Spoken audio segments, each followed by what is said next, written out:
Here comes motion. Here comes the quarterback, Burrow. Looking for a block, and he got it up in the front by Hopkins into the end zone. Touchdown! Fakes, throwing to the end zone. Wide open is Higgins for the Cincinnati touchdown. There's the sneak. Burrow gets low, driving towards the goal line. He's inside the one, and he's into the end zone for the touchdown. We're about to get into some new stripes. Thirsty. Here comes motion. Here comes the quarterback, Burrow. Looking for a block, and he got it up in the front by Hopkins. Thirsty. Touchdown! He's inside the one, and he's into the end zone for the touchdown. Welcome to New Stripe City, your YouTube channel for diehard Bengals fans. I'm your host, Ace Boogie, and welcome to day 3 of the NFL Draft. If you're new here, please feel free to hit that subscribe button. It's your boy, Ace Boogie. Tap in. Also, my guy, Zim Hude's got his Burrow Babies apparel. Please be sure to hit him up, burrowbabies.com or zimhude.com, my bad. Be sure to check that out. Then we also got LFG Cincy. I got a special package on the way today from them. I probably will try to check that out and make sure that I got it. But let's get it popping. So we're here at day 3. There's been a lot of talk about the Jackson Carman pick. And since a lot of details have been released, I'm going to tell you what I heard yesterday. So yesterday, actually, while I was streaming, I got hit, and it was told to me that the Bengals had been calling around asking about Jackson Carman. They checked with multiple people. As you guys know, they checked with Willie Anderson. They checked with Paul Alexander. They checked with a lot of guys to gather information on him because they felt like he could play right guard, left guard, and right tackle. I told you guys that yesterday. A lot of people are saying that they don't see him as a right tackle. The Bengals were asking if he could play right tackle eventually, and that he could play the other 2 guard positions. And that was a big selling point on them going with him. They also were looking for guys that had a specific body type as well. And then, as you know, they also look for guys that play in Power 5 conferences. So I was told this, and then I was told that they actually were going to be targeting him for the late second round, which told me that they were going to make a trade. And so when you guys saw me do that eye emoji on Twitter, it was because I knew that they were going to make a trade to move back to get him. Now, I checked with my guy, Malik Wright. We talked before he went on Strawberry Ice. He wasn't aware at the time that it could potentially be a trade. At first, I thought my information was bad because I was like, hold on. If you're saying 38, I'm hearing late second. That doesn't add up. So I wasn't surprised when there was a pick that was made. So that was what I had heard. And I told you guys, they always check around and talk to people about draft picks and stuff like that. So it wasn't a surprise to me that they reached out to Paul Alexander. I told you guys that months ago, or I didn't say it on here, but I think I said it on Daddy-O's podcast. And they talked to former players. They talked to former coaches because a lot of these guys have good relationships with them. Willie gave him a glowing report. And Willie's also going to continue working with him to make sure he's the guy. But like I said, at the end of the day, they got my man Hude Baby up there. At the end of the day, they I feel like made the right decision. They did a lot of studying. I saw a lot of people like coming at them. I mean, I can't go against Willie Anderson, bro. Like, I think Willie Anderson knows what he's doing. Paul Alexander knows what he's doing, love him or not.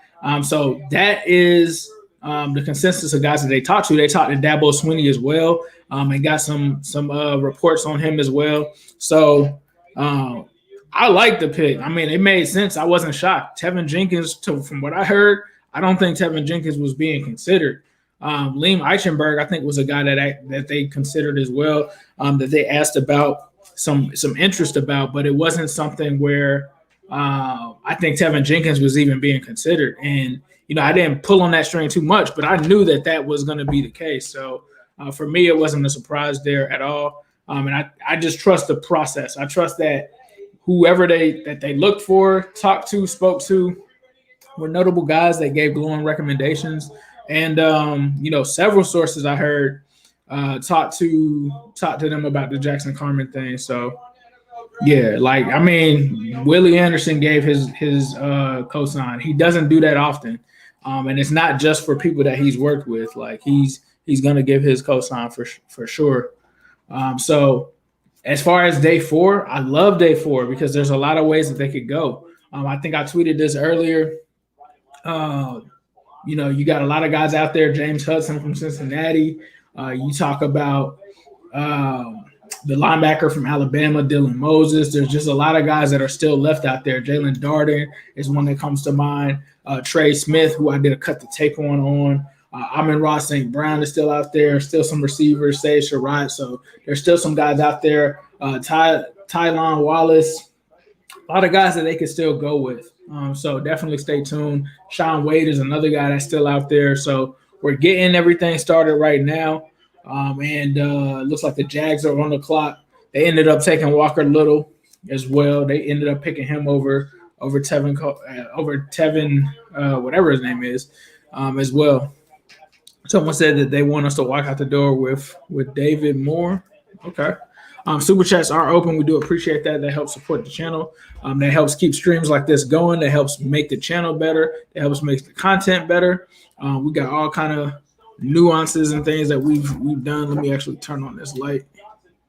So with that stuff, we can get better cameras. We can bring better content.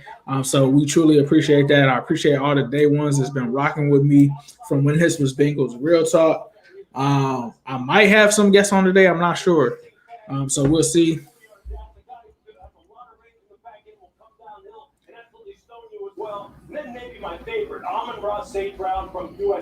And then also check the links. I have all kind of affiliate links within there. Some people might want this hat that got sent to Joe Goodberry. There's a link for that to order that in there as well. So let's get it. I'm going to jump on Twitter here just to see what's going on. How y'all doing, though? I'm loving the draft so far. I might be in the minority, but I'm loving the draft so far. I mean, I was actually going to try to get Willie on here to talk about Jackson Carman, but I'll probably bring him on here at a later date. You know, he's pretty busy right now. What's going on? Hey, what's up, Doug? Appreciate you, bro. Let's get this party started. Wow, I am dating myself. Well, that's why we actually have our Bad Boy sponsorship. So they actually help with dating advice and stuff like that. There's a link for that in the description if you're interested. So that's dope. Quilla the Goat said he was kind of heated last night, but I slept on it and I liked their picks. I was just impatient. Yeah, I mean, you gotta think about it, man. They got 3 4th-round picks now to play with today. They could do a lot. I want Cornell Power. He's a baller who can play right away. Okay, Hank, I'm with you. Shout out to you, bro. Appreciate the $20 super chat. Hank's been holding it down, man. My guy. Shout out to my guy, Derek Farrod, $4.99. Do you think that they will sign some more free agents after the draft? I think so. I really do. I think if I'm not mistaken, the day after the draft, that's when the compensation goes down. So I think if the compensation goes down, then that opens the door for like a Trey Turner or someone like that to come in and be able to sign with the team. I think there was also another guy. He used to play for the Saints. I think I heard something and saw something out there about them having an offer out there for him with them waiting. So we'll have to see, but I don't think that they're done. I don't think that they're done at all. Stone Forsythe. I'm going to just tell y'all this because me and Zim talked earlier, and that's my guy. You guys already know. And he was talking about, the back stuff and all of that. I think that the Bengals really did their due diligence on this pick, man. And, some people even have Carman as the best guard in the draft. You got to think about this. He was blocking for Trevor Lawrence. He has the body type that can shift from guard to tackle. He can play 3 positions. He played against an elite prospect in Chase Young, which a lot of people talked about Slater's tape against Chase Young. Watch his tape against Chase Young. You're talking about on a high level in the playoff championship or the semifinals or something like that. He pretty much shut Chase Young down. He's a smart guy, has a high IQ, like Powell Alexander said. He knows about every single defensive lineman in the league and what moves they use. He's a smart player. So for me, they're doing the right thing, and they're trying to go out and get guys that come from championship programs. You talk about LSU, championship program. You talk about Clemson, T. Higgins, all those guys, championship program. They hit up Dabo Swinney to talk to him. That's what they're building here. They're building guys that have high character, that come from these colleges that are used to winning. And that's all you had to sell me on. That's why they weren't looking at a guy like Dylan Radunz. All due respect to him, but they weren't looking at a guy that played D1 AA. They're looking for guys that play in Power 5 conferences, that have championship pedigree, that play for winning programs. And that's one of the reasons. So you got to think about that side of it too, because if you get a guy from one of those programs, when they face adversity, they're used to winning. So they're going to inspire that around the locker room. And so I'm telling y'all, I heard a lot of people out there saying they don't think Carman can play right tackle. No, they think Carman can play right tackle. That's for a fact. It's not that he's only playing guard. They think that he can play 3 positions, and that's what brings the flexibility of him being able to play left guard, and right tackle. Because I hear a lot of people just saying that we need a right guard. Left guard is a problem too. And so if they end up finding out that their issue at left guard isn't working out, potentially he can play over there. Potentially they could take a guard today that could play right guard as well, and then one of them will move to right tackle next season. So I love the pick. I'm good with it. I'm not an offensive line guru, and I feel like there's a lot of people that stepped out on the ledge and became that this year, simply because they wanted to chase. And I'm not saying that about Zim or anything, so don't get it twisted. But I never saw this many people in my life talk about and have so many high opinions of offensive line and act like we're supposed to trust them. Where have these people been the last couple of years? And that's all I'm saying. Like, if Willie Anderson trains these guys and says that these guys are good, and even if it's Paul Alexander too, right? He's been doing this for 20 some odd years. I'm going to believe them over some guy who just came out with a mock draft or a top 100 that, wasn't even a GM or anything in the league. Like, I even respect the guy from Bleacher Report, Chris, because he actually played in the league. He was a quarterback, and he said that he was, the second best or first best guard prospect in this draft. So, I mean, those are the guys that I'm going to trust. I mean, I'm not going to sit here and tell you that I know proper offensive lineman technique. You guys watch the cut the tape ones that I do. I don't know proper offensive line technique. His hands are too low and this and that. Like, I never played the position, bro. I've only played wide receiver, running back, corner, and linebacker. So I don't know I know the importance of the offensive line. I know how important it is. And like I said before, I couldn't tell you what proper offensive line technique is. And, for me, I just want to make sure a guy is blocking the guy. And it's more than analytics. It's more than win rate. Like, sometimes it's about heart. Sometimes it's about discipline. And sometimes it's about winning and stepping up to the challenge. And I don't think you can quantify that or calculate that in any way. And that's not a shot at anybody, but sometimes you have to look past actual numbers and metrics and put things into perspective for what they're doing. This is a guy who had to protect the guy in Trevor Lawrence, a whole bunch of stuff. So Michael Carter goes to the Jets. That's a good pick for them. That's what's up. Nice pick. So I'm wondering where the Bengals will go with this pick. See if I can get some insight on it.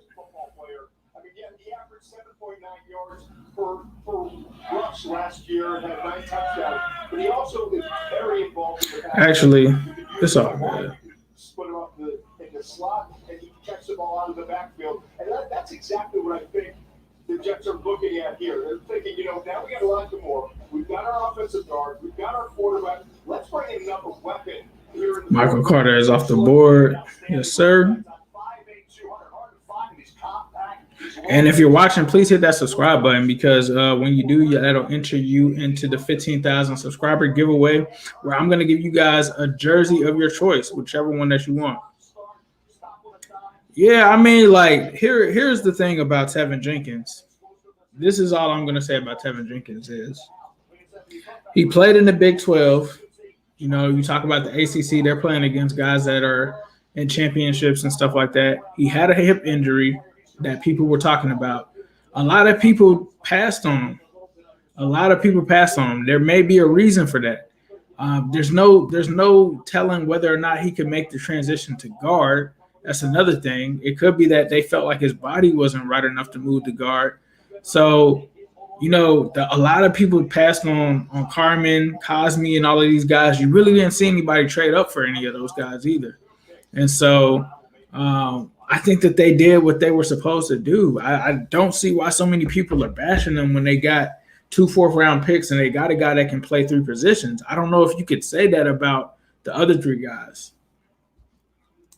And my man Hank Kerschel said Carman can easily come in and be a reliable starting guard for the Bengals, even if he can't play OT. That makes the pick a success. Yeah, that's cool, but I'm telling y'all, they think he can play tackle.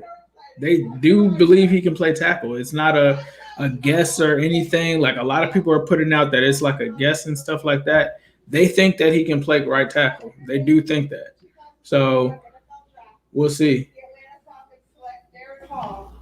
Darren Hall to the Falcons. All right. Want to give us your picks for the 3 4th rounders the Bengals got? I can't tell you what they're gonna do. I don't have any insight right now on what they're doing. I didn't ask or anything. I mean, I could have, but I mean, at this point, I'd rather just react to them organically. But I tweeted out some people earlier. Let me see if I can find it. Let's see. Trey Smith, Brevin Jordan, Deontay Brown, James Hudson, Dylan Moses, Darden, Roche, Nixon. I think if you get any 3 of those guys with those picks, I think that's some great value. You also got Shaun Wade there too. So I'm not a big Shaun Wade fan because he got murdered by Devonta Smith. But if they do want to take him, then that's fine. But I'd love to see what they do here. I mean, James Hudson getting another Cincinnati guy to come to the Bengals, that would be pretty dope. He is a bit of a project player from what I heard from some people. I mean, I had to look at these guys myself, though, because I was in a thing with people that were scouts before, and they said one thing. They said, trust your own eyes. And they said men lie, women lie, but the film doesn't lie. And I've always tried to abide by that. It's never been about going against somebody else's opinion. It's always formulate your own opinion and what you know and what your eyes tell you. So I'd have to watch James Hudson. But to be honest with you, I just told y'all I'm not an expert on offensive linemen. So I would probably defer to somebody like Willie and ask him what he would think about it, about what James Hudson would be like. I did cut the tape on Trey Smith. I did like him. He gave up, I think the play that I watched, he gave up a sack, but then he was really solid after that, after a shaky start. And that's some of the things that I look for too, is how he bounced back from adversity. But the other thing is that I pointed out last night is I hear all of these people talking about Tevin Jenkins and stuff like that. The one thing that I'll say is, and this is where I work in analytics. That's literally my day job. But I know how much analytics can change based on what your sample size is, based on your data set, based on missing data. There's all like I do this for a living. That's my career. But sometimes that's not the end all be all. It's a good reference, but with there being so many external factors that can affect data and numbers, you just don't know it. Like, for example, I'm watching Tevin Jenkins. I'm watching Joseph Asai get a sack off of Tevin Jenkins to win the game, and someone's telling me that that's not bad. That is bad. Like, if you're in that game, point blank period, and the game is on the line, and you give up a sack for another team to win the game, there's no formula that you can sell me on or no metric that you can show me that that's not bad.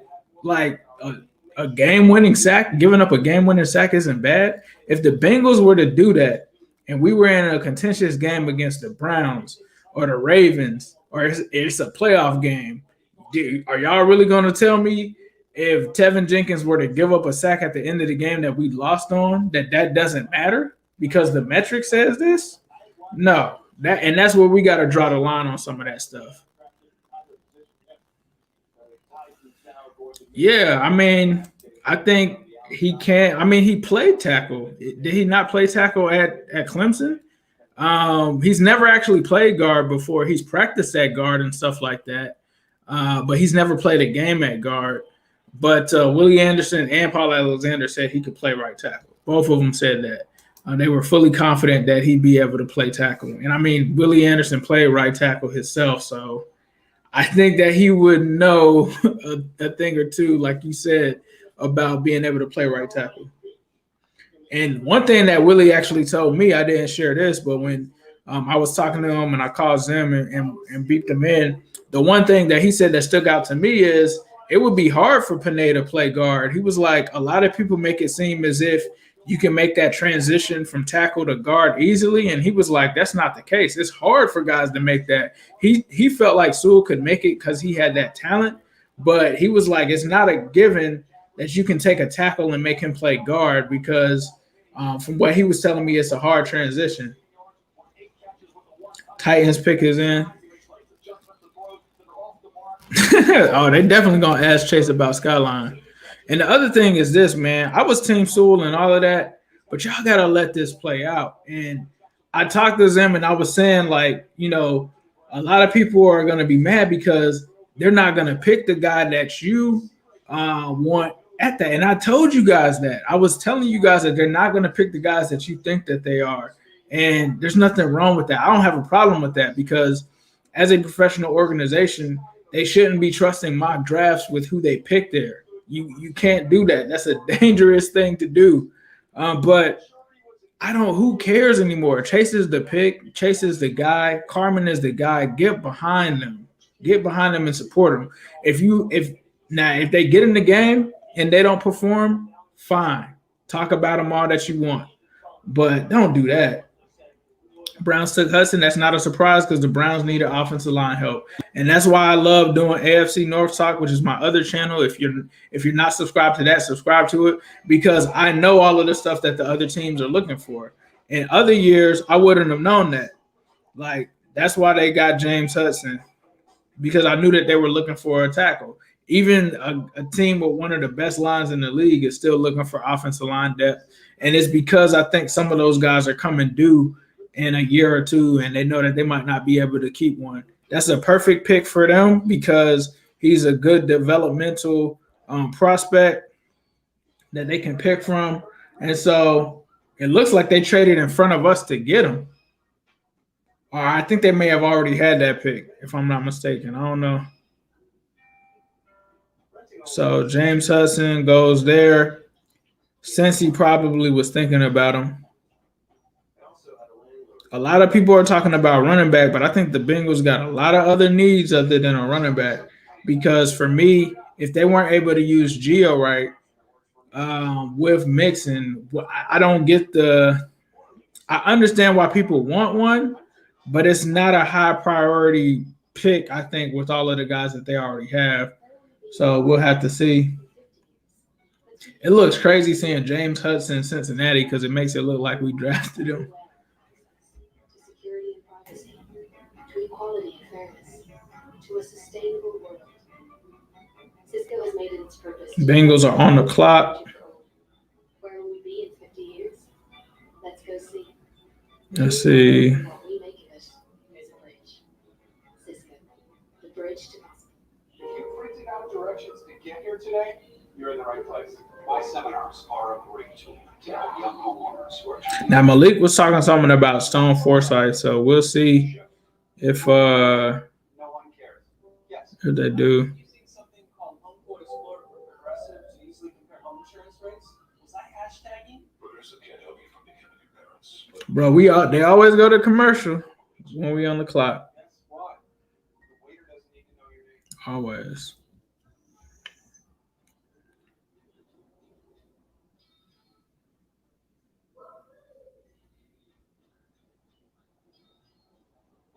It's why we get up on Saturday. Somebody said it's Trey Smith.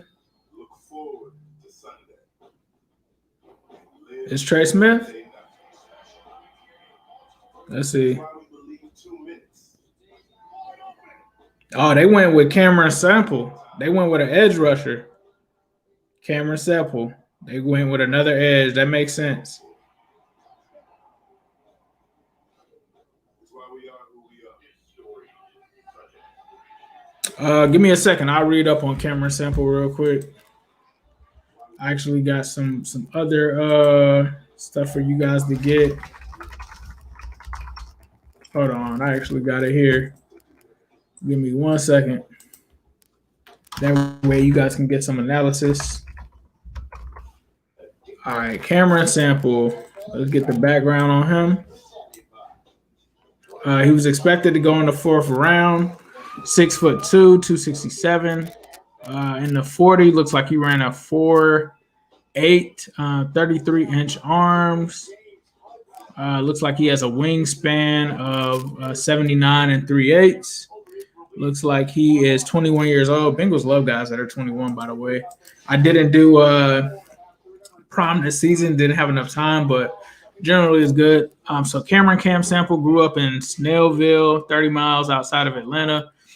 He attended Shiloh High School, where he was a 3-year letterman for the football team, lining up at defensive end. He recorded 54 tackles, 9 tackles for loss, 5 sacks, and 1 forced fumble.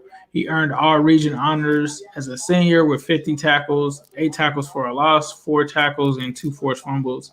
As a 2-star defensive end recruit at a high school, Sample was the 123rd ranked strong side defensive end and the number 290 recruit in the state of Georgia. He received mostly FCS level attention with offers from Worcester, Florida A&M, my alma mater, the Rattlers, and Gardner-Webb. His first FBS level offer came from Georgia Southern, and Sample committed his senior year. However, Tulane got in the mix and flipped him before signing day. His uncle was an all-SWAC point guard and led the program to the conference championship in 1989 and 1990. He accepted an invitation to the Senior Bowl and earning the top defensive lineman award on the American team. Straight out of Tulane.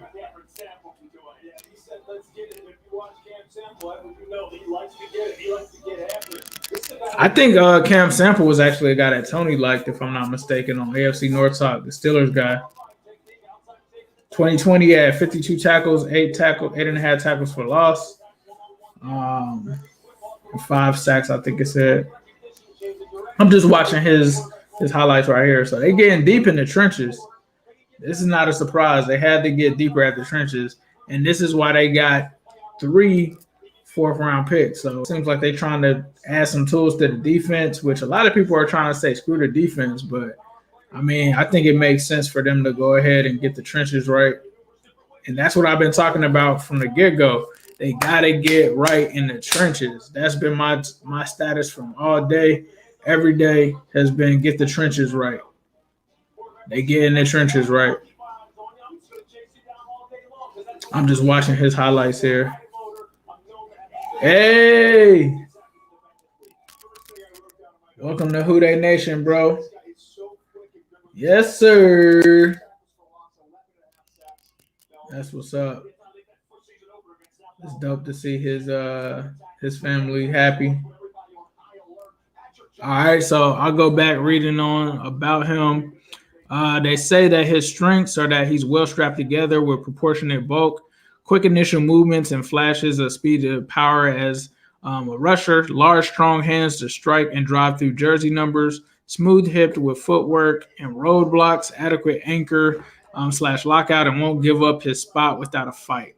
His weaknesses are that he moves smooth but not explosive, lacks an ideal edge rusher speed and bend at the top of his rush, rushes with a forward lean but doesn't have ideal length, and is a long arm, and long arm blockers can subdue his advances. His secondary rush moves are urgent but tend to be segmented. I wish he could have more of a closing burst as a backfield finisher. The summary on him is he was a 3-year starter at Tulane. Sample was a field defensive end and their defensive coordinator's multiple front. He was on the NFL radar based on his sophomore and junior seasons, but his performance as a senior earned him a draftable grades around the league. Sample is a power-based rusher who continues to unlock his pass rush ability as he develops his trade. His Senior Bowl tape was more impressive than his Tulane tape.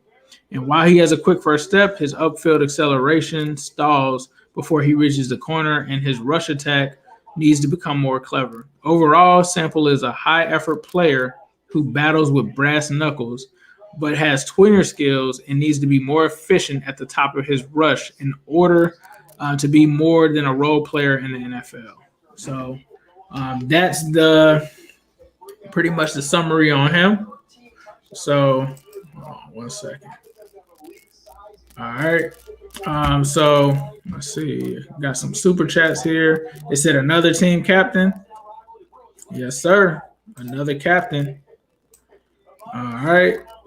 So Ace, what is your take on how we improve the run defense? The write-up on Sample is about rushing the passer, but Baltimore is still running. I think that they're going to have to try to get some defensive tackles, but honestly, this really wasn't the draft for defensive tackles. Like, there was a limited number of prospects that you could really get at defensive tackle. Do I like the pick? Yeah, I think it's solid. You got to get the edge rushing right. At the end of the day, I do understand that people talked about the rush, and I've talked about that too. I think the linebackers need some help, but this isn't a great defensive tackle pool. They had 17 sacks last season. I was talking to my guy Khalid Kareem, and he was saying, "Yeah, they got to get some more depth there," and that's what they're doing. They're adding some guys into that defensive line and that edge rushing room, and so it's going to be good. It's going to be gritty. It's going to be some great competition there. They're getting stronger. They're getting more athletic. They're getting guys that can get after the pass rusher, and so. And I was talking to Zim. You had to replace 600 snaps from Carlos Dunlap, and I think that they're doing that. Yep, hit the like button. We truly appreciate that. Hit the sub button. We got 200 people watching live. Appreciate that. If you're looking for a Jamar Chase jersey, or if you want any kind of jersey that you're looking for, please use my Fanatics link in the description. That helps us get. I think we get about 8% of those. So truly appreciate that. It helps grow the channel, and it helps me bring content like this to you guys. So truly appreciate it. Trey Smith at the end of the fourth. Yeah, I could see it. I could see it, and appreciate that. Getting DJ Reader back, my man Hank Kerschel, will help out greatly for sure. I definitely agree. I mean, it's a big room full of LSU Tigers and Clemson Tigers. So I like that. I would love to get Dylan Moses. That's that. If I could, I would do anything to get Dylan Moses. I don't know if they're going to do it or not, but I would love what Dylan Moses could bring. And, this is a guy that I'm talking about was a first rounder at one point. I don't know what the medicals look like, but I would just take that lottery ticket on Dylan Moses. That's just me, though.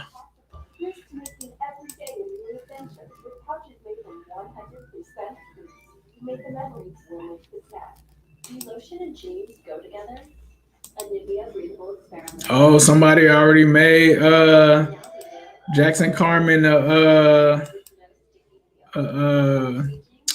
they already made him a graphic, I see, with him in a Bengals jersey. Let's get it.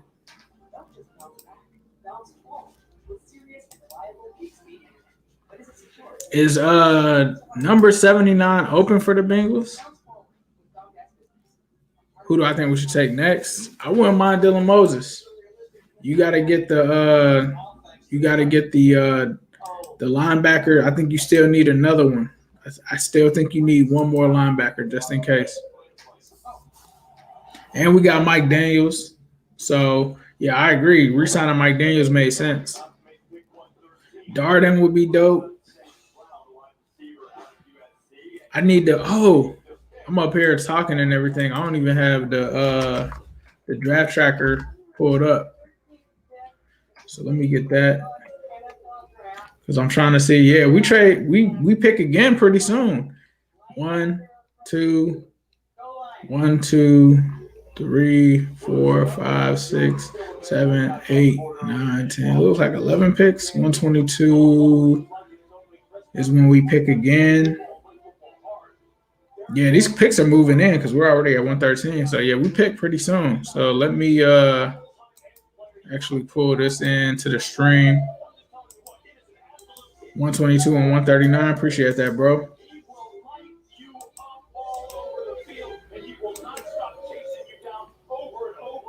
Those are the next picks. 1, 22 and 139. All right. It's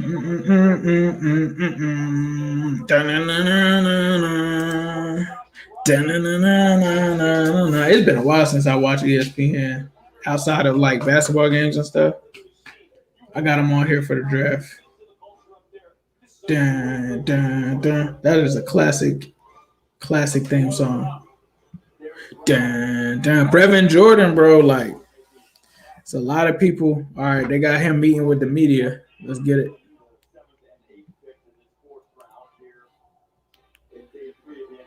Traveling across the country. Hold on 1 second. The only reason I'm not watching NFL Network, Chef, is when I did the other day, that stream was slower, but I'll put it on. I ain't even. Used to describe you, a bully, violent, loves to hit. Is that a fair description of your game? Yeah, definitely. I mean, football is a violent sport. That's the only way to play it. So, I mean, we're going to be big bullies and we're going to be nasty. We're going to hit people, for sure. Cameron, what did the Senior Bowl do for your confidence? I don't know if you needed that confidence boost or not, but what did it do for your confidence, especially being named the MVP of that American team? Yeah, got you. I'm very confident in my ability, so I think it just reassured things for some other people, not necessarily myself. But it was definitely good to get out there and compete against, very high regarded guys playing in Power 5 conferences to show my game translates on that level too. Yeah, Cam, what specifically did you want to show scouts at the Senior Bowl that if there were any questions that you could answer them? Yeah, I think the main question coming in was, does my game transfer to a Power 5 level? How would I fare against some, the bigger offensive linemen? So I just feel like me coming in, checking those boxes, showing I can play with those guys too. Josh Tupou too. We get him back. Have you ever met Joseph Asai, player from Texas that was drafted just ahead of you? Oh, no, I never met him. I'm sure we'll be in contact here soon, though. How often did you go inside, Cam? I mean, they talk about your ability to rush from the inside. How often did you do that? Are you talking about the Senior Bowl or just in general at Tulane? In general at Tulane, and then in the Senior Bowl, too. Yeah, I mean, at Tulane, so I started off my first 2.5, 3 years playing an inside forward technique. So it wasn't until my senior year I really switched outside. But, at the Senior Bowl, I mean, they kind of moved me up and down the line. Oh, sorry, guys. I don't back away from a challenge. So if that's where they wanted to put me, that's where I was going to work at. Do you have a preference? No, sir. I thought I can get to the quarterback from anywhere. Yes, sir. Is that your biggest strength, in your opinion, your position versatility? Yes, sir, definitely. What other strengths in your game? Where do you think you show yourself the best? Good interviewer so far. Yes, sir. I think I'm good with my hands and play with good leverage, and I think I play hard from first quarter to the fourth quarter, so I'm just constantly coming at you. What was your recruiting story like leading you to Tulane? So I think I was a 2-star recruit on one side, 3 on another. But coming into my at the end of my senior year, I had my 3 biggest offers were Tulane, Georgia Southern, and Western Kentucky. So, Tulane being in the biggest football conference, best education, I just kind of thought it was a no-brainer. That's why guys pick those conferences. And those, were there any players that, as you got really into the game of football, that you either emulated or admired on the defensive line? Yeah, definitely. I kind of watched a lot of guys, man. Of course, now Aaron Donald's one that always studied him. But I like those versatile guys who can move up and down the lines, like the Cam Jordans, the JPPs, the guys like that. I kind of just study a lot. Thank you. I might be at the home opener. Did you have with the Bengals, and did anything stand out about meeting with the coaches and talking with them? Yeah, I'll probably say about 2 or 3. With Coach Duff, just how genuine he was about the game of football. He was real intentional. You could tell he knows a lot about the game. Seems to have a great atmosphere up there. So I'm just blessed to be a part of the family now. Do you remember anything about? I'm sorry. Go ahead. I was just going to say, if you had to pick something that you need to work on in terms of your game, you talked about your strength. Is there anything, when you give an honest evaluation, you think you need to work on most? Yeah, definitely. I think I'm far from a finished product. So, I'm looking to get better in every regards. But, you can always grow as a passer. So that's been the main thing I've kind of been working on.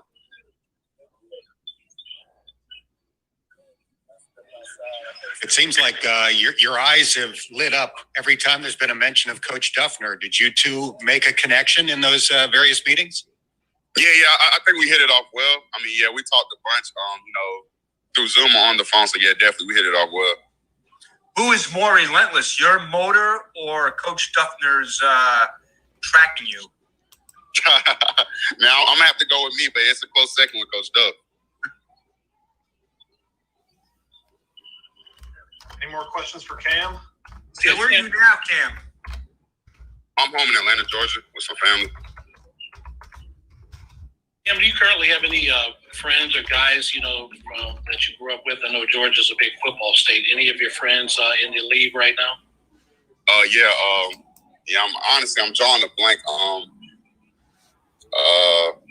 There's a lot of guys in this class coming up I kind of grew up with, and from being at Tulane too. Darnell Mooney, he went with the Bears, so that's probably one of the closest people I am with guys in the league. From a schematic standpoint, your conversations with Coach Duff, do some of the things you did at Tulane transfer to what the Bengals are going to ask you to do in the National Football League, or is there going to be a big learning curve? I think some of the things are going to translate. Coach Duff talked about, doing some of the same things I did this year, whether it's maybe dropping a little bit rushing from various techniques. So I think a lot of the things I did this year are transferred over. You've gone from 2 or 3 star recruit to NFL draft pick. What does that rise mean to you? Man, it means everything, man. There's been a lot of long, hard days, hard hours put in on and off the field. It's a blessing to be here, but it's just the beginning. I got my head back down. I'm working for more. Cam, mom and dad, obviously parents are just as excited. Talk about the anxiety of just waiting to hear their son's name called. Yeah, hats off to them, man. They did a great job raising me. It's just as much their accomplishment as mine. So, they were sitting there waiting with me and doing all that. So, I'm happy for them. Because, they did a great job raising me. Thank you. Any more questions? All right, Cam, thanks for your time. We'll let you go, and congratulations again. We'll talk soon. All right, got you. Appreciate you. All right. Thank you. Apparently, PFF loves Cam Sample. Someone said Big Ben is the only Steeler that will block Cam Sample.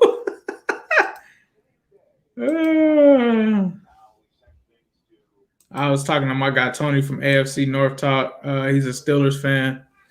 Definitely welcome to the jungle for sure, Cam Sample. I've heard that name talked about a lot. Let me see what we got out here. I'll see what Joe Goodberry thinks about him. Definitely respect his opinion. He says, we're driving now, so I can comment on Cam Sample. He's a power rusher in a small frame, but uses natural leverage to his advantage. Great first step furthers his advantages. He can help. So seems like he likes that. Jim Nagy, who's from the Pro Bowl, says one big winner in this pre-draft process, versatile defensive lineman Cam Sample, won consistently during the Senior Bowl and one-on-ones with great cross-face quickness. Most teams had Cameron Sample graded in the 4th to 5th rounds back in the fall. Now they feel like he won't make it out of day 2. So it seems like he rose and then ended up going where people initially projected. So seems like he's a guy that people do like. John Ledyard might not be a bigger Cam Sample fan than me. I compared aspects of his game to Carl Lawson, so no surprise that Cincy is the team that selects him in this draft. All right. He produced, from PFF, they're saying he produced a 90.4 pass rushing grade and 84.4 pass rushing grade on true pass sets last season. He also earned an 84.1 grade in run defense. So sounds like they like the pick for sure. So Cam Sample, somebody said, man, you must be watching on ESPN. Mistake number 1.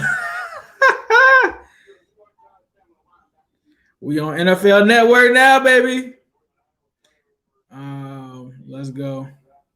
So, yeah, we did switch over to NFL Network. That's usually where I watch the draft from. But I think it was from that first night when there was like a huge delay. I switched it. But at this point, the delays don't even matter. That's BS. He only gave up 5 sacks his last 2 seasons. Who y'all talking about? Somebody said Carman gave up 4 sacks in 1 game at tackle. He needs to stay at guard.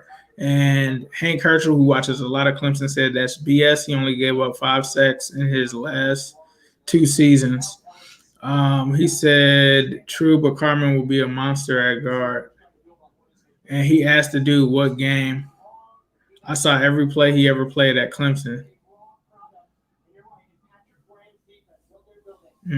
So we'll see. Oh, man. I didn't think the Jackson Carman pick was just going to be this criticized. It's kind of crazy. Did get some sleep last night, though. Appreciate y'all for allowing me to end that stream early last night. Was super tired. Had like 5 hours of sleep the night before.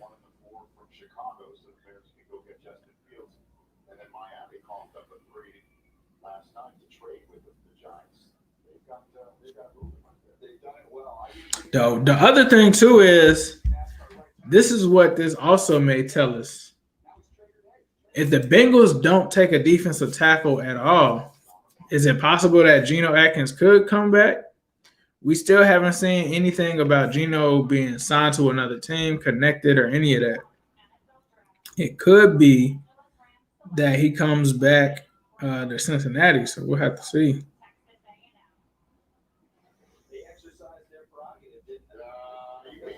That's just something to keep in mind. Oh, you already know. No problem, Steven. Yeah, it's that simple to me. If Willie Anderson is going to tell me that he's going to be good, that's what I'm good with it. It's that simple for me.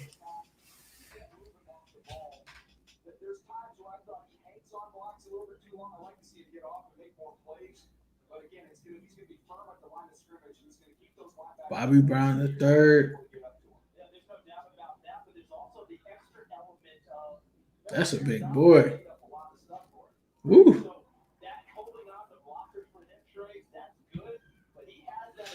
ACC is weaker than the Big 12. I mean, I can't say that because they got Clemson in there. I think you must be talking about the entire conference. But the ACC has put Clemson has put some pretty good products in, and they beat a lot of those teams in the other divisions in the playoffs. So I don't know if I could say that. I don't think now I don't watch college football like that, so I'm not going to talk like I know everything, but I don't think I ever remember seeing too many Big 12 teams in the college football playoff. Now I might be wrong, but I know Clemson is always there.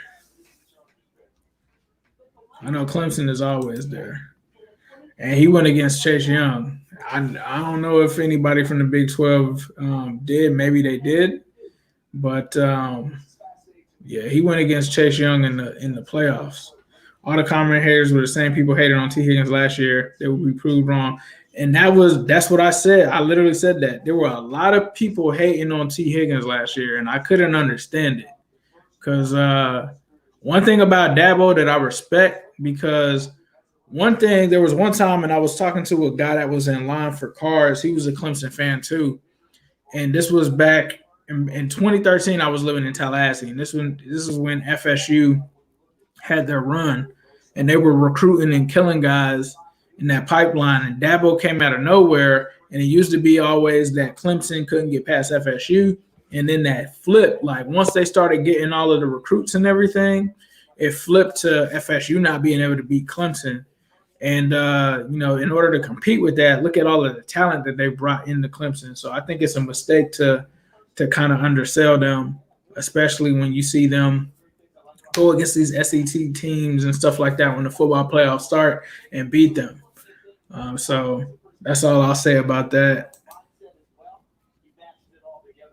I love the T. Higgins pick. I remember I still have a tweet to this day where it was a poll from a year ago, and it was before we picked T. Higgins, and I was like, I want T. Higgins, and I think that he's better than any of these other guys that are here. Who do you guys want? And I think everybody wanted Denzel Mims, and I was like, no, there's no way that I would pick Denzel Mims over T. Higgins.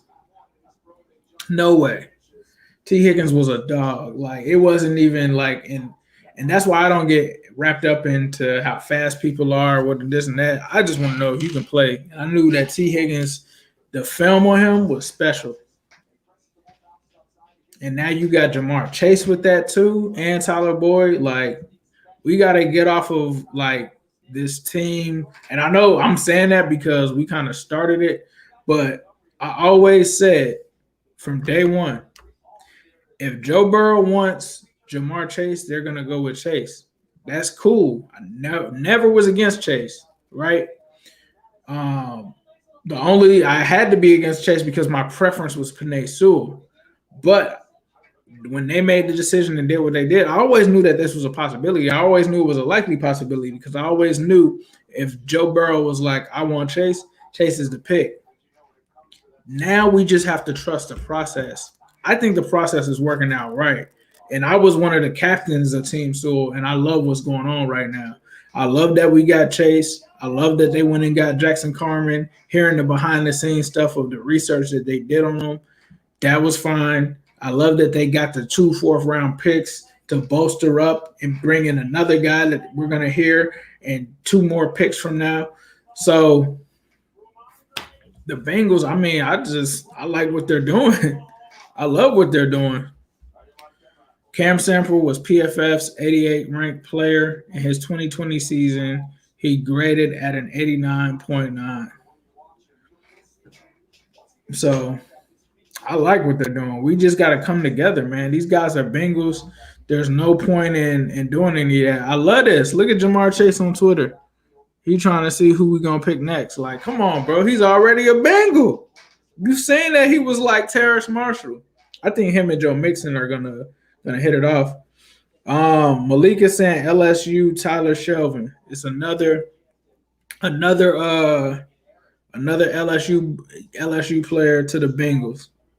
They want championship players, bro. They want guys that are built a certain type of way.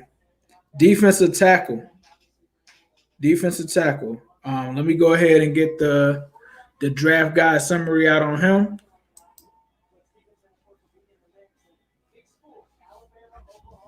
I'm good with, bro. They get in the trenches right, bro. This is what I wanted. This is low-key what I wanted. Like, I always told Zim, I was like, we got to get the trenches right. Me and Zim are really essentially getting both of what we want. He's getting Chase, which I'm not opposed to having Chase, having our 3 receivers. And now we get in the trenches right. I love it. I love it, bro. So let's pull up Tyler Shelvin. He was projected to go in the 5th or 6th round. Redshirt junior, 6'2", 350. The projections, you can't read too much into that stuff. Like, if somebody likes somebody, they gonna take that guy wherever.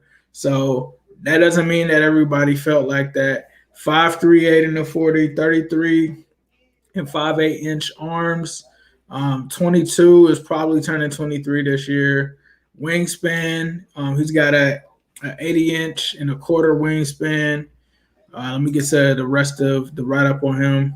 He grew up in southern Louisiana and attended Northside High School in Lafayette. He started as a sophomore and a junior defensive lineman, but his grades suffered and he needed a change. He transferred in February 2016 to Notre Dame High School, a private Catholic school in Crowley, where he was academically ineligible for the spring semester. He attended summer school, improved his grades, and was eligible for the fall, helping Notre Dame to a 13-1 record and a district championship in 2016. He earned first team All-State honors as a senior, and he also lettered in basketball at Notre Dame.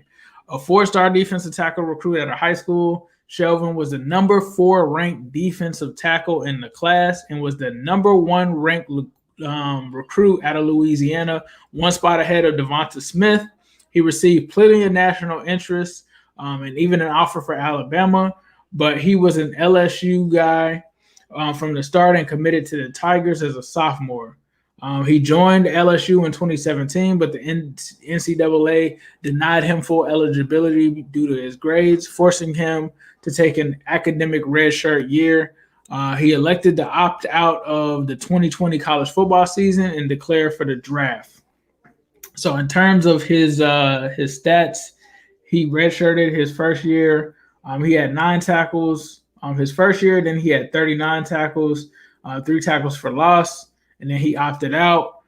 His strengths are that he's a humongous human with broad shoulders. So they talk about him being a humongous human, 6'2", 350. That's a big boy.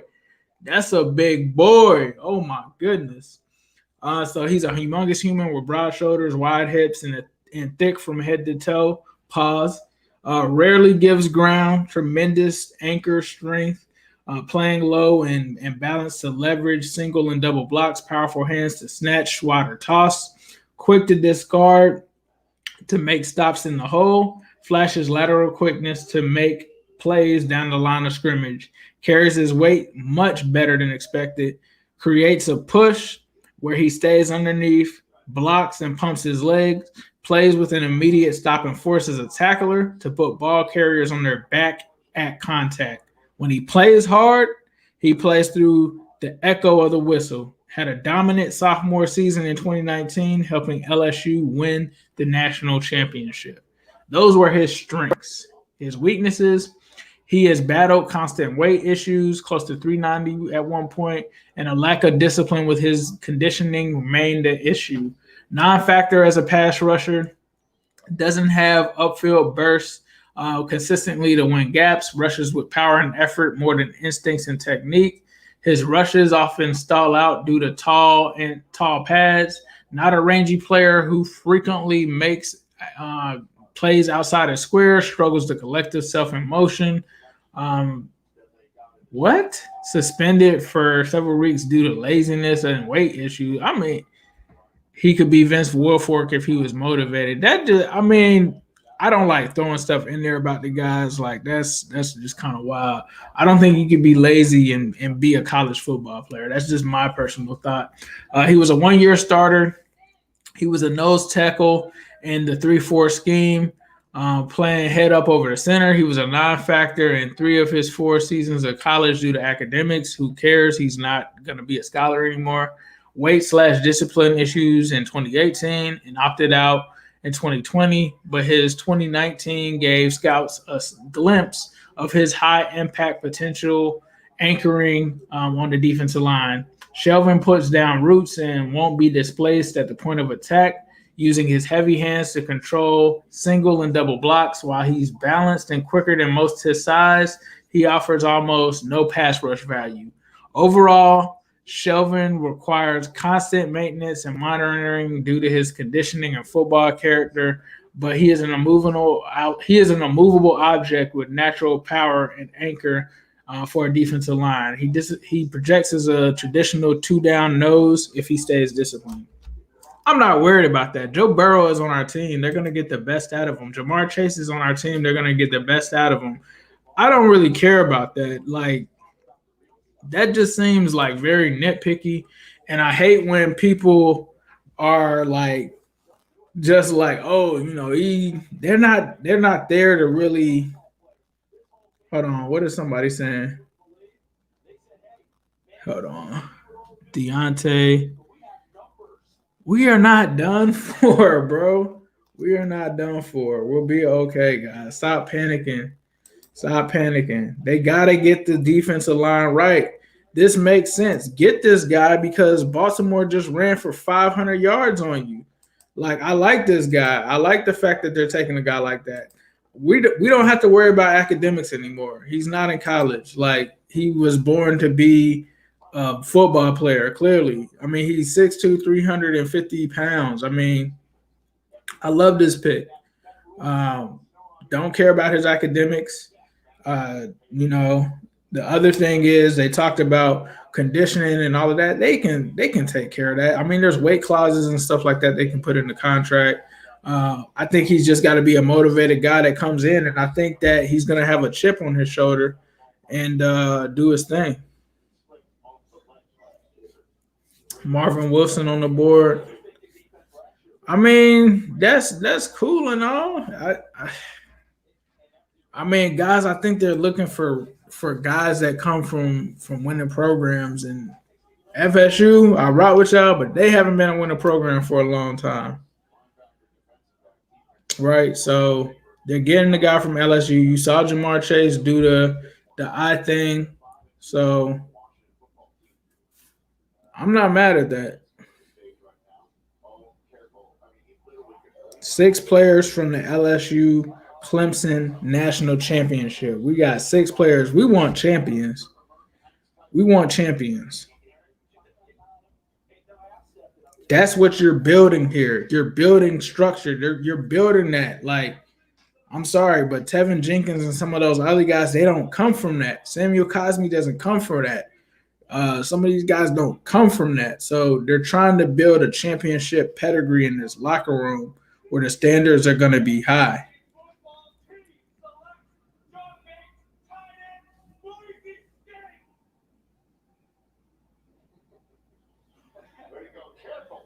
Wow, John Bates got picked over Brevin Jordan.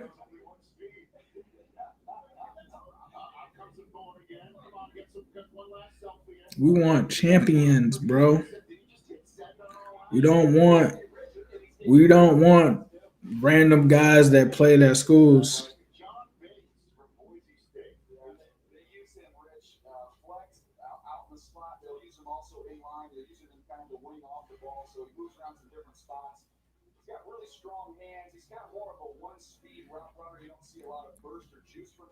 But he's got a big catch radius at 6'5.5". He can go up and get the football. He's functional in the run game, and I thought after the catch, he's got a little make miss to you. He's not going to wow you with his athleticism, but a little slippery with the ball in his hands. He was introduced by a one-speed route runner. I'm gonna try to see if I can get one of my favorite follows on the low to come on and talk about some of these picks. I'm gonna send him this link. Deontay Brown, are we right? Deontay Brown would make a lot of sense because I think he fits the mold of coming from a championship program, playing in the SEC. You know, they want guys that play against elite competition, man. I tried to tell y'all that. That's what they're looking for. LSU, they gonna send one for they gonna send a billboard for this dude too.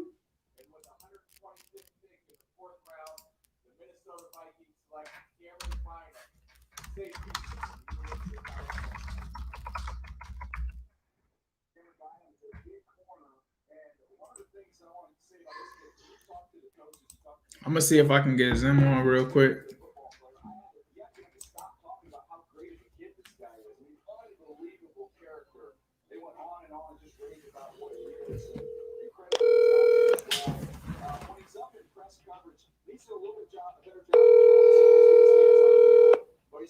Yes, sir. Trench warfare, bro. Trench warfare. I'm over here live. You already know, still going, but they going heavy on the trenches.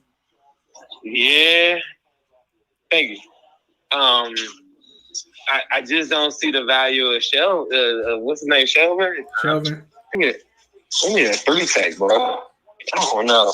Yeah, he's like a little nose tackle.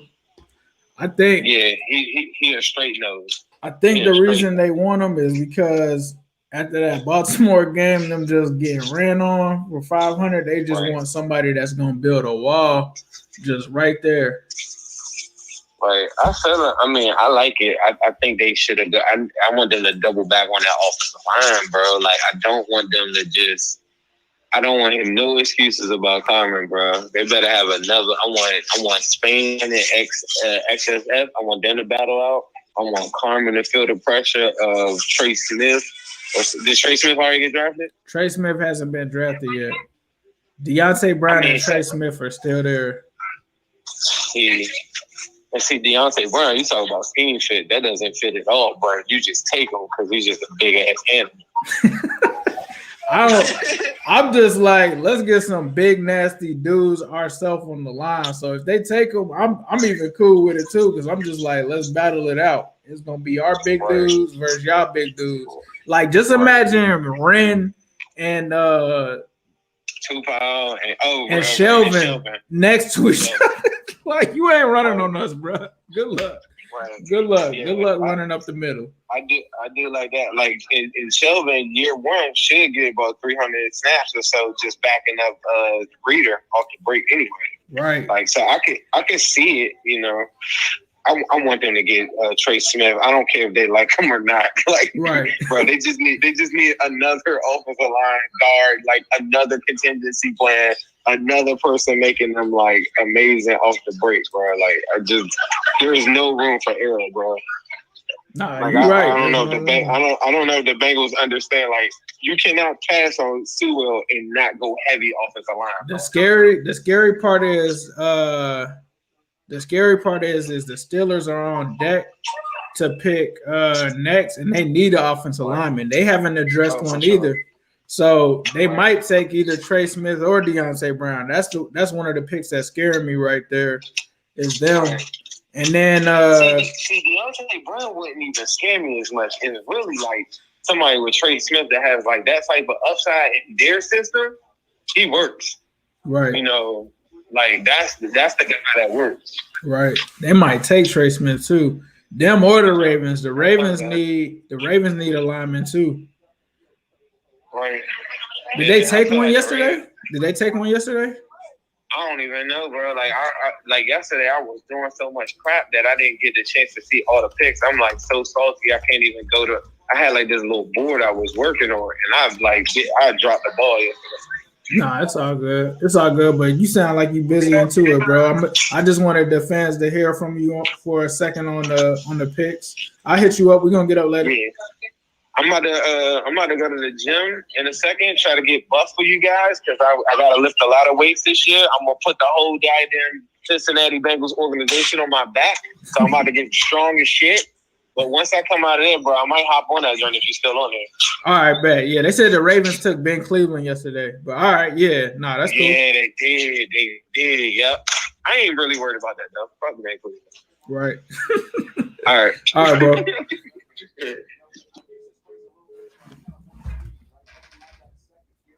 Yeah, all in. We playing zone blitz heavy or like the 78 Falcons. I just feel like, what did the Steelers finally reached? What did they do? Somebody let me know what the Steelers did. Big reach. I was waiting. The Steelers always reach every year, but they were actually having a pretty decent draft. I'm not gonna lie. I hate them, but they said them getting buffed the block for Burrow. Bro, they could sign Trey Turner. Dylan Moses is still out there, bro. Dylan Moses is still out there. My man Sands, Bengal Sands just came in. Sands, what's up, bro? Hey, what's going on, man? You still there? Yeah, I'm here. Can you hear me? Is he there? There you go. Okay, you there? Yeah, I'm here. Yeah, I've been here the whole time. Oh, dope, bro. Yeah, man. We wanted to. I definitely want to get just your thoughts on the prospects, because I love what you do as far as the film and breaking it down and just being familiar with all the prospects. Just what are some of your thoughts, just like on the entire draft? The entire draft? Okay. So I know you were Team Sewell and we went Chase. I was actually Team Sewell too, but really neither one of us, I think, are upset about it. It's like, no, we're not. We got an elite prospect. We got an elite wide receiver. You're just picking straws at that point, because it's like, even though I was Team Sewell, it was just really like a preference. It was like Kyle Pitts, Jamar Chase, Penei Sewell were all equal to me. It's like either way you go in, I just didn't like it for us, and it was just because I just didn't trust the Bengals' approach to draft an offensive lineman. Yeah, and so a lot of people think that the round 2 with Jackson Carman was a reach. I just started watching him. I'm almost done, and I think there's a lot of potential there. I mean, he's really powerful. Like, he hits somebody and they move. The thing is that his feet, they're so like choppy and quick and fast. It's like he's not going anywhere. So I think he's got a little bit of work to do, and the length might be a concern because he's around 33-inch arms. But I think it was Frank Pollock seeing this guy's huge. He was a 5-star recruit coming out. I mean, there's a ton of talent. He thinks he can fix him and make him better than any of those guys. So time will tell. I mean, I like what I saw. I don't think he's terrible. I think he's pretty good. But as long as he's a solid guard, I think that's all that we really need from him. Just don't be horrible. I'm not kind of throwing anybody under the bus or anything, but just don't be horrible. Yeah, no, he should be better than Mike Jordan. So I didn't want to say it, but hey. But yeah, let's see. Third round, we got Joseph Asai. He just started playing edge rusher, I believe, in college. So there's a lot of potential there. And while everybody loved Tevin Jenkins in round 2, right? Tevin Jenkins beat him most of the game, but in overtime on 4th down, Joseph Asai beat him outside with a speed rip move for a sack to end the game. So yeah, it's like that's what I'm like to win the game. I'm like that's what matters the most. I'm like if that was to happen, like if Joe Burrow, if we're playing the Steelers or something, right, and that happens in that game, and let's just say Jonah's just destroying TJ Watt for some reason this whole game, and then TJ Watt does that at the end of the game, I'm just gonna say that. Yeah, nobody's going to care about what you did in the first half and all of that, because when it comes to edge rushers, that's the prime opportunity for them, right? It's always that they're battling against these offensive linemen until you get into the second half and they've worn down, and that's when they make plays at the end of the game. I mean, Carlos Dunlap used to do it all the time. Like we get into those situations late in the fourth quarter, and that's when you make the plays that impact the game. So yeah, he's another guy, really high potential, I think, because he just started playing edge rusher, and I think he came to America when he was 12 or something, and just found out about football then and started playing. So there's so much potential with him. It's a lot like that was probably the D-line coach seeing this guy's fast, this guy's strong. Let me take him and coach him up. So I don't know too much about the guy we took from Tulane. I'll have to watch it. Yeah, Cam Sample. He looked apparently the Senior Bowl defensive MVP. So is that going? That's against good competition. Right. And then the guy we just took is Tyler Shelvin. I saw people complaining about it, but that's just what we need, man. He's thank you. He'll play backup to DJ Reader at nose tackle. They might have some sets where they both come on at the same time, but he's 350 pounds. He can legit 2-gap, so he can take a center and he's looking outside his right shoulder. The running back goes the other way. He just throws him aside and goes and tackles the running back. It's just what you need, because when we played the Ravens and we gave up like 400 rushing yards, that was what we needed, because we were trying to play 2 safeties deep. So they didn't have one in the box. And when you do that, you're losing one guy in the box, so you need to make up for that somehow. That's where Tyler Shelvin would have made up for it, because DJ Reader was out. We needed to 2-gap somebody. We didn't have anybody to do it. So everybody wants these sexy pass rushing 3 techniques, but I don't know. At the end of the day, they can't stop the run. They're there to rush the passer, and that's cool, because we've watched Geno Atkins for so long. That's what we want. And Geno is a rare athlete where he can do that and do pretty decent against the run. But we still need that guy, like you said, that's just going to be an immovable force that you can just plug there and just say, no, you're not just going to run it up the gut on us every single play and get 5 yards per carry off of everything, or just go off for 400 yards a game and set NFL records on our defense. So, and I was just talking to Zim before this. I was just like, not knowing, because obviously they still have to do cut downs and stuff, but just wanting to line up and see Renell Wren and him next together, that would just I dare anybody to just try to run up the middle against those two guys, because it would just be insanity. Yeah, we'd have to come up with some kind of nickname for that. I know they call him Mount Wren. I don't know what we're calling it.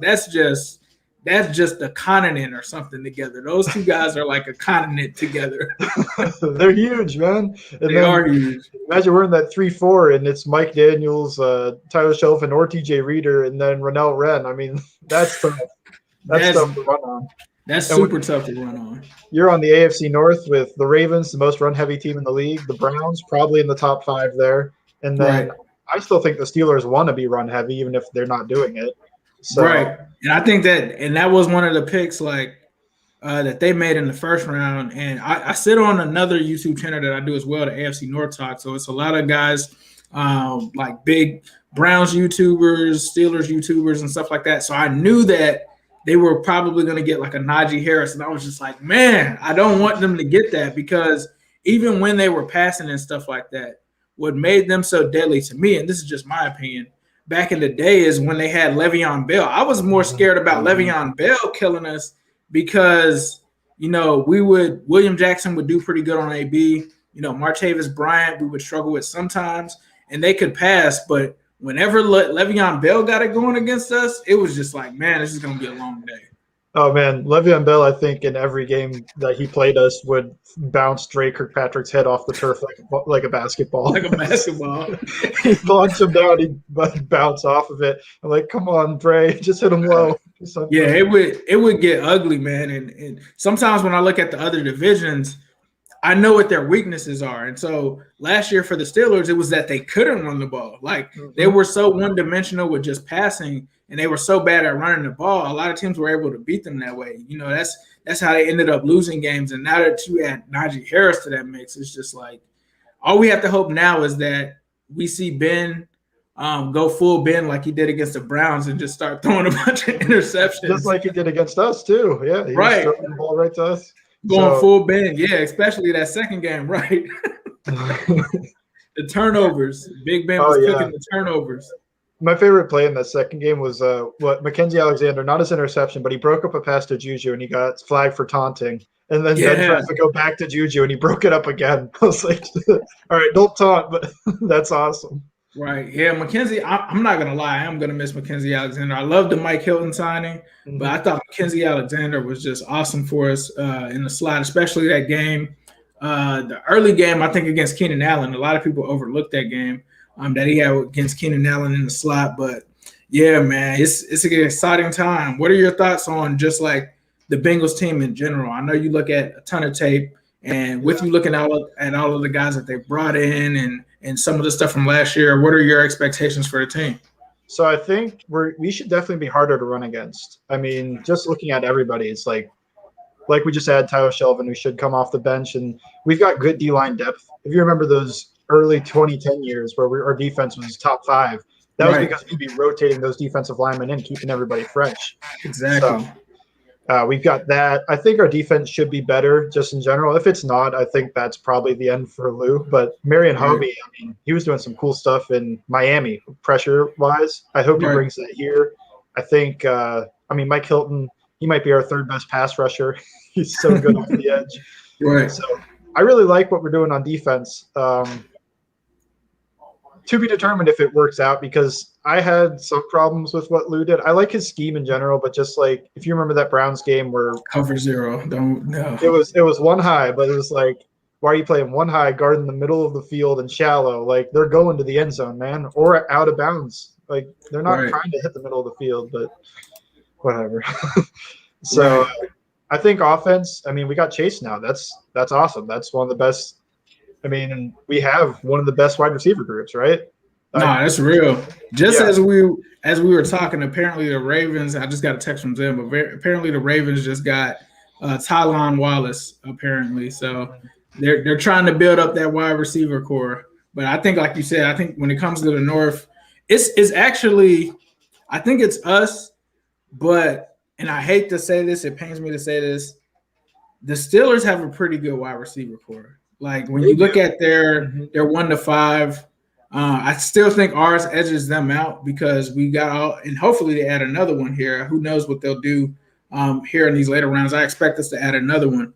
But they do have a pretty loaded wide receiver core with Deontay Johnson, Claypool, some other guys, Juju, Mason Rudolph. James Washington, I said Mason Rudolph. James Washington is who I was thinking of, his teammate. So, yeah, they still have some loaded ones there. The Ravens now, they're finally improving that. We would just make fun of the Ravens every year because they just never would have wide receivers, but apparently they're getting in on the action. And then you always got the Browns, too. You can never count out OBJ.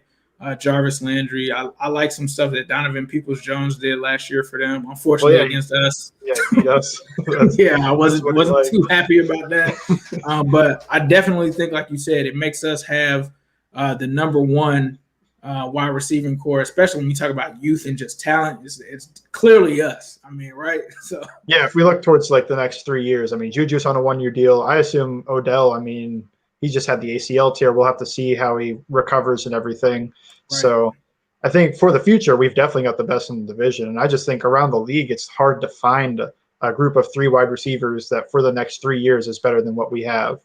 Right. Just general, I think will be improved. I'm still skeptical of like expecting the playoffs or anything. Like I'm hoping for 9-8, like a winning season. And if that gets us to the playoffs, that gets us to the playoffs, and we'll see where it goes there. But I think the year after is going to be the big push that we're going to try to make like a big run.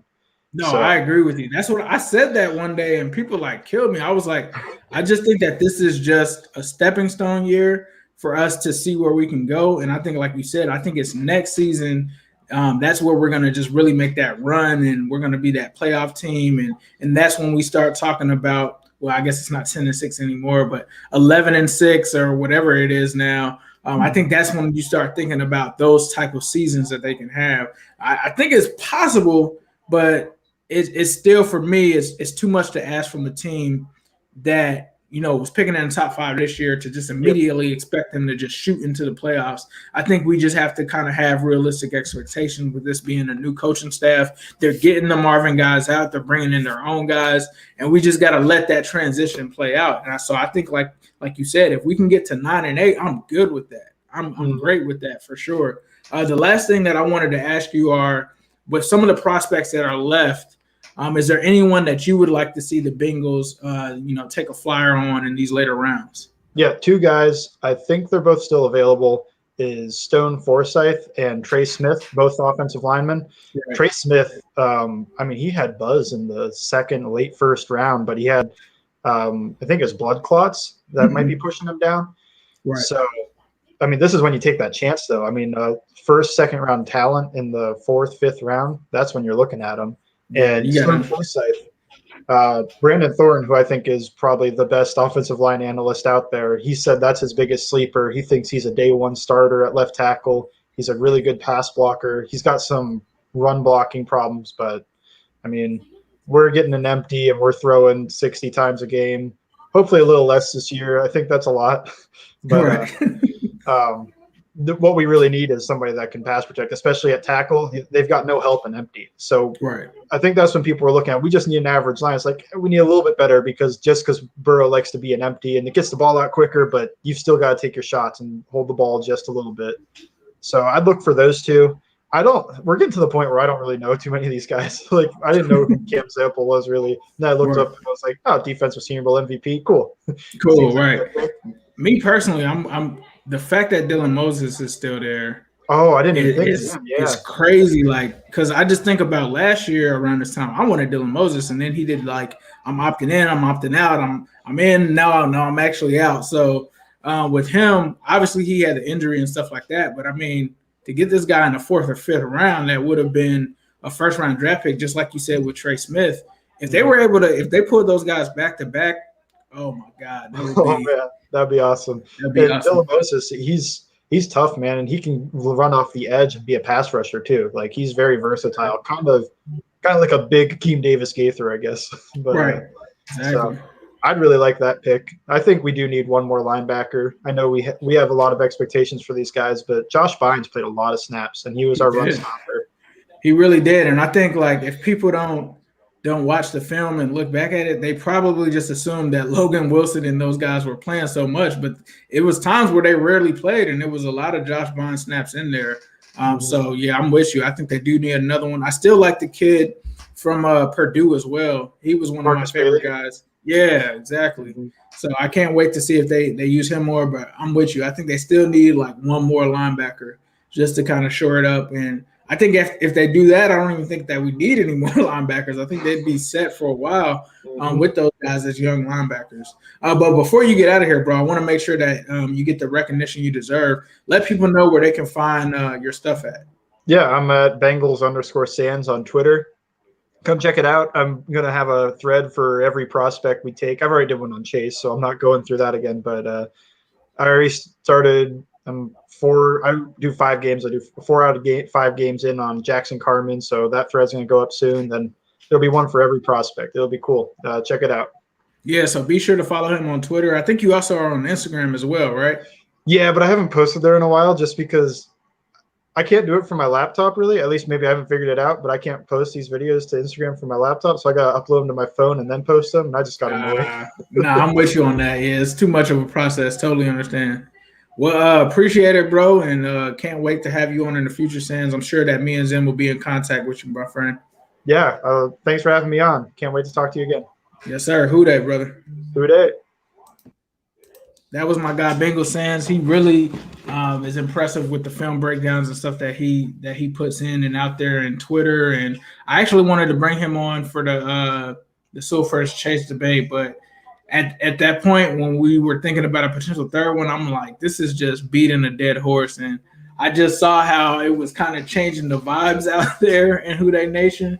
And I think me and them just figured, I think 2 was enough, but we definitely want to bring him back, especially to talk about the draft and stuff like that. So look forward to him. And he, dude knows his stuff. That's all I'll say is follow him on Twitter.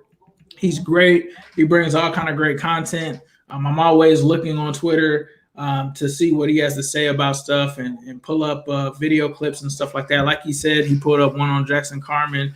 He put them up on the side. So if you want to see him giving the breakdowns on these guys on Twitter, definitely be sure to check him out. I think he's also got a podcast as well, so definitely be sure to check him out. Matt Wells, 3:30 a.m. in Australia. I mean, personally, for me, Matt, I can't say that my opinion speaks for everyone, but I like what we're doing. I think we're going heavy on the trenches on this day, and I think that was essentially the plan. And they also are looking for, I think, guys that come from championship programs. So we drafted another player from LSU. I know, shocker. But we got a lot of players from that championship between LSU and Clemson, essentially, is where we're at. We got another pick here left in the 3rd round. I'm feeling good, though. I'm feeling great. You got to think about that Ravens game, man. They ran for 400 to 500 yards. You put a guy in there like the kid from LSU, like we were just saying, like Sans was just saying, it's perfect. It's perfect. Yeah, he was great. Thank you, Doug. Yeah, he's great. I definitely will have him back on for sure to talk all kind of stuff. He's definitely provides great insight and content for sure. Ravens took another receiver. They needed to, so I'm not surprised. The real question is, what will they do ahead of this pick that we have now? So Ravens finally loading up at receiver. Matter of fact, I'm going to see if I can pull my guy Sonny in.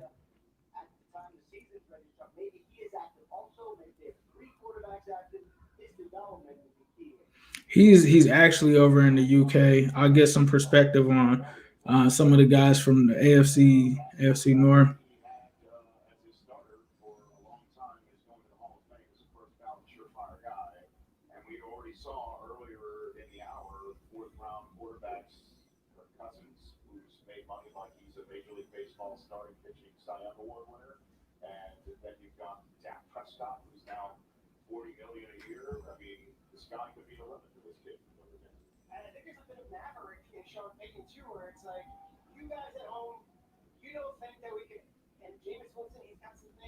Okay, so I'm gonna bring in my man Sonny, but he's about to do a live stream from the for the Ravens, so I'm gonna wait on that.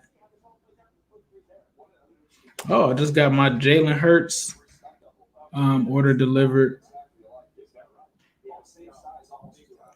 Actually, guys,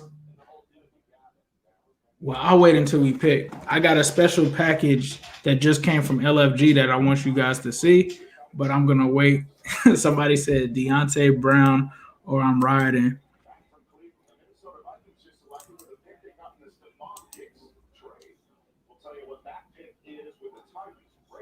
Next 4 picks. Actually, I'm gonna go and do it now because we got 4 picks. So pardon me, guys. I'm gonna be right back.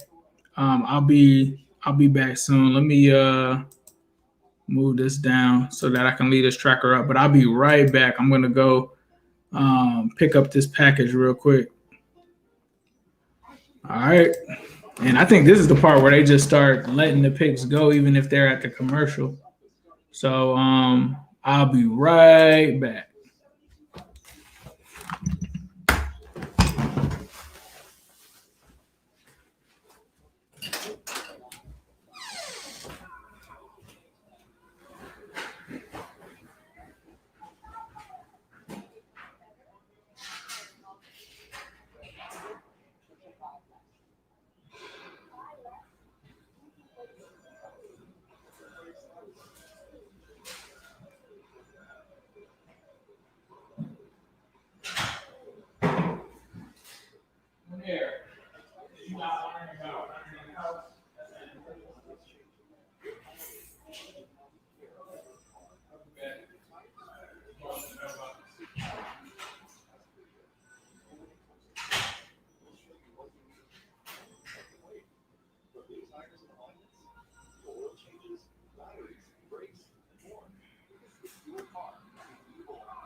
Chicken, go casket, 4 milks, broken beans. Now you can join our team. Apply at Denny's today.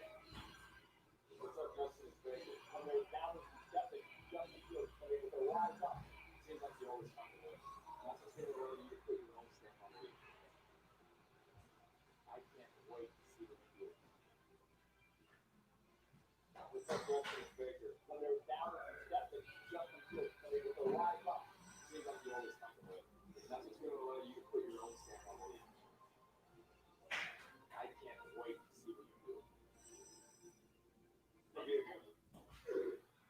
Stay tuned later today to the reveal of Run Rich Run. I got 8 NFL legends, including Ray Lewis, to run 40-yard dashes with me at SoFi Stadium, the home of the Rams, Chargers, SoFi at Hollywood Park, also home to the Super Bowl. Ray ran, Mike Vick ran, Ron Woodson ran, Chris Carter ran, just to name 4 from the Legends community. So did 8 big-hearted donors who donated over $1 million to run with them, and we are raising close to another $1 million since then. Can't wait to show you the reveal. Please go to NFL.com. Oh, that happens. Run Rich Run in order to donate to St. Jude. I love it. The 360 community meeting the NFL Legends community, all for St. Jude Children's Research Hospital. So, while we were gone, Janarius Robinson, defensive end out of Florida State, was a pick the Vikings chose from the Bills, thanks to the Stephon Diggs trade. Pittsburgh defensive end Rashawn Weaver is the newest Titan. Now the Arizona Cardinals are just traded up with the Ravens, making this selection from State Farm.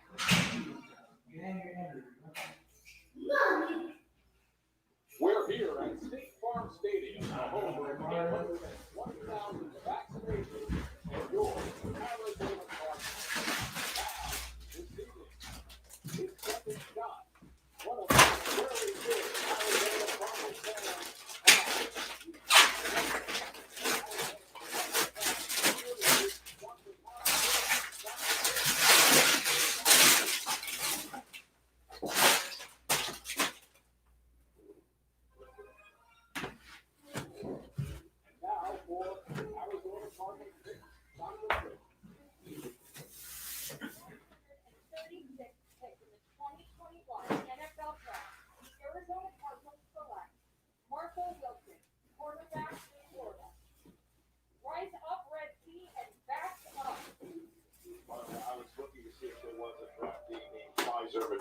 Johnson that could have been named right there. That would have been amazing. But it's Marco Wilson. Take it away. Marco Wilson, you want to talk about a pro day?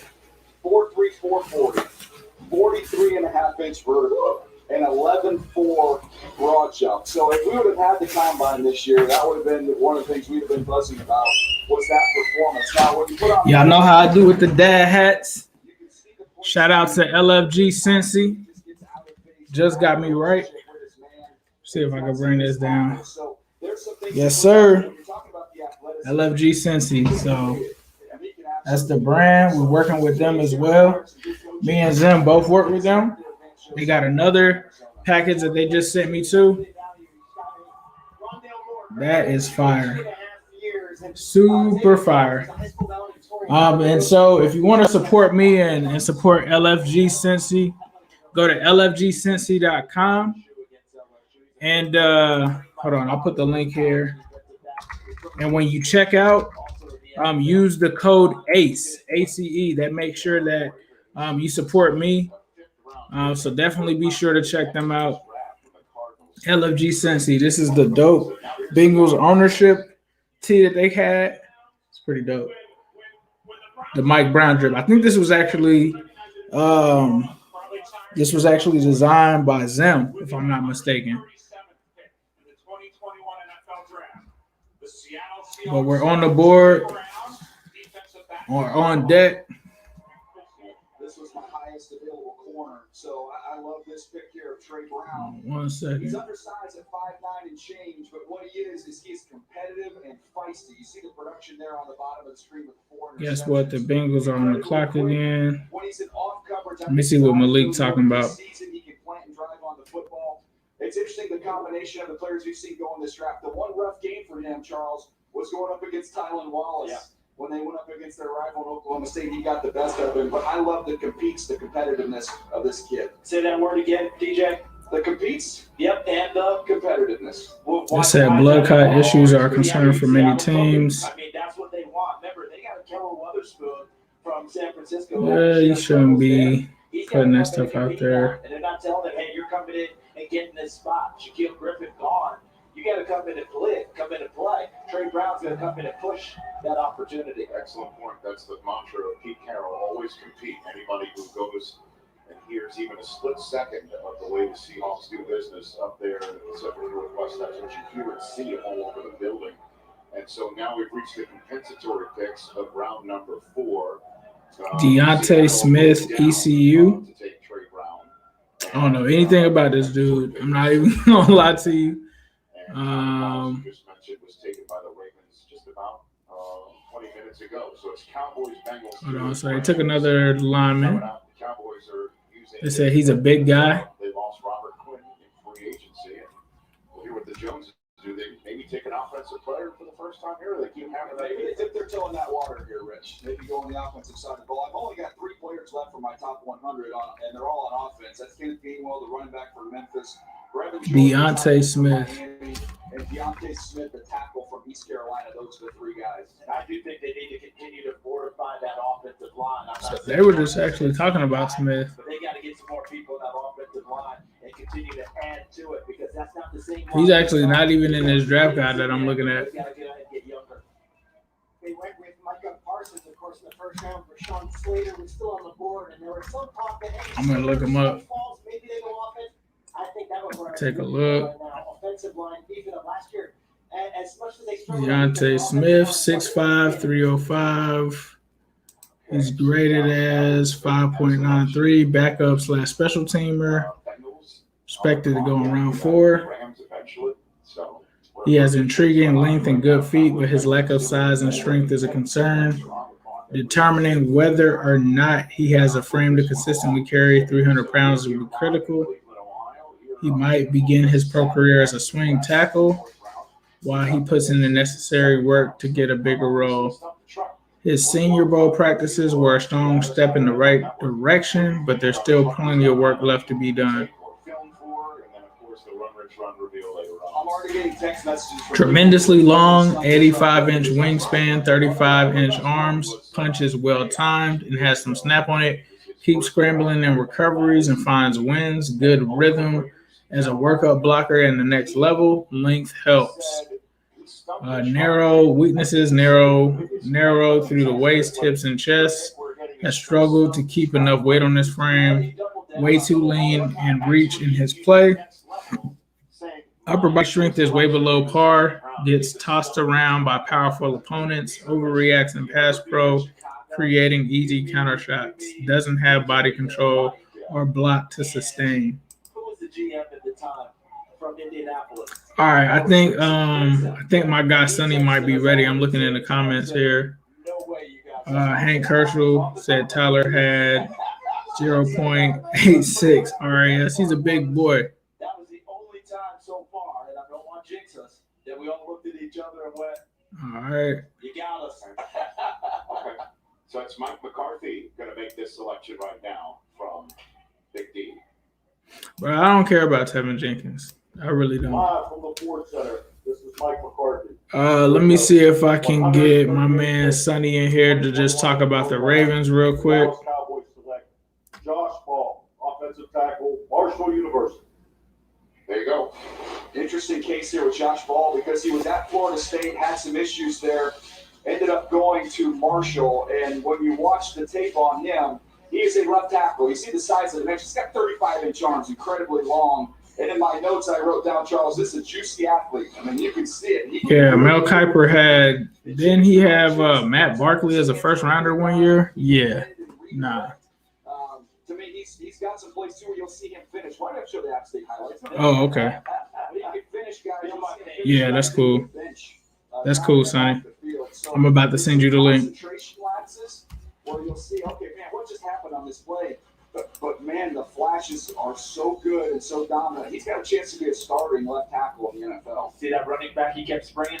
I'm gonna send it to you on in a DM, Sonny. Has sent out a tweet, first one we've seen since the whole report about him with the Packers, and he has tweeted the following. Put it up on the screen. Just sent it over. There we go. He's in the tweet. My bad. He's going to the Derby. Oh, he's living his best life. This just it. Aaron Rodgers living his best life. Oh, that other pick. If they can get Dylan Moses, I'm good with it. We can get Dylan Moses. Those 35-inch arms, that's pretty long, though. Sonny, what's up, bro? Hey, man. You know how it is. I barely have slept.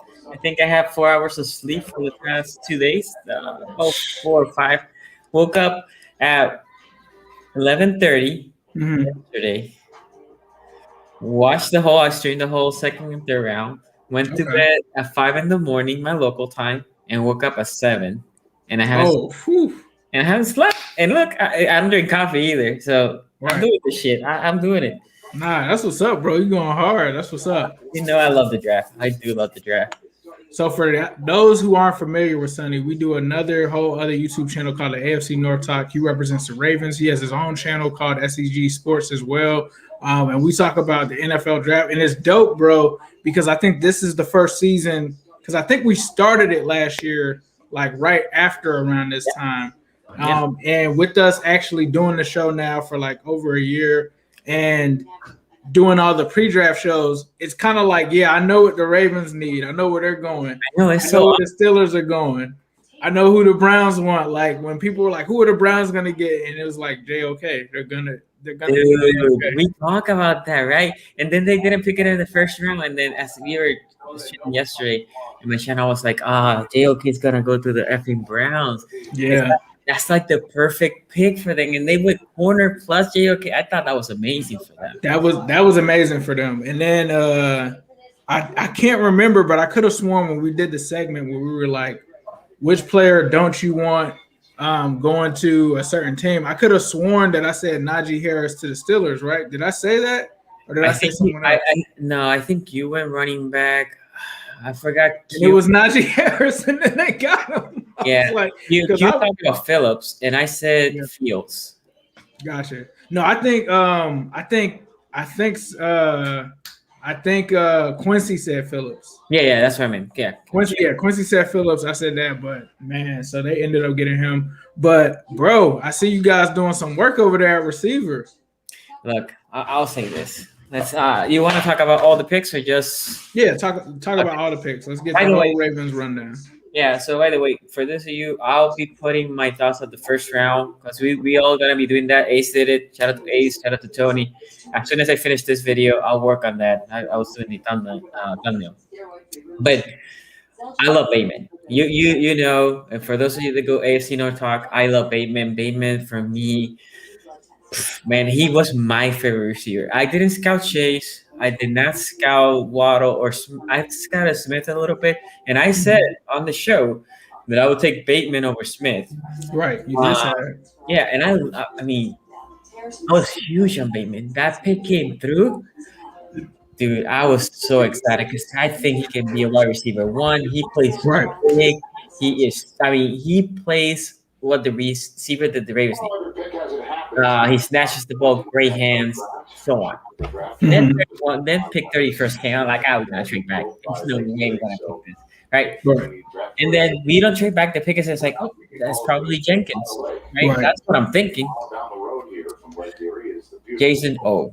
And at my reaction, I was speechless, right? I'm not.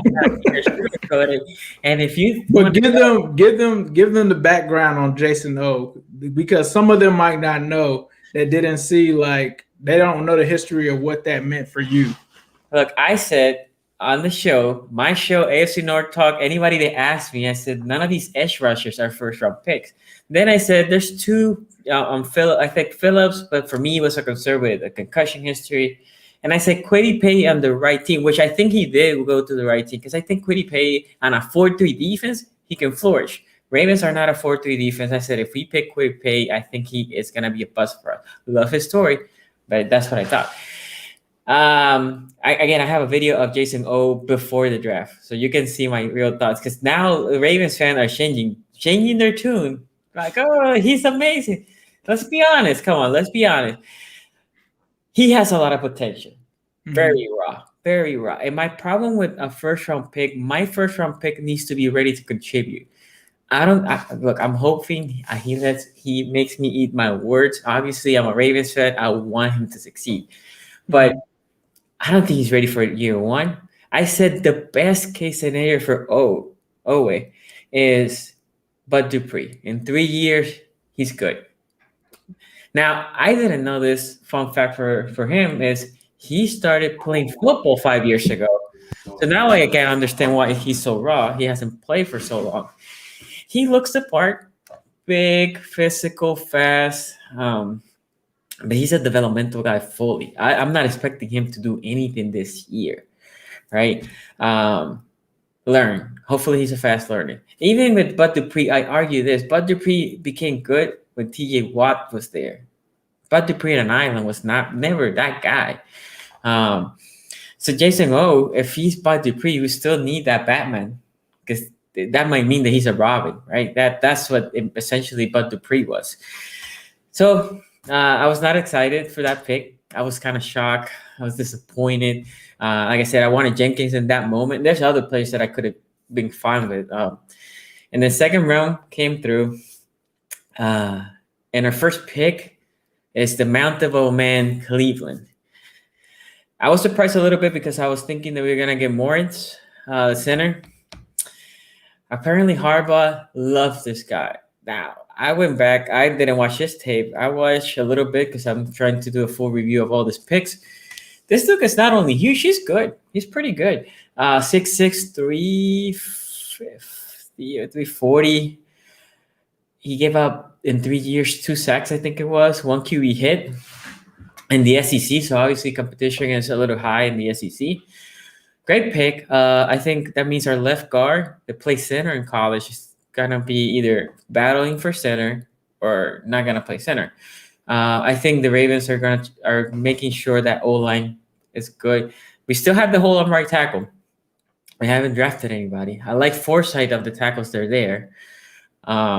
But we'll see who they pick. They brought Villanueva and Kelly both to potentially be there. And then they have Phillips that we drafted last year.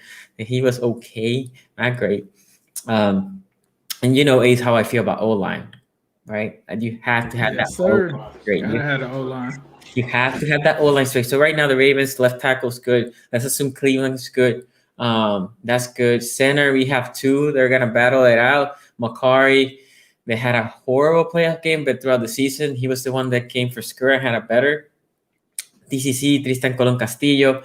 He is a guy that he played in the Steelers game really good. So they might be content to just let those two battle for the center position. Right guard, we got Seiler. I know you guys are familiar with him. And with right tackle, Phillips, and I'm assuming they're going to sign one of these two other veterans. And then the pick, Stephens, I think is how you pronounce his name. That surprised me too. The Ravens like those type of picks. A guy that can be versatile. He played running back for UCLA. He played corner. I was watching his tape as a corner in SMU. Now competition SMU is not the biggest, but he always looked to be in position. Fast, agile. The rumor is the Ravens want to try him as safety because of his abilities. His ability to be so agile. He can shift position. He's very fluid. So that is pretty good. But that's a developmental. So now we're talking 4 picks, 2 starters, 2 developmental players, right? With the third round, that's fine. The first round, again, that's for me personally, that's a hard pill to swallow because I don't think a first round pick should be developmental. And then who are we talking? Oh, the guy that we just picked, Tyler Wallace.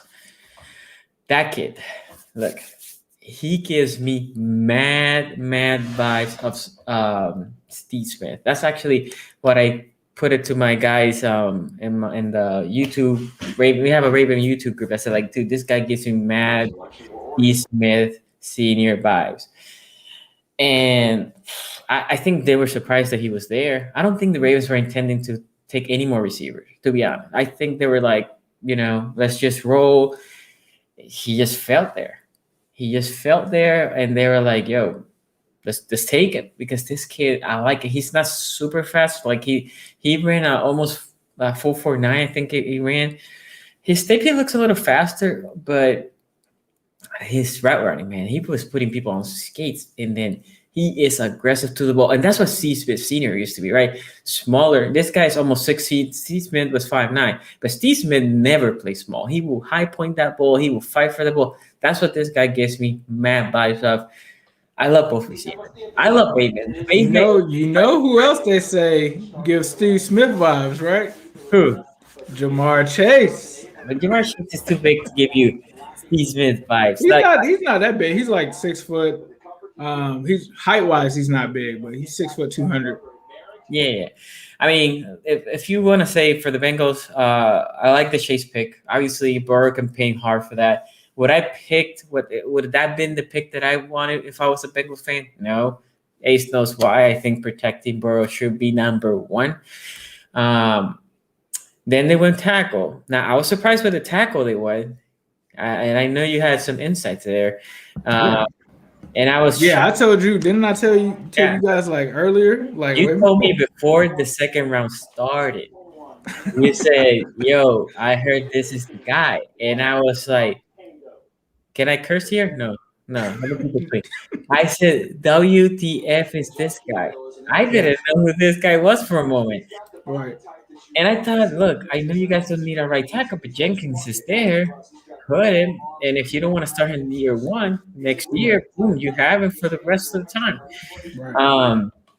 And then I know this kid from Clemson play left tackle, but I heard you guys are planning to put him in right tackle, so I'm assuming again he's going to be benched year 1. We're going to play him at right guard. So he played tackle for Clemson. He was a starter for the Clemson Tigers on like the national championship in this past year. So he was blocking for Trevor Lawrence. Had some good film against Chase Young, but they feel like he has the body type to be able to play left guard, right guard, if need be, and then to eventually swing out to right tackle. Okay, so right guard this year, right tackle next year. Okay, I mean not a bad pick. So and then the third pick, who was the third pick? Because we got Joseph Asai, edge rusher out of Texas. I didn't expect him to still be there. Asai. bunch of guys, man. Because since we traded back and got those 2 4th-round picks, it just added a lot more for us. You were reigning picks. By the way, the Ravens traded and got another 4th. Oh, nice. But yeah, I think the Ravens are, just to give my thoughts, I think the Ravens are really attacking this draft the right way to come away with Ben Cleveland, to come away with the 2 receivers. You know, I liked Rashad Bateman as well. He was a guy. I was actually thinking you guys were going to go Terrace Marshall. I was surprised that he fell as far as he did in the draft. It must have been the medical. He felt bad, man. Like there was a couple. As I was streaming day 2, I was like, "This team can use it. This team can use it." And people keep asking him, like, "I'm missing something," because I saw his tape. I'm missing something. Yeah, I think from what I heard, like leading up, I had a guy that was like the most accurate mock drafter from 2020. He came on the show and he was like, "Yeah, I'm hearing like the medical rechecks didn't go good for him," because I was like, I keep hearing people say first, second, like what definitively is it? And he was like, I see him in the second because the medical checks didn't go good for him. But he ended up getting picked up by the former offensive coordinator or the passing game coordinator from LSU. So that's why he went to the Panthers. The crazy thing is Jamar Chase tweeted out Terrace Marshall. So I think he wanted the Bengals to go and get Terrace Marshall in the 3rd if he would have been there, which would have been crazy. Nah, I think again, I think the Chase pick is good. Don't get me wrong, not trying to hate on him, but I think if you flip that, you get Sewell and you get Terrence Marshall, you still get that big receiver LSU guy. That would have been, I think, maybe a little bit better because the combination between Marshall and Sewell, I think, is better than Chase and the Clemson kid. I keep forgetting his name. Right, Carman, Jackson Carman. Carman. So yeah, I mean, it's I think the Bengals are doing because Osai is raw again, but I had no issue with Osai in this round where the Bengals picked him because he's developmental, right? He's not a 1st round. He was a 2nd or 3rd. I know there were some mocks to have him as a 1st. That was stupid. I'm happy that Rousseau went to not the Baltimore Ravens. I wanted him to go to Cleveland. I'm gonna say that right now. And you know the kid might be good. It's just he's super raw. Same thing with Owe. Owe is super raw. He might be good. Owe is the definition of a boomer bust guy. He can boom and be great, and he can be completely bust. Right. Well, Sonny, I appreciate you coming by, bro. I'm sure we'll wrap even more on the AFC North talk. We'll see who the Bengals are about to pick, and I'll keep my eye on the Ravens, man. And best of luck the rest of the way drafting, and let people know where they can find your stuff if they want to stay tuned on what the Ravens are doing in this draft. Yeah, man. SCG Sport everywhere: YouTube, Facebook, IG, Twitter. SCG Sports. Also check out the video that I'm about to go and put in with the AFC North talk of the Bengals, not the Bengals, the Ravens. So 1st round thoughts. And if you haven't seen, you can go check Ace and Tony's video are also up there. Check the AFC North talk. It's a great show. Hope to see you all on Tuesday. Take care, Ace. All right, brother. Take care. So that was my man, Sonny of SZG Sports. Definitely be sure to check him out and check his stuff out. He's definitely going to drop his video on AFC North Talk as well. But give me 1 second. I was trying to mute this because it seemed too loud while he was talking, but give me 1 second. Rich, I got to be honest. I love tweeting about Tim Tebow. I didn't love it when I was doing it when he was just a mess. I love doing it. And that's some things I'm going to try to switch up on day 2, bringing guests through and stuff like that. I'm also going to probably try to bring 2 of my other guys from AFC North over to just talk about their draft, so that way we can get like their thoughts on the drafts that they're having and stuff like that, just to compare and contrast, and that way you can also get their opinions on what the Bengals draft is like and what it looks like from that vantage point. So it looks like Brevin Jordan just went here to the Texans, is what y'all are saying in the chat. New Bengals, Deontay Smith said a concussion and a knee injury cut his 2020 short. Said he felt good pre-draft process and talked to the Bengals a lot at his pro day.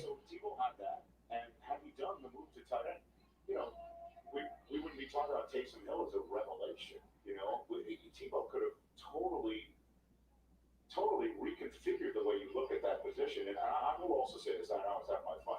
The fact that he just wants to keep at it, good for him. It is. Yeah, of course it is. Somebody said, call Steven. I'm gonna try to see if I can get Quincy in.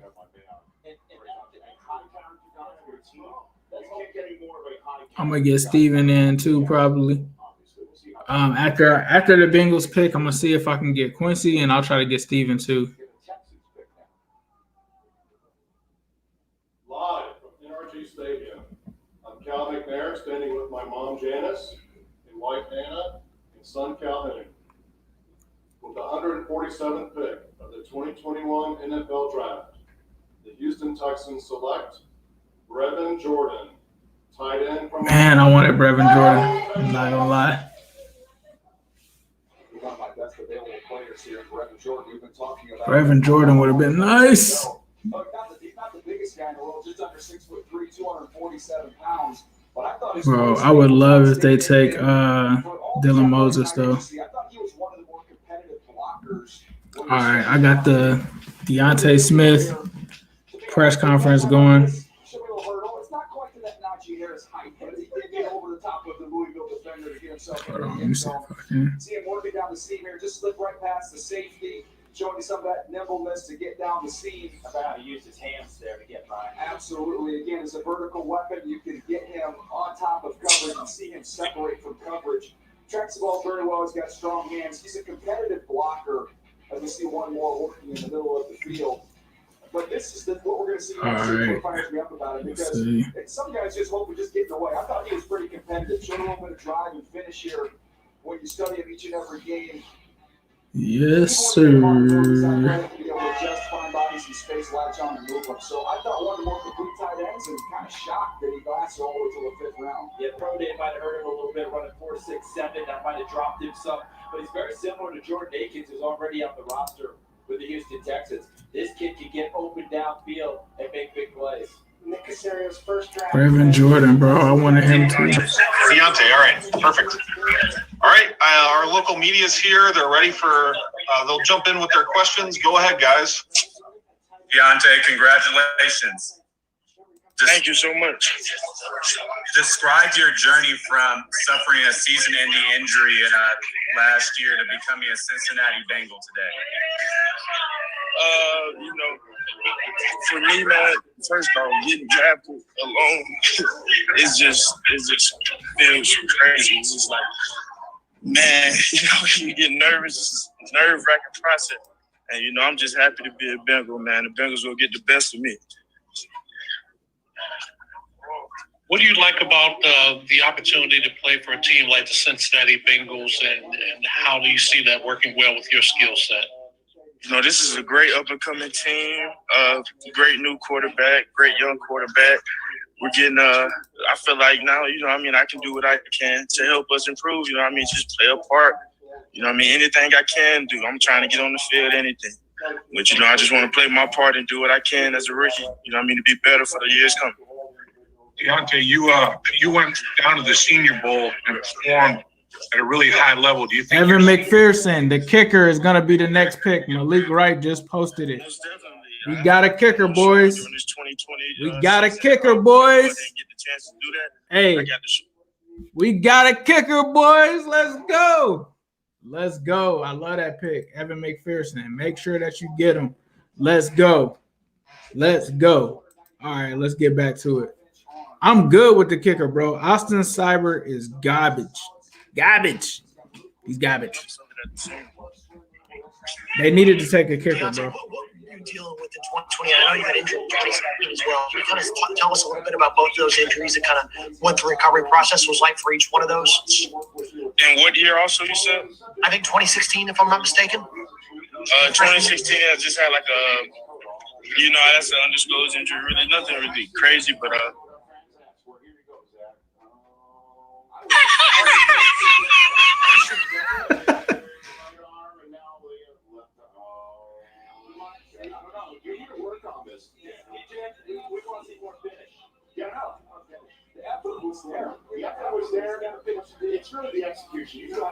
My bad, yeah. I just had to go through a recovery process. In 2020, I had a concussion, and I had to get my knee scoped and everything. So that was why my You season. needed a kicker bad, though. How long did it take for you during the pre-draft process to start to kind of feel back to how you were before? Because I know you made a run of consecutive starts for ECU before that. I was good to go, in the surgery. I just happened to get to a point, where I was recovered to where I could run and do my thing, But that didn't take long at all. So mentally, I was ready to go. I had been preparing myself mentally, That's another thing that really hurt me a lot. I had my streak of starts, and I ended up ending that. You know what I mean? But everything worked out in the end.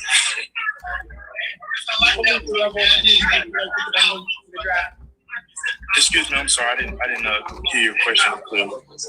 How much were you communicating for the draft? I talked to the Bengals a good bit in the draft. They came out to my pro day also. I'm just happy they gave me an opportunity to make the best of it. Deontay, do you consider yourself a left tackle? Can you play right tackle? What kind of position versatility are we talking about? I'm a lineman, you know what I mean? But as a whole, I'm a lineman. I'm sorry, my phone had got a phone call. But so I feel like I can play any position, but I feel like I play tackle best. Sounds like you have quite the celebration going on. Can you talk about what's going on where you are? Yes, I'm with my family and everything. We out here. They just happy. We've been waiting. So it's just happy to be here. Speaking of the waiting, how did you handle all of this time waiting to hear your name called? What did you do to stay busy?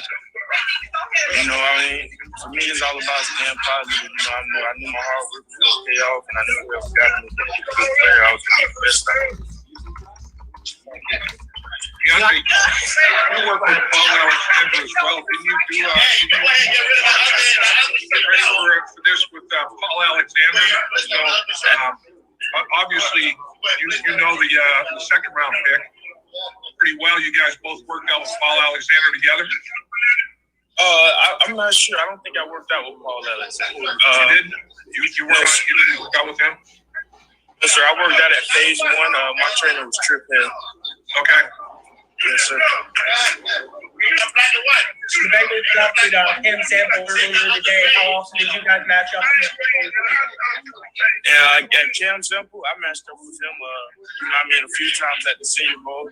I like Cam Sample a lot. He has a high motor. Somebody that's like me. I like to put a high motor. So that's somebody who'll help me push to keep getting better every day. And he's a great player at that. So.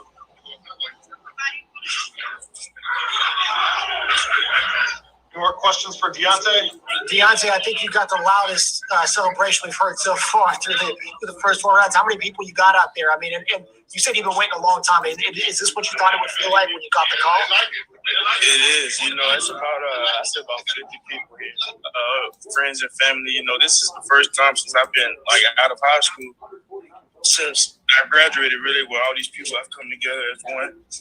And so it feels good. Are y'all having a cookout? What's on the menu? French fries, cookout. It's crazy. In the middle, when he called me, I had just sat down with some fish and chicken, some rice and everything. I'm getting ready to eat. I was like, y'all don't care about eating no more. It's time. It's time. I hope you got some hot sauce on that fish. Most definitely, and some bread to go with it. Is your plate in good hands while you do this interview? It is. My mama probably standing right over. All right, Deontay, we'll let you get back to the party. We appreciate you carving out some time for us. Yes, sir. Appreciate you. Thank you. Talk to you soon. Congratulations. Thank you. All right, so just my instant reaction to Evan McPherson. It was a great pick, man. I mean, this is the number 1 kicker in this draft. They needed to do it. I think Joe Goodberry has said that he had heard that they were down at Florida and they were going after him. And, my guy Quincy knows a lot about Austin Seibert. I'll tell you that. Let me see if I can get Quincy on real quick. I don't know if Quincy is live right now. I'm going to check on his YouTube channel first. He made 90% of his kicks. He's like That's like we picked this guy. We don't have to even worry about a kicker after this. Like, I love that pick. I'm actually gonna be excited to create him in Madden. Like, it's gonna be like that. I don't think Quincy is live. Let me see if I can get Quincy on the phone.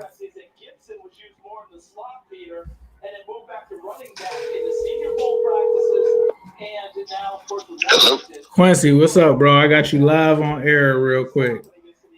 Hey, what's good, man? Chilling. So I just talked to Sonny, and he talked to me about the Ravens picks. I wanted to get your perspective on the Browns picks, but before we get into that, a lot of Bengals fans right now are mad that we just took Evan McPherson, the kicker out of Florida. But can you please tell them about Austin Seibert? Yeah, Austin Seibert, he ain't good. I know people were like, "Oh, he got drafted in whatever round." The Browns took him in the 5th round, and he had a great record in college. But he's a 5'8" kicker, and look, I normally don't do the height thing, but the 5'8" kicker is a real thing because he has no range, and he's not consistent. He doesn't consistently make field goals. The one full season he had, he missed the most field goals out of anybody other than like a 50-year-old. What was it? Gostkowski not Gostkowski. Vinatieri at the time, right? Right. So yeah, he can't make the short field goals. He can't make the long field goals, and the only thing he can do is hit like 30 yards consistently. But like, you know, if you're a good team, you need somebody who's going to make the extra points more than you need somebody who's going to make 30-yard field goals. And seeing that you guys went all in on offense, I don't think y'all trying to kick a lot of 30-yard field goals. So you know, he's absolutely not a great kicker at this point in his career. He could develop, maybe. I don't know. I highly doubt it. So Austin Seibert, definitely not kicker one. Definitely not somebody you should bring in without competition. Also with Austin Seibert, what you have to factor in is a huge part of his problem is that he just doesn't respond to pressure well. Right? Like if you look at the high pressure situations he had to kick in Cleveland, or when he had to come on the field real quick unexpectedly because Brown scored fast, those are where his missed extra points would be. So yeah. I fully endorse you guys getting a kicker if Austin Seibert's the only kicker on your roster. Right, fact. So talk to me about the Browns draft, because I've been seeing a whole bunch of stuff happen, and I'm like, hey, the Browns grabbed this dude, they grabbed that dude. What are just your thoughts on just the like rounds, I guess, 1 through, what are we in, round 5 now? Just your thoughts on like some of the picks that just really stand out to you and what you think that they're going to do for the Browns this season. Yeah, so Greg Newsome is going to be a great pick because you can put him on the other side and have him compete with Greedy Williams for that other boundary corner position. And whoever wins that battle, you feel good about, right? Like Greedy, if he wins it, okay, he's ready to take that step. If Greg wins it, you know, you got your corner for the next 4 or 5 years. So you're set there. You feel really good about that pick. Then you go to the 2nd round and you get the guy that everybody said that they didn't want the Browns to get in JOK. Right. At 52. Tremendous value. Don't know why he fell to that point, but, you know, I'm not going to question good fortune because that is good fortune for the Cleveland Browns. JOK was my favorite player in the entire draft because of how well he tests on tape. But will that translate to the NFL?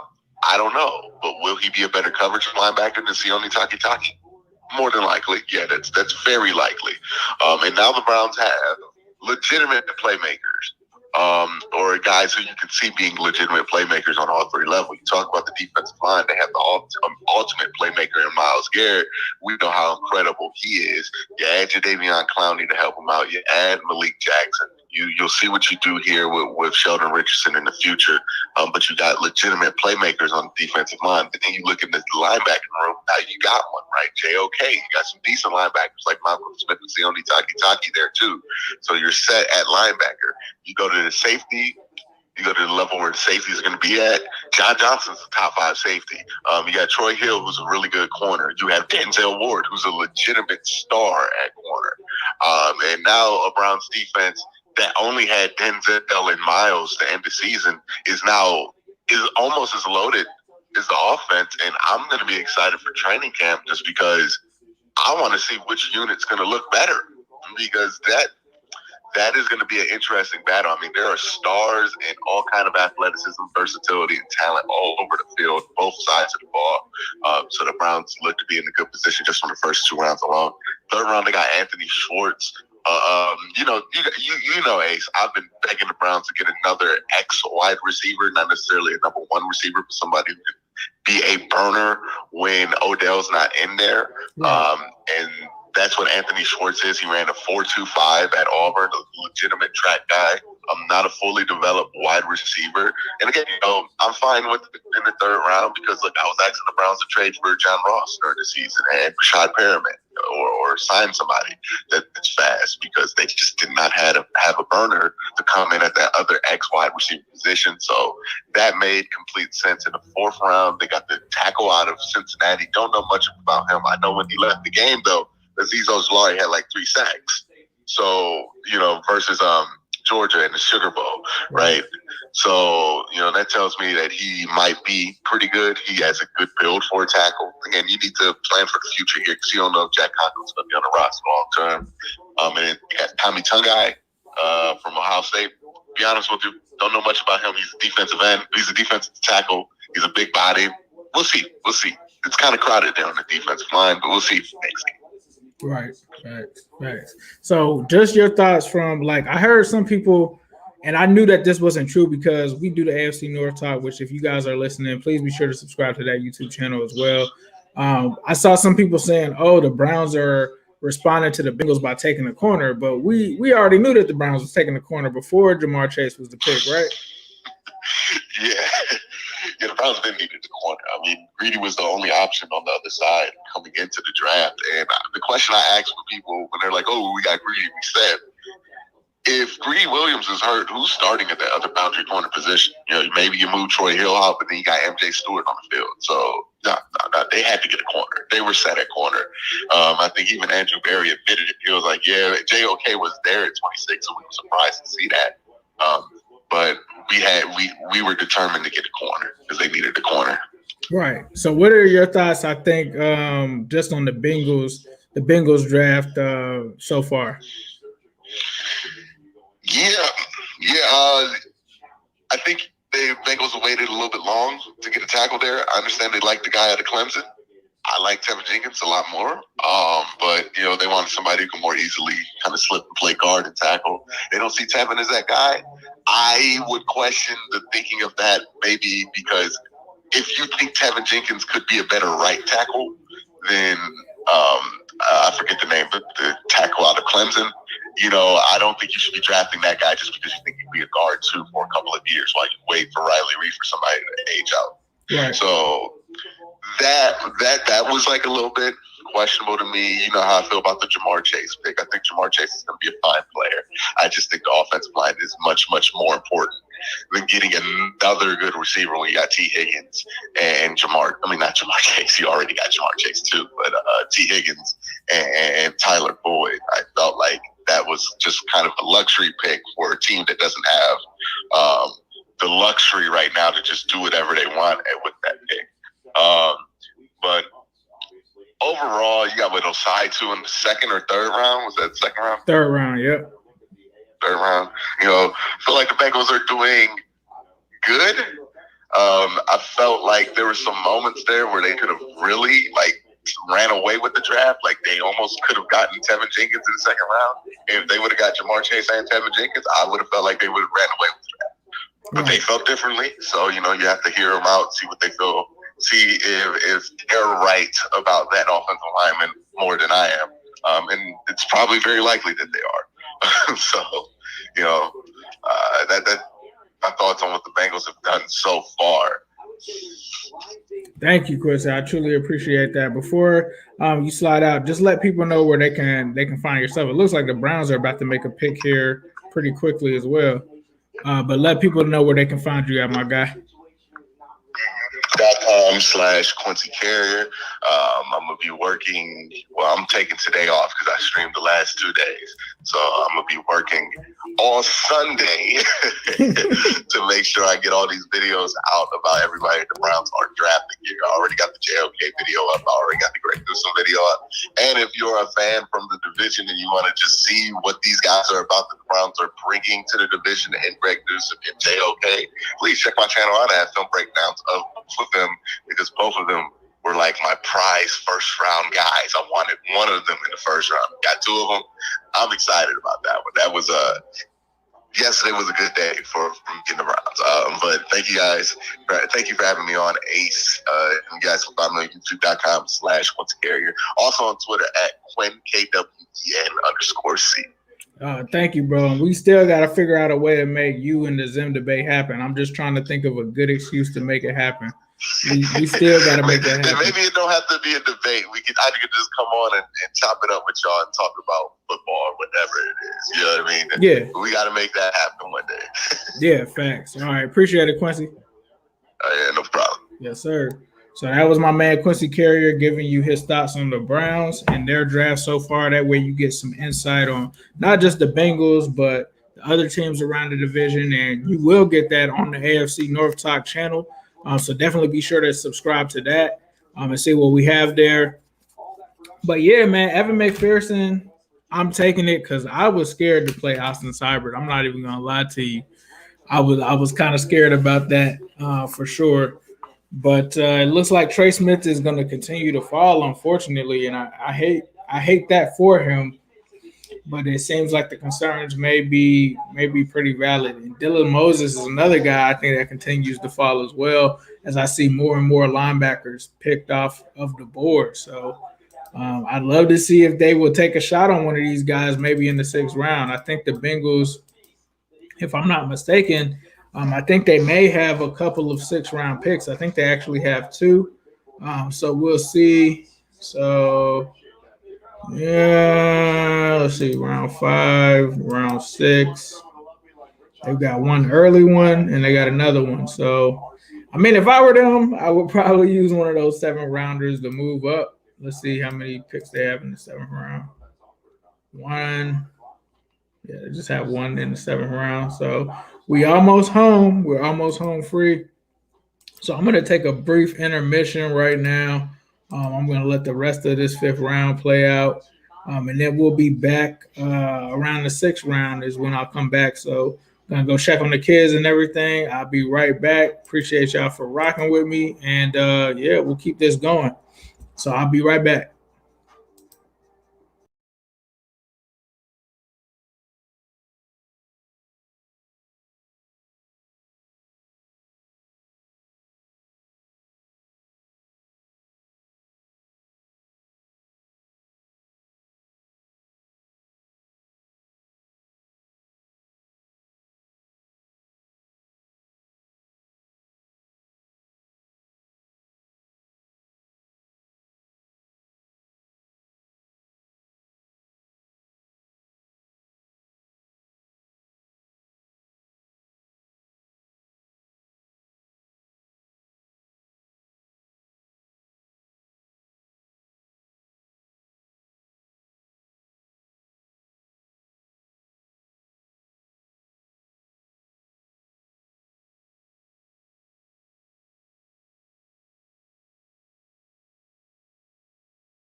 we're going to submit this thing. Give you a shout a little bit later on, okay? What's up, y'all?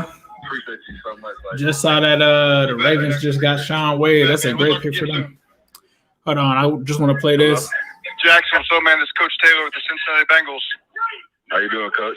You ready to come home? Yes, sir. All right, man. We're going to submit this pick and make you a Bengal. Yes, sir. Hey, we're fired up, all right? Yes, sir. Me too. Can't wait to get you over here and get a chance to see you in person, and you're going to really like what we're building here.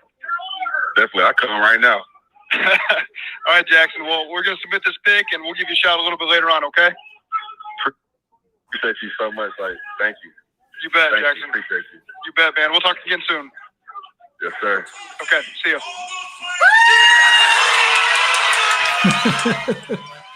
All right, so we're gonna get into the Evan McPherson introductory press conference. Let's see if we can get this popping. The training camp, at least. We'll go back and start from the beginning.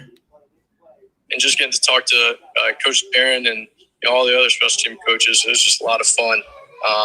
But yeah, I mean, I was super happy with how I performed that day.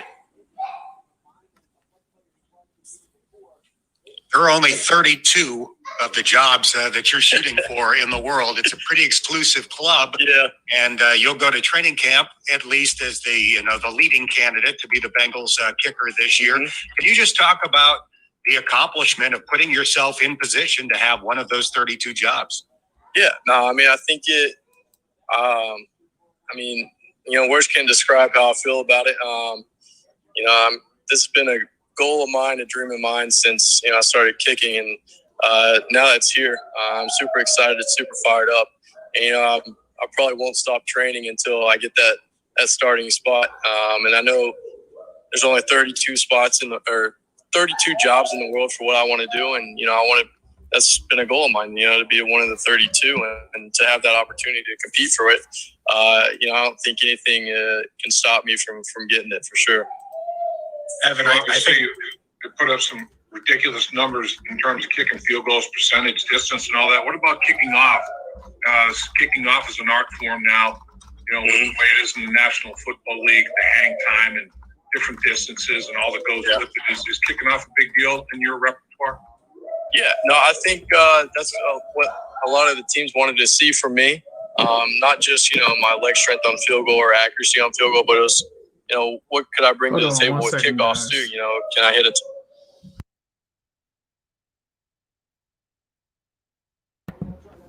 Touchback whenever I need to. And I think the adjustments I made from the end of the season to now have really helped me, show the teams that, I can hit a touchback whenever we need it. And I think that was big for me on Pro Day, just show them that. Evan, a favorite kicker? I'm sorry, Jim. Do what? You have a favorite kicker? Do I have a favorite kicker? I'll watch a lot of guys in the NFL, just for multiple different reasons. But I think a lot of people's favorite kickers is like Justin Tucker or, maybe Harrison Butker or somebody like that. But Justin Tucker is definitely somebody I feel like everyone looks up to, in the kicking world at least. I think a lot of Bengals fans are seeing the bottle kick where you kick the ball and the cap unscrewed there. Where did you get that idea, and how many attempts did it take to pull it off? Yeah. The bottle cap challenge was going around at that time, and I knew snappers were doing it. Some kickers were doing it. And, I just wanted to do something to kind of top all of it and to get people's attention, I guess. And I guess that's where the inspiration came from. It probably took me around like 30 or 40 tries. But as a kicker, sorry, I was getting a call. But as a kicker, we're trained to aim small, miss small anyway. So, I knew it was just a matter of time until it happened, really. Couple more questions? Coach Simmons was talking about your big leg, but he also really liked the clutch nature of you as a kicker. Did you have any kicks at Florida where the game was on the line, game winners late in the game? And is there a kick that you're proudest of or a favorite? Yeah, I think some of the biggest kicks I had at Florida, they kind of came, I guess, in the later minutes of the game. No really walk-off kicks. either that or at halftime to go up, carry the momentum into the second half. But, I didn't really have, I'd say, like a last second, walk-off field goal, but I had a couple, in the last couple of minutes to go up 10 or to go up 8, something like that. But yeah, I mean, no walk-off kick or field goals. So I'm excited about my first one, whenever that's going to be. Last question. What's the lousiest weather you've kicked in? Because that will definitely be something that you're going to face in Cincinnati. Yeah, and I knew that's something that was being talked about because I'm from Alabama originally, and it kind of gets cold here, kind of October, December, and I've played football, in those months. But I training on my own. I've kicked in January in Alabama where it's 35, 40 degrees, and I know probably in Cincinnati it's a little colder than that. But no, I don't think the cold weather really affect me that much. I'm sure I'll be able to adapt to it. Kind of just like anything else. But I will say I was probably spoiled down there in Florida, having like 70-degree weather year round. But no, I'm excited to get up to Cincinnati and just get things going. All right, Evan, we appreciate you carving out some time for us. Congratulations again, and we'll talk to you soon. Yeah, no, thank you all, and hopefully we'll see you soon in Cincinnati. All right. Thank you. Thank you. All right, so that was Evan McPherson, the kicker from Florida. I'm glad that they got him.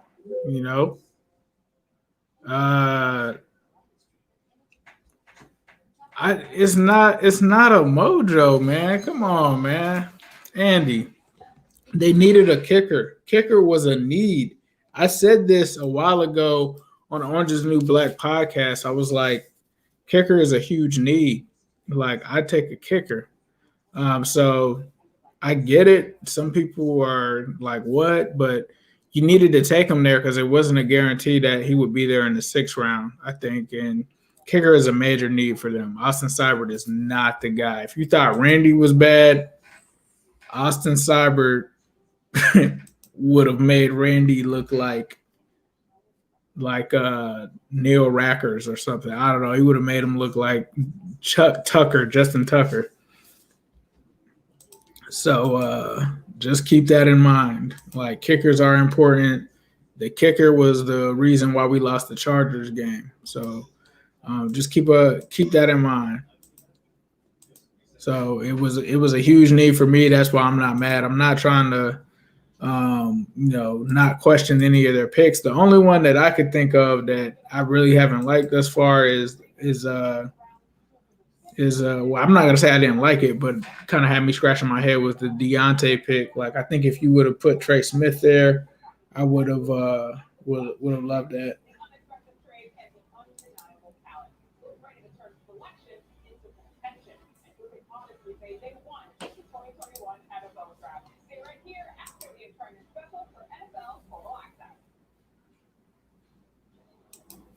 Oh boy, is Cleveland hit all the right notes as our host city here in the 2021 NFL Draft Day 3. Beautiful day right there on the banks of Lake Erie as we welcome you back to our coverage here, the 2021 NFL Draft. Red Lewis, Maurice Jones-Drew, and Charlie Casserly. But yeah, man, I'm probably gonna grab some food and come back. I'll probably try to get Steven on. I see you guys want me to bring Steven on. We still got a lot of picks left here in the 5th round. So I'm going to get some food ordered for the family real quick, and I will be right back.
Yes, sir. We're back at it. Thank you guys for being patient while I got the family right and fed. We're back up here just in time for right before the 6th round pick. So I'm going to go back and see what you guys are talking about. Dylan Moses, some other guys. Let's see. I'm going to go back and see what y'all been talking about.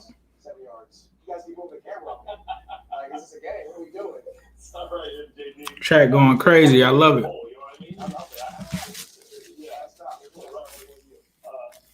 So Mac was the 5th quarterback taken in this draft. Justin Fields was the 4th quarterback taken, with the Bears moved up 9 spots from number 20 to number. What's up, man? Appreciate y'all still being here. Also have the LFG Cincy shirt on, representing Mike Brown. Ownership, Bengals ownership tee. Appreciate all the loyal fans being here. Appreciate y'all. Glad to be back. What's up, y'all? Hey. Just in time for this pick, man. You know what I was just thinking? As I was riding around picking up stuff for them and waiting for the pizza delivery guy to get here and all kind of stuff. They only have taken one receiver, which I'm cool with because I love Chase. I thought that they would actually have taken a second receiver by now. So that's the only thing that's kind of surprising to me is I thought that they were at least coming out of this draft with like another receiver, but I mean, it kind of makes sense now that I think about it because you got Chase, you got T. Higgins, you got Boyd, you've got Auden Tate, you got Mike Thomas. So I guess you probably still bring in like undrafted guys. I think at this point there's no reason to pick another receiver. So we got 2 picks here. I would love for them to make them count. I would love to bring in Trey Smith right now. I know obviously the health concerns, but at this point it's a 6th round pick. At this point, just do what you can. Tight end, it looks like they have tight end as a need, linebacker, corner. I love Dylan Moses here, but I don't know what the skinny is on Dylan Moses and why he's falling. Hold on, let me see if I can under why Dylan Moses is falling. A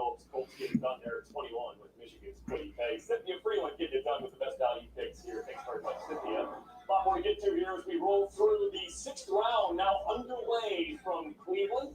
Saw some fantastic quarterbacks off the board early. Looking back on those selections and their fits. Hold on, let's jump up on Twitter. There you go. Everybody joined from Cleveland today.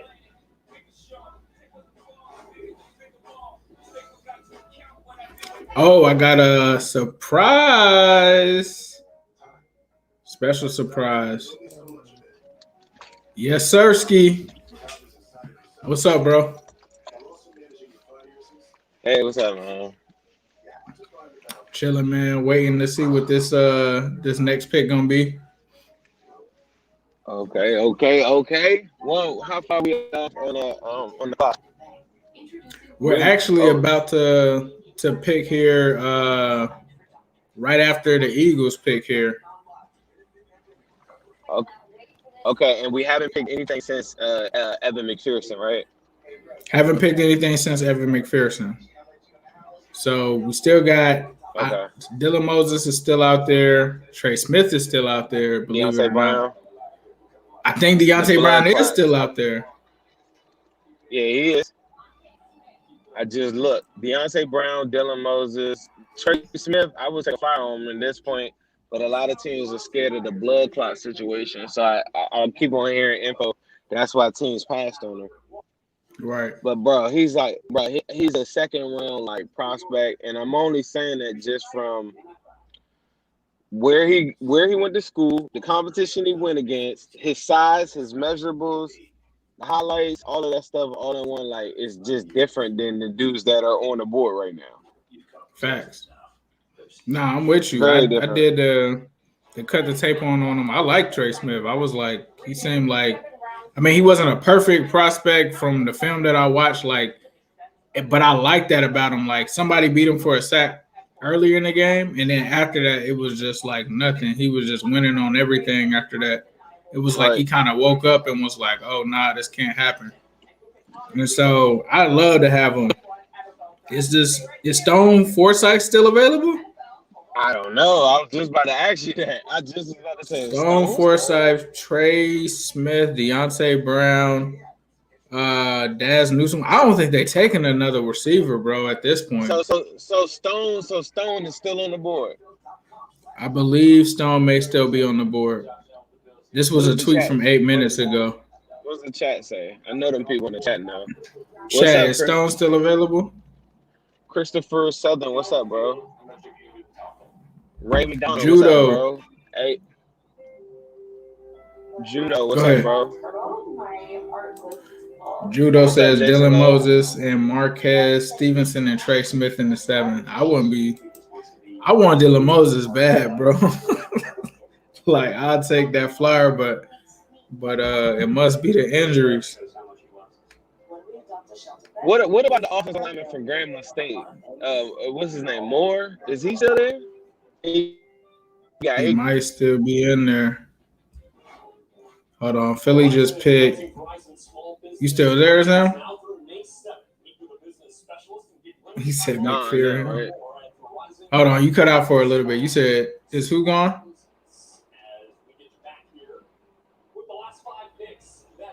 What about the guy, the kicker from, not the kicker, the offensive lineman from Grambling State? That I'm not sure of. I remember hearing like Joe Goodberry and them talk about him, but I didn't catch his name. I did catch that there was a dude from Grambling State though.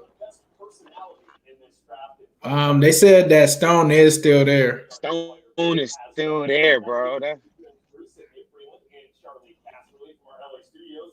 That's wild. Bro. Someone said Deontay Brown doesn't fit our scheme. Deontay Brown, who didn't even allow. Trey Hill? Who is Trey Hill? But in the 7th round, bro, like we're not talking about scheme or any of this shit. In the 5th, 6th, and 7th, you just take the best players that, maybe it's not a perfect fit. They said we just got some dude named Trey Hill. Never heard of out of Georgia. Offensive lineman. What position? Center. Okay. Center, it looks like. I'm gonna do this when I get back to my house. I'm gonna go. Nah, that's cool. So Yeah. I have a better. Yeah, stay safe. You got the son in the car. Let me see. Trey. Yeah.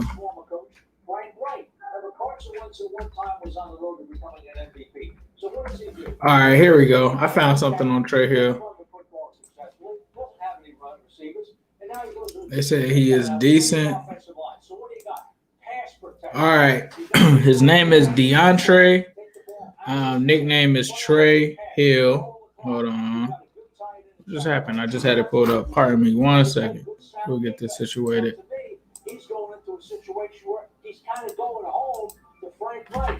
Trey Hill. All right. Deontay Trey Hill, who is the youngest of 6 kids, grew up in Oglethorpe in Central Georgia and started playing football at the Pee Wee level. He attended Macon County High School in Montezuma as a freshman. Let's see. Transferring to Houston County High School and Warner Robins for better exposure as a football recruit. Hill became the starting left tackle as a sophomore and blocked the blind side for the quarterback Jake Fromm for 2 seasons at Warner Robins, earning second-team All-State honors as a junior. He was named the first-team All-State and the U.S. All-American as a senior. He also lettered in track and set the personal best record for the shot put at the regional championships. A 4-star offensive guard recruited out of high school, Hill was the number 3 ranked guard of the 2018 class, 1 spot behind Oregon's Panay Sewell, and the number 9 recruit in the state of Georgia. He was courted by almost every major program in the country, receiving offers from Alabama, LSU, Ohio State, USC, and others, but Hill couldn't pass up a chance to play in his home state with the Bulldogs, signing with Georgia and enrolling in January 2018. His older brother Derek was an all-conference defensive lineman at Valdosta State, and while head coach Kirby Smart was an assistant there, Hill graduated with a degree in sports management and skipped his senior season to enter the NFL draft. So it says that he is 6'3", 319 pounds, 33 and 5/8 inch arms, 9 and 3/8 inch hands, wingspan of 80 and 3/8. Looks like he ran the 40-yard dash in the 5.45, which that doesn't matter. 17 bench press reps, a 3-cone of 8.29. His strengths are that he's a large-framed, wide-hipped blocker. Comfortably carries 320 pounds with his thick legs and bubble. Slams his hands into defenders to shock at the point of contact. Has the grip strength to recover and ride out rough reps. Can be put on his heels by bull rushers, but usually resets his anchor and holds his ground. Understands protections and identifies pressures, allowing him to stay patient versus the blitz. Not a slug, and displays enough mobility to execute short pulls. Started 26 straight games with experience at both center and guard. His weaknesses: heavy-legged waist bender with inconsistent weight balance, ending up on the ground. Guilty of leaning on blocks instead of imposing his power. Not a consistent drive blocker and struggles to create movement in the run game. Struggles with his body control when climbing and misses the mark. Head ducker in contact, wide hands and pass sets, and struggles to control his man. Needs to improve his body angles. Medical evaluation of his knees will be important after he had an arthroscopic procedure in December of 2020 to repair a torn meniscus in both knees. A 3-year starter at Georgia, Hill manned the center position in offensive coordinator Todd Monkenon's scheme. He started the final 4 games of the 2018 season at right guard and then rattled off 26 straight starts at center for the Bulldogs, missing the final 2 games due to his quote-unquote cleanup knee surgery. Hill has a physical profile and looks to maul a man in front of him once he makes contact. However, he isn't a consistent people mover in the run game, and his timing, balance, and discipline need work and pass protection. His hands tend to be early while his feet arrive late. Overall, Hill absorbs contact well and often found a way to stay connected to SEC defenders, but his sloppy tendencies will be tougher to overcome versus NFL power and quickness. He projects as an NFL backup, and the grade for him is 5th to 6th round, which is where we kind of got him at. So that's what they have on him. Seems like he could have fallen because of that knee surgery. But that's what we got on him. So they're going after a lot of offensive linemen, as they should. So this pick got a C+, and I just want to go back through to see what some of the Bengals grades are. We got another pick coming up here, but I just want to see that. So they gave that a C+. They gave Evan McPherson a C. They gave Sample a B-, Shelvin an A-. Deontay Smith got an A-. Joseph Asai, they gave an A. Jackson Carman, they gave a B-. And Jamar Chase, they gave a B+. So let me try to average that out. You know, he was the top back on our draft board, and anytime you get an opportunity to get a top player on your board, Nah, they're talking to the Steelers coach. Beyond that, just looking at his skill set, he's just got a really There we go, all rounds. He can run inside. He's good in the passing game, whether it's outside the backfield or aligning outside the backfield. He's strong in blitz pickup. He's just a very mature football player. Hey, Coach, so much discussion going into this, talking about you and the offensive line and possible rebuilds, et cetera, et cetera. Yet right out of the gate, you take your top running back, you get one of the top tight ends, and you end up addressing offensive. It looks like so far they have an overall GPA draft grade of a B. So far, if you look at it overall, that's what they got for him. The Browns, I'll probably do theirs later. Yeah. All right, so let me get back to 6. Let's put everybody back up here. Because we pick again pretty soon. So 194, 202. So we should be right back soon. What do you guys think of the pick? Deontay Brown to the Panthers is what y'all said. Yep, there goes Deontay Brown. 6'4", 350. This other guy we got is 6'4", 330.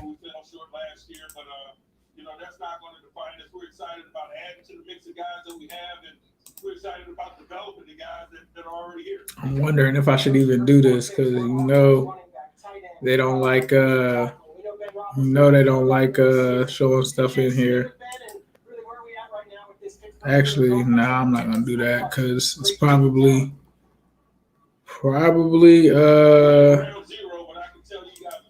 wonder if this is YouTube.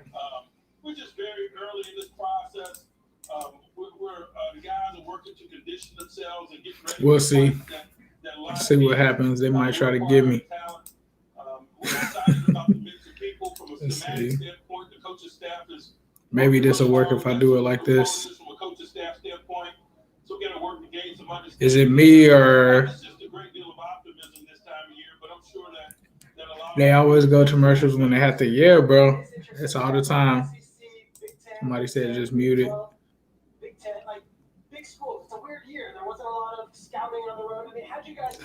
That way you guys can get some of the play-by-play stuff. So this is our guy. Interesting.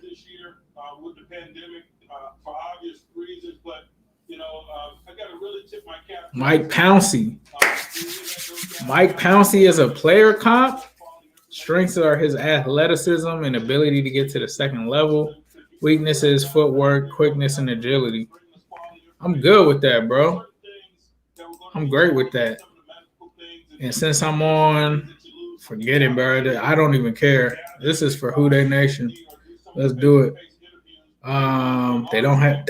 How y'all not gonna have one on Evan McPherson? It's cool.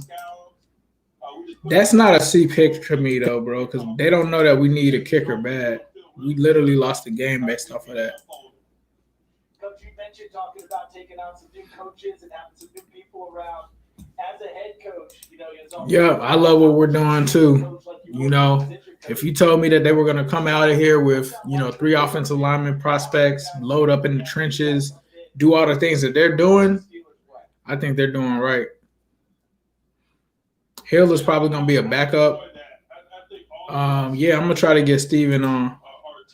They want Steven. The GOAT. Let me see if I can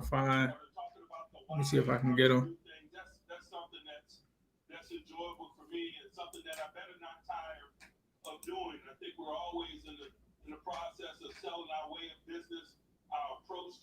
Camera sample.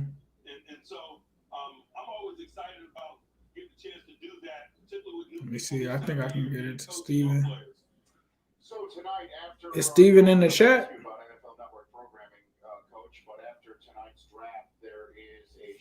They didn't even have stuff on sample. It's cool. All right, let me just so we don't mess up and miss the pick. That program is tonight. You are a part of it because Bill Nunn is going in. I'd love to give you the floor on Bill and his significance. What if they just said, forget it, let's just get Trey Smith anyway? The significance of his contributions to us are well documented historically speaking. He was a super scout.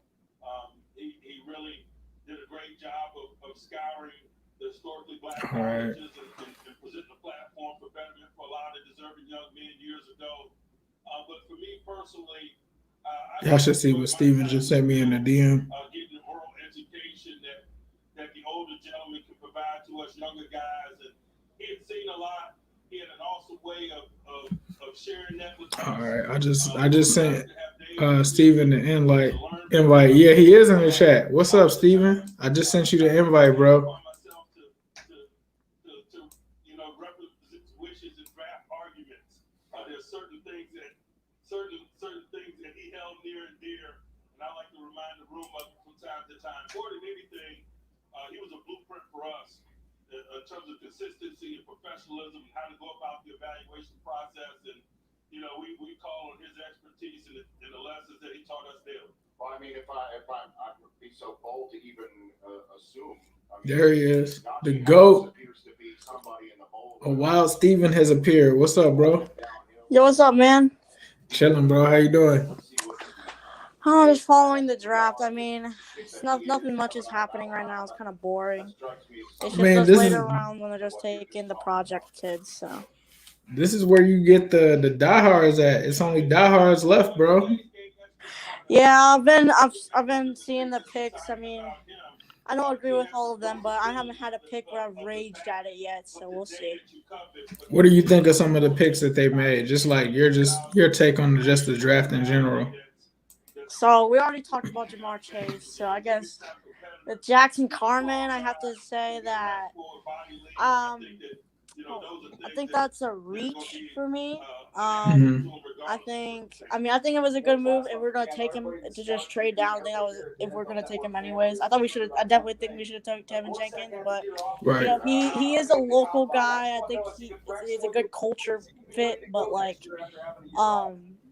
player wise, I don't know about him. Like I get Willie vouched for him, but like I don't know, man. He wasn't. I was like I had like a lot of people had like 3rd, 4th round grades on him, so I thought that was a big reach there, but I mean, we have Frank Pollock, so at the same time, I can't be like too like worried about it. I think he can definitely develop for sure. Tim Keeps can work with Willie, so right. And then the Joseph Asai pick, I thought he was gonna go like he's definitely a speed rusher player. I thought he was gonna go like at the very, very earliest. That'd be crazy, like late 1st round, but like, and then somewhere in like the 2nd round, So yeah, that was a steal for them. That was definitely a steal. And then we had what was that? Cam Sample, yeah. I mean, that was a solid pick. I don't really know too much about him. I guess I'd have to call it a pretty solid pick. Good depth for sure. Not really who I was expecting or really wanted, but I still think it was a good pick. And then who was picked after that? The tackle, DeAndre Smith? Deontay Brown, I think. Oh. Or Deontay Smith, I think. Yeah, Deontay Smith. Yeah. I don't even know who that guy is, to be honest with you. I think they should have just took a flyer at Trey Smith there, to be honest. But it is what it is. He's falling. I mean, I wouldn't be surprised if it's like a Thaddeus Moss thing when he should get drafted, but it's just like, goes undrafted. So I feel like that would be an area where we could pick him up. And we grabbed the kicker. I thought that was a great pick. I mock drafted him to us. I really wanted him here, but I feel like we could have just got him in the 6th round, but it's better than Deontay Swift, or Smith, whatever the heck his name is. I think better pick than that for sure. But I thought that was a really good pick. I was surprised when we got him in the 5th round. I thought we were gonna wait till like the 6th. Like I had a feeling we were gonna take him, but I didn't think we'd take him in the 5th. But I guess I'm cool with it because we're not really gonna draft too many players anyways that are that good. So right, they're talking about Forsyth is still there. I don't think they're gonna draft 4 linemen. You think they're gonna draft 4? I doubt it. I mean, I wouldn't draft 4. Like, our O-line isn't 4. We need to draft 4 O-linemen bad.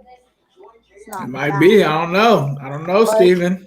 I don't know, Steven. Like, now are just project kids. They're not like they're like ready to go day 1. They're just. I want Dylan Moses. I'm still holding out hope for Dylan Moses, but I don't think it's gonna happen. Hold on, did we just trade down? Huh?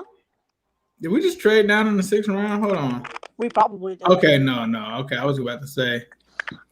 I think I really like. I wouldn't mind getting Dylan Moses, but I don't really care because like we have like 2 picks left, and I don't see us getting Dylan Moses. I feel like they like the linebackers they have right now, and to be honest, personally, I would prefer if we just got Reuben Foster. To be honest with you, I like Reuben Foster. He's a free agent right now. If we just picked him up for a 1-year prove-it deal, I know he has a lot of baggage, but I mean. We've probably had worse baggage guys in Cincinnati before, so I wouldn't be too bad. I like him as a player, but all I'm gonna say is people that are hating on Jackson Carman, if he's good, you have to. I'm gonna make a bet that you guys have to buy Jackson Carman jerseys if he's good. Yeah, I just didn't like. I mean, I'm not saying he's trash. I just think it was a reach pick. It was like, I'm glad that we at least got some 4th-round picks out of it, but I would prefer if we would have just drafted the North Dakota State tackle or Tevin Jenkins, No, Steven. The North Dakota tackle over a guy that played in the championship and blocked Chase Young? Are we really there? We want a guy that played in the same division as FAMU and Grambling State over a guy that played against Chase Young? I don't. Just thing is, at least like one of them has a 2nd-round grade, and the other one is like a 3rd and 4th-round grade. That's what like I've seen in mock drafts. But the grades are by who though? They're by these guys that write for articles and stuff. And like, so here's the thing on Carman, which Zim showed me this. He hasn't gotten a chance to talk about it, but he has connections to the league too. They viewed him as a 2nd-round pick. Like people in the league viewed him as that.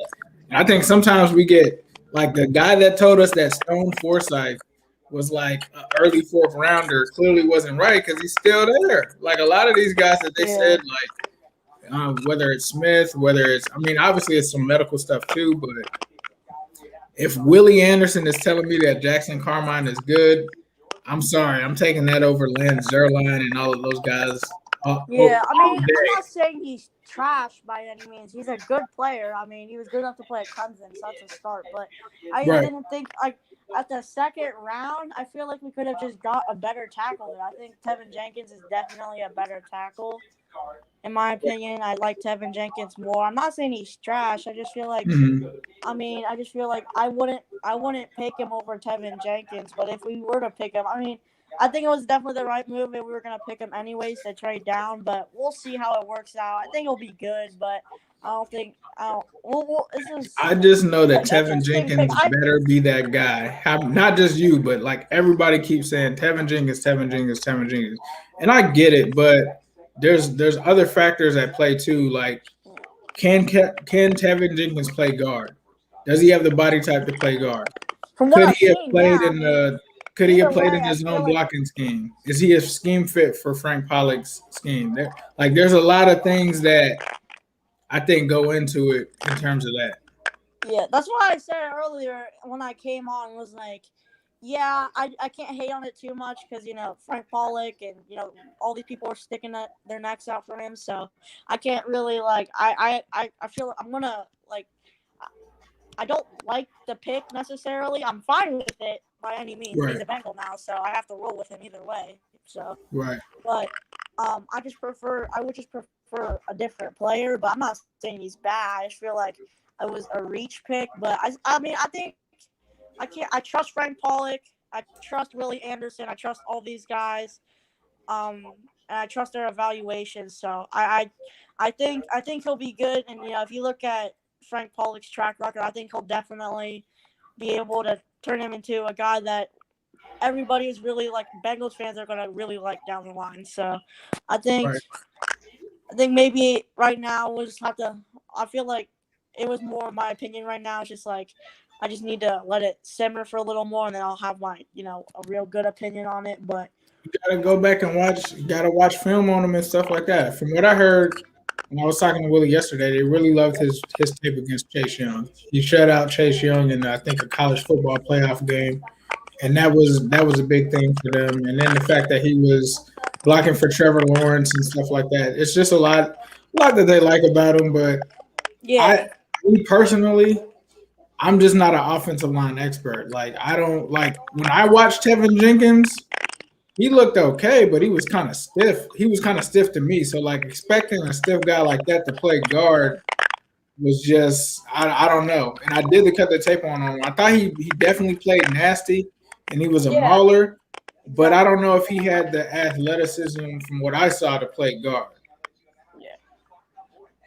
I don't know, man. I mean, I like him. He played nasty. He played nasty like Panay, but I don't know. I don't know if he fit like the scheme. I don't know if he could play guard.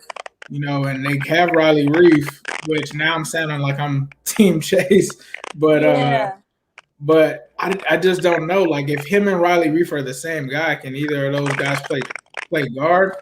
That's the only thing. I feel So, it's just like I can roll with the first 3 rounds. Like those first 3 rounds are like really, really, really, really good.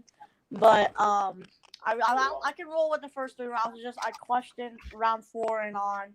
I the only pick so far that I think is really good is Evan, the kicker, and everyone else I just have to question. You know, I just don't. The sample pick wasn't that bad, but the other picks I just don't know why. I don't really understand, to be honest. I mean, Fred Pollock definitely wanted them, or they wouldn't have been picked. So I mean, there's something about him, I guess, but I don't really know. I don't really know, man. So you got to clue me in. So I hear the whole Tevin Jenkins hype, but Osai beats him for that sack at the end of the game. How many sacks did Tevin Jenkins give up while he was like in his playing career? I guess for Oklahoma State. Do you know what that number is? I honestly don't even know, to be honest. I mean, I just watched this guy do a film breakdown. A lot of people were talking about him, so I put him up on my board. I liked what I saw. I mean, I just feel like he would have been a really good fit for the division. Just a nasty run mauler against all these. Yeah. Same reason I wanted Panay. Nasty guy that plays nasty. Exactly. I mean, I think we got to definitely get all the nasty guys in our team to play against the toughest division in football. So. That's real. Yeah, but I mean, we'll see. I'm interested to see what they do in the last few picks they have here, and then what they do post draft. If they sign a Trey Turner or a different player, re-sign like a Josh Bynes. I don't know. We'll see. I mean, Go ahead. On look going into this year, but we'll see. Nah, keep going, man. I'm gonna see. I'm gonna see what they have in terms of the draft guide for Tevin Coleman. So go ahead, keep going. All right, so I think this upcoming year will definitely be a year where we're just trying to get the chemistry with all our players. Figure out what we want to do. Well, actually, not really figure out what we want to do, but just kind of start to learn to play as a team together, and just try to build that locker room up. Because it's still basically the team has basically been in shambles for the last 2 years. So this is really Zach Taylor's year to really put all the pieces together. I don't see any excuses anymore at this point because most of the Marvin guys are out of here. He has all of his coaching staff here. So even Lou Anarumu, who I really hate. I hope he gets fired after this season. I hate Lou Anarumu. Just for the Carlos Dunlap debacle, what you call it that. I'm rooting for Zach Taylor, but I just don't feel like he's the guy that's gonna take us to a Super Bowl or anything like that. Could he take us to the divisional round? Sure, but I don't know if he's at that point yet where it's I definitely feel like this guy could win us a Super Bowl. I just don't feel like he's there yet. I mean, maybe down the line, but Joe Burrow isn't going to be here for forever. So I feel like if he can't get it done this next year, I think we got to bring in somebody else. It's not even necessarily Joe Brady. I want Eric Bieniemy more because he's proven, Zach Taylor, Lou Anarumu. Lou Anarumu's literally coaching the Giants DBs. They're trash. What? Why? I don't understand. The Giants DBs, Eli Apple, he's trash. I don't even know what to say. Giants DBs got better after Lou Anarumu left. That's the funny part. And then Zach Taylor, I mean, if he wasn't on the Rams, he would not have been like on the Bengals. Like it was only because he's on Sean McVay's staff. I don't like. I feel I see what they were trying to do with the hire, but it just didn't work out. I guess Right. they were just trying to get Sean McVay 2.0, but unfortunately, he's not as smart as Sean McVay. So I like him, but I just don't know if he's the guy. I guess that's what I'm trying to say.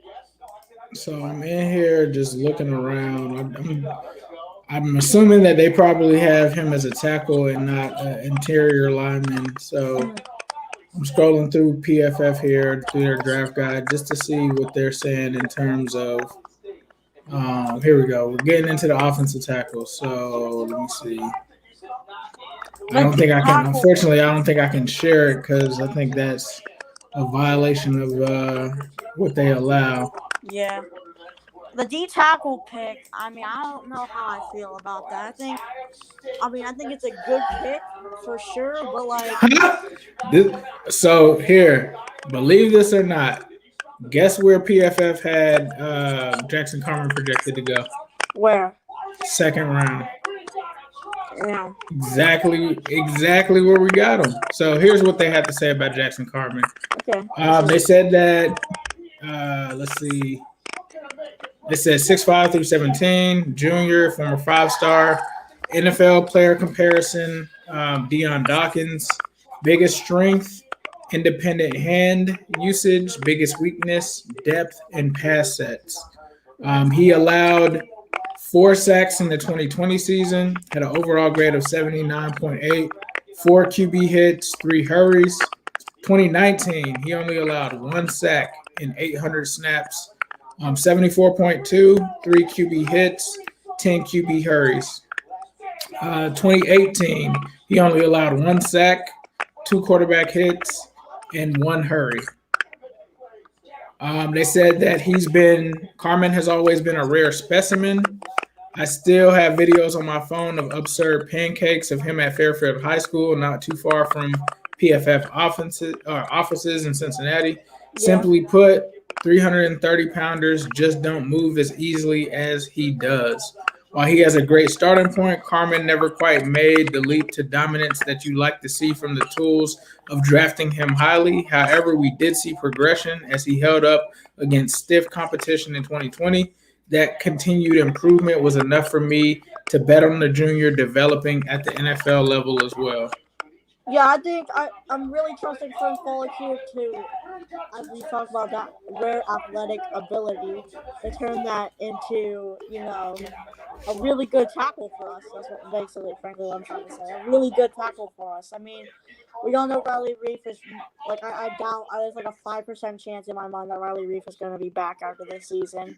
There's like a 20% chance that he stays healthy the whole season because, the Bengals, the players always get hurt after like 5 games. So. Right. It looks like Brandon Thor said the Bengals getting Deontay Smith at pick 139 is the right value. Smith's weak and mobile at a heavier weight signals more upside. So apparently they like him. Welcome to Cincinnati, Chris Evans. Running back from Michigan, Chris Evans is the pick that they just went with in the 6th round. So does anybody in the chat like Chris Evans? Don't hate on him just because he went to Michigan now. Y'all like Chris Evans?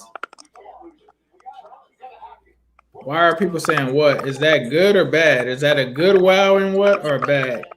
I don't even know who he is, so I can't even say anything. Yep, special teams need. Never heard of him.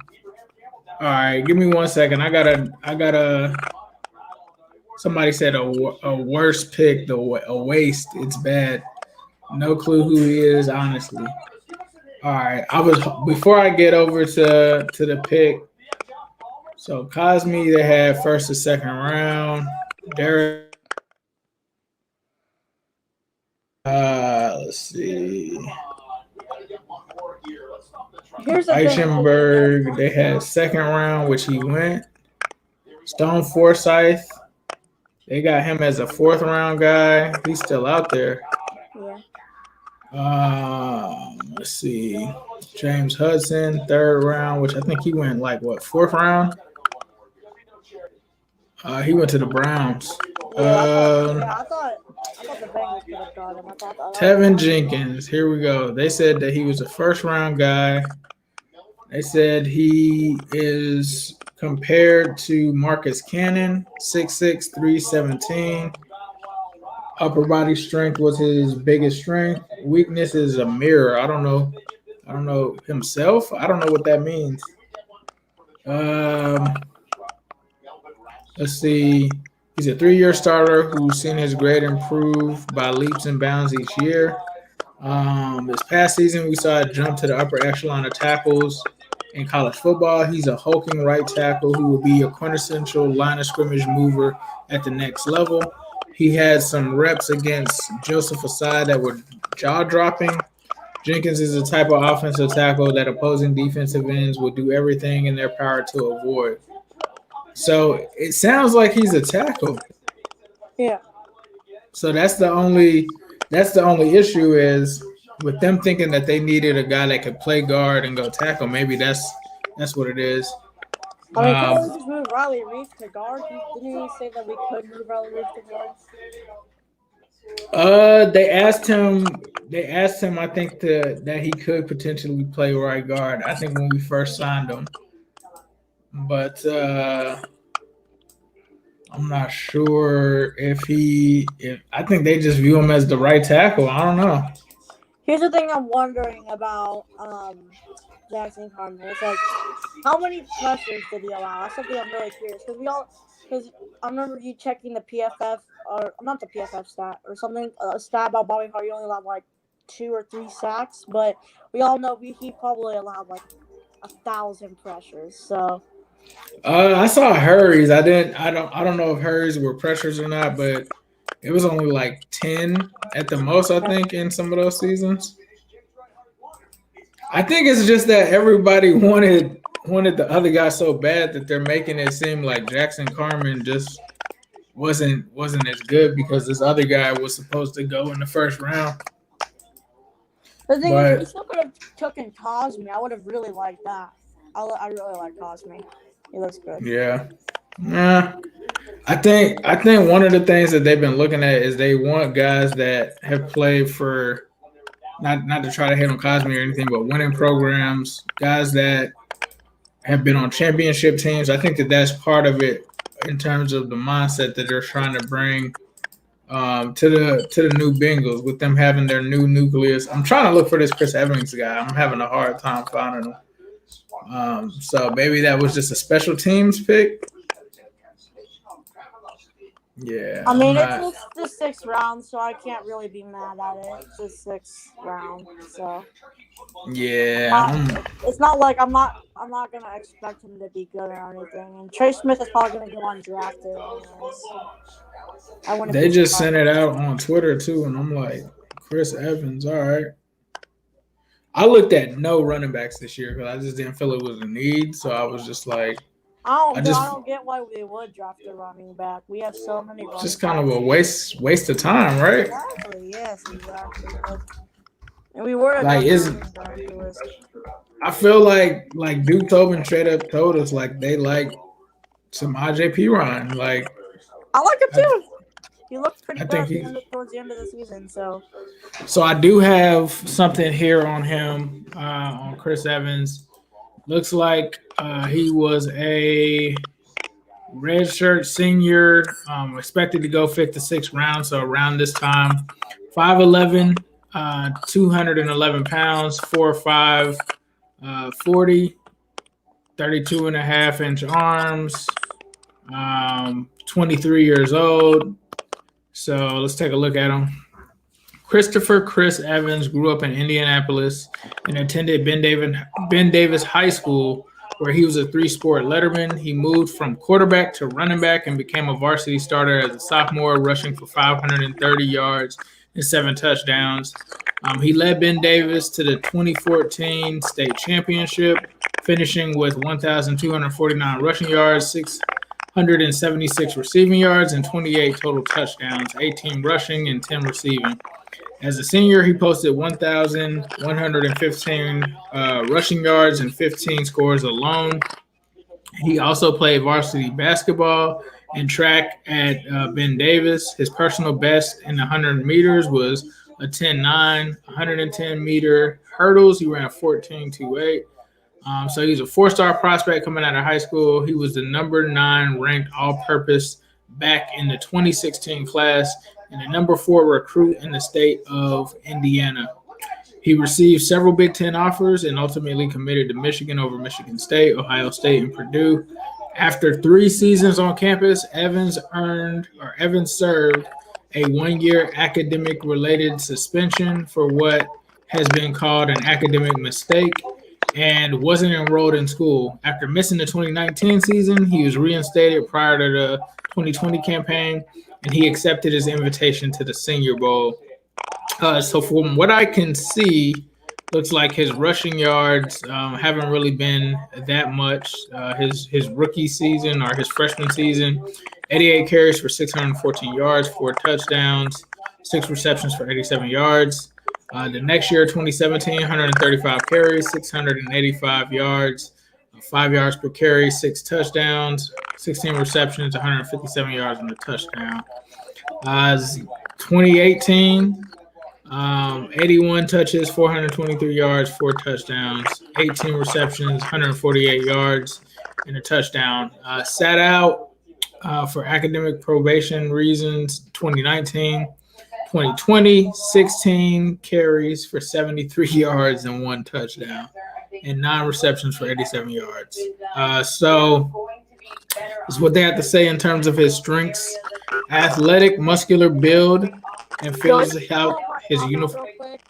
My internet's being really bad. Go ahead. No, that's cool. That's cool. Go ahead. Athletic, muscular build, and fills out a uniform well. Runs with patience and burst to quickly accelerate through holes. Loose mover and displays the ankle flexion to make sharp cuts, forcing missed tackles, or getting open as a pass catcher. Will motion out of the backfield and run routes. Uses large hands and has natural ball skills to be a catch-and-go threat. Stays aware and pass pro. So it looks like he, that guy, despite being kicked out in school in 2019, he stayed in Ann Arbor and worked 3 jobs as a carpenter, dishwasher, special teams coordinator, working back into the school and onto the football team. Heavily involved in youth sports, started a nonprofit organization. Weaknesses: he's touched the ball only 25 times in the last 2 years. Gears down and absorbs contact instead of delivering it. Simple arm tackles will be enough to get him to the ground. Will get bounce happy, losing trust in the play design and escaping outside. Needs to improve his ball security. 4 career fumbles. While his character isn't considered a red flag, he was forced to withdraw from school for a full calendar year in 2019 due to a quote-unquote academic mistake. Never led the team in rushing and received only 6 starts in 42 career games.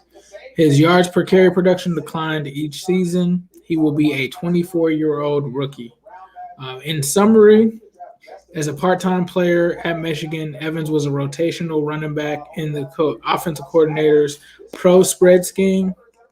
He went over 100 yards rushing in his first college game in 2016 and appeared to be destined for big things, but he was a part of a crowded depth chart the next few years and sat out 2019 due to the academic issue. He returned in 2020, but you need a fine-tooth comb to find his touches when studying Michigan's offensive tape.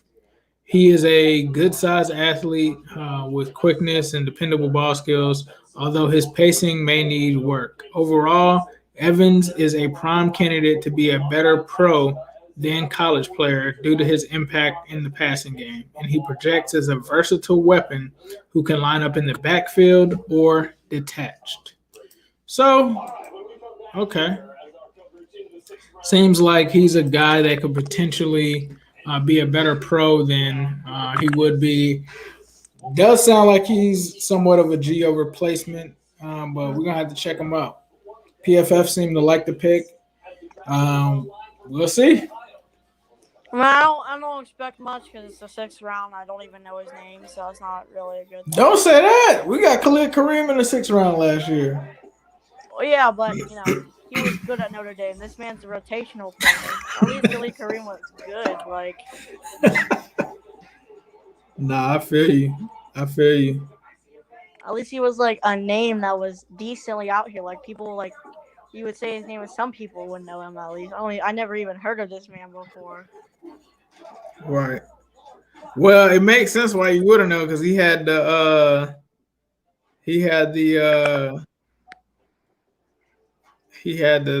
thing where he set out for like he missed the whole season. Hold on, let me see. I like that commercial. Joey B's on it with Justin Herbert. Okay. I hate Justin Herbert so much. Little Bose commercial. Why you hate Justin Herbert so much? Is it because you have to argue with their fans about who's better between him and Joe Burrow? People try to tell me that I'm just really salty about during the rookie year, you know, all the. But here's the thing, like I feel like they both were supposed to be the best quarterbacks of that draft class because you got to remember, like, if Herbert would have came out the year before, he probably was like the number one pick. He just came back and had that bad season. Well, I wouldn't say bad season, but up and down season. We almost did pick him. Oh yeah, I know. We definitely had thought about it, like, but I think when Joe Burrow, like in an alternate universe, if Joe Burrow doesn't have that season that he had, we probably would have picked Herbert or Young. You said or who? Young, Chase Young. Chase Young? Yeah, I wouldn't have been surprised if he would have come out. Yeah, if Herbert would have come out the year before, he probably would have been like a top 3 pick. Yeah. I at the time when the Chargers dropped him, I thought it was a trash pick. Look at me now. Yeah, I thought it was. At first, I thought that too. I was like, man, why would they? Because who was before them? Weren't they before Miami? I'm pretty sure they were after Miami. I'm pretty sure they were 6, and then Miami was 5. Miami made the trash pick though. There goes Zim. What's up, bro? My arch nemesis, you're here. What are you doing here, little Sewell? Nothing much, just chilling. I know who you are. It came out after the whole show that you're Sewell's son. You didn't think I would find out, did you, Steven? Oh, I didn't know. I knew that you were Panay's son the whole time. Everybody that's in here, we had Panay's son in the whole daggone Civil War series, and we didn't even capitalize and get a check off of that, bro. Yeah, now we have to. My dad has to play for the Trash Lions. Oh, it sucks. He said he has to play for the Trash Lions. Yeah, I felt bad for him for that. I'm like, well, now you're going to Detroit. Good luck, it was a good pick for the Lions, but at the same time, I feel bad he has to go to Detroit. It's a great pick for the Lions, man. Yeah, no one wants to go to Detroit, man. Oh! Right. I'm not going to say anything. That's where my wife is from, but I would not disagree. I would not disagree. Yeah, out of all the cities I've been in the country or whatever, ain't too many I could say that I went and I just probably didn't have a great time. Detroit is one of them. Maybe I didn't know the right people though. True. What you think about this? Did you see the pick that we just made, the running back dude? Yeah. The Ohio people in here probably gonna bash him because he's a Michigan dude, but he's much needed. He also can do some stuff in the return game. The pick that I really like is the dude Hill because they needed a backup center. They needed a guy with some center, stuff in case Billy Price doesn't really work out. Hold on 1 second. Let me turn this down so y'all don't hear that. Billy Price is gone after this year. No way he returns. Right, yeah. They declined the option, so we already know what it is. The writing's on the wall. But what I tell people, nice shirt, Ace. But what I tell people is you designed this, right? Did you design this one? Yeah. And Trey Hopkins is old. Injury.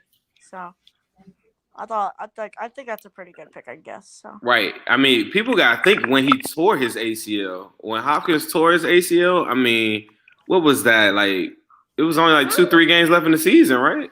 Yeah, it was like towards the end of the season. Wasn't that during the Ravens game when he tore his ACL? I think so. I can't even. I'd be lying to say like, yeah, but I remember it was Oh, you late. can get my I phone. remember thinking that, and then it was like somebody from his camp tried to put out that he would be back in time, like for the start, and I was like, that's strange because I just thought we would probably start it off with like Billy Price. Right. But Billy Price, I mean, they declined the option, and he already came out and said he's cool with finishing the season and going somewhere. It sounds like John Ross almost like. Remember when there was like John Ross would rather have a fresh start like somewhere else, and now it's like Billy Price wants to finish out the season and have a fresh start somewhere else. I don't know why the Giants drafted Kadarius Toney. They have John Ross. Because because John Ross is too much of a wild card at this point. Yeah, they got him for nothing. They got him for like $1 million. Yeah, like $2 or $3 million, which is crazy. Like I thought, like Zim said, like he would go somewhere like the Chiefs, like even like LA, like somewhere like where he could like just thrive. But you never know. I guess you never know what the market is. I guess, but it didn't make sense to me. Like if you have issues and stuff with like hearing people talk down, I don't think New York media would be the perfect place to go after that. Because imagine if he went and was doing the stuff like he did here, like giving up on routes. Like imagine what the New York media would say if he did something like that. Well, they're already going to come into there, just thinking objectively on whatever he does anyway. Anything that you get from John Ross in New York would be like a bonus at this point.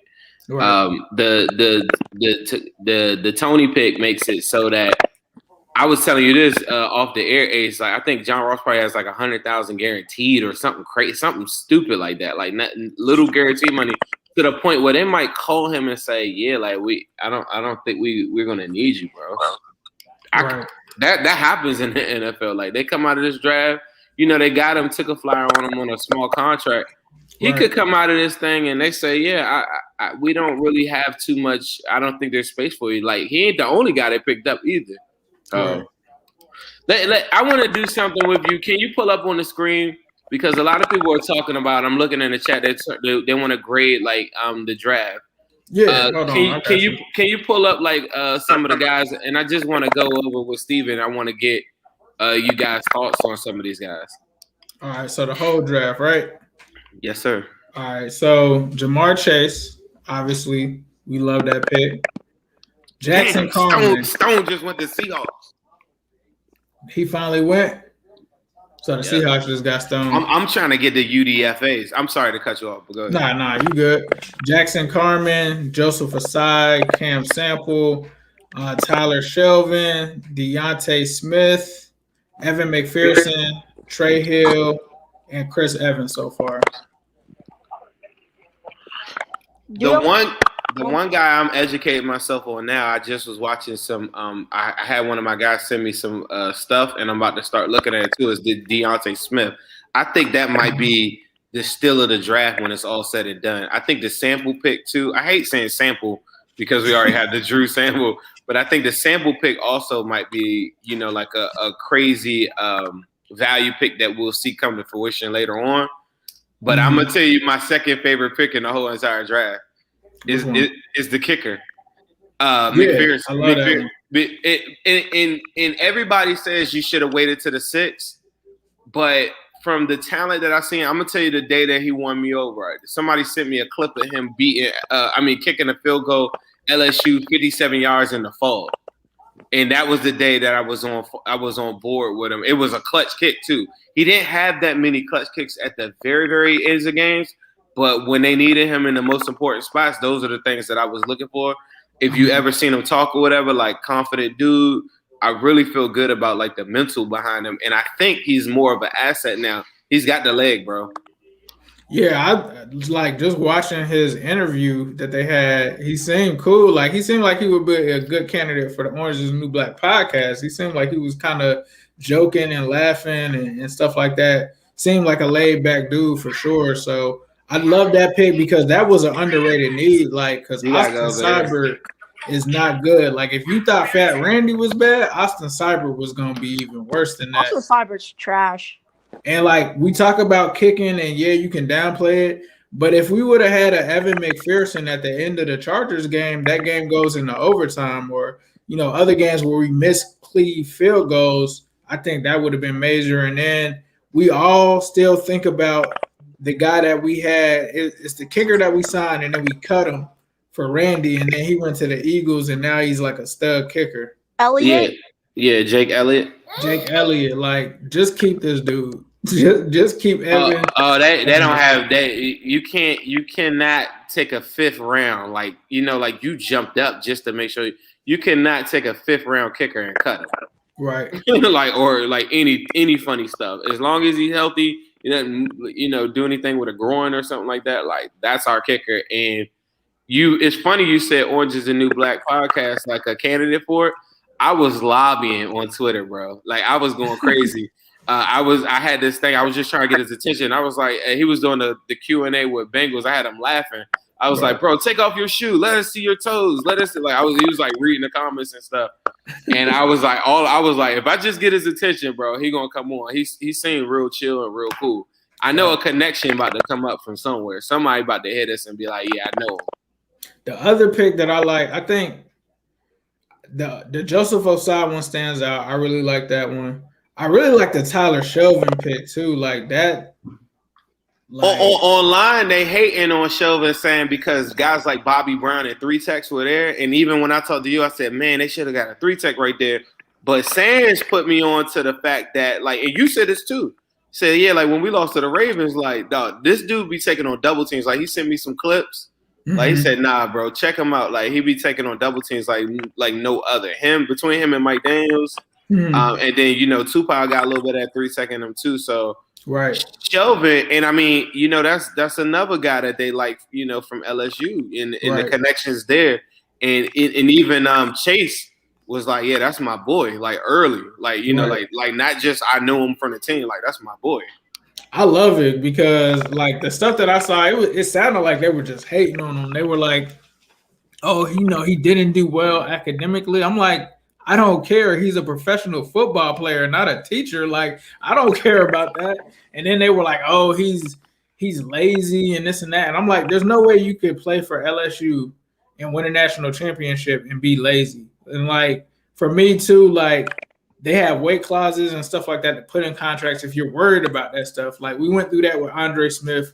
But I think the fact that he will have Joe Burrow, he'd have people stamping him like Jamar Chase, all of those dudes on the team, Moss, like them being in the trenches together, like I don't think he's going to let them down. Like I just think that he's going to be a massive dude and that's the one thing that I can take away from this draft. They've gotten bigger in the trenches, like real big. Like that meat is getting added into them trenches. Like it's not gonna be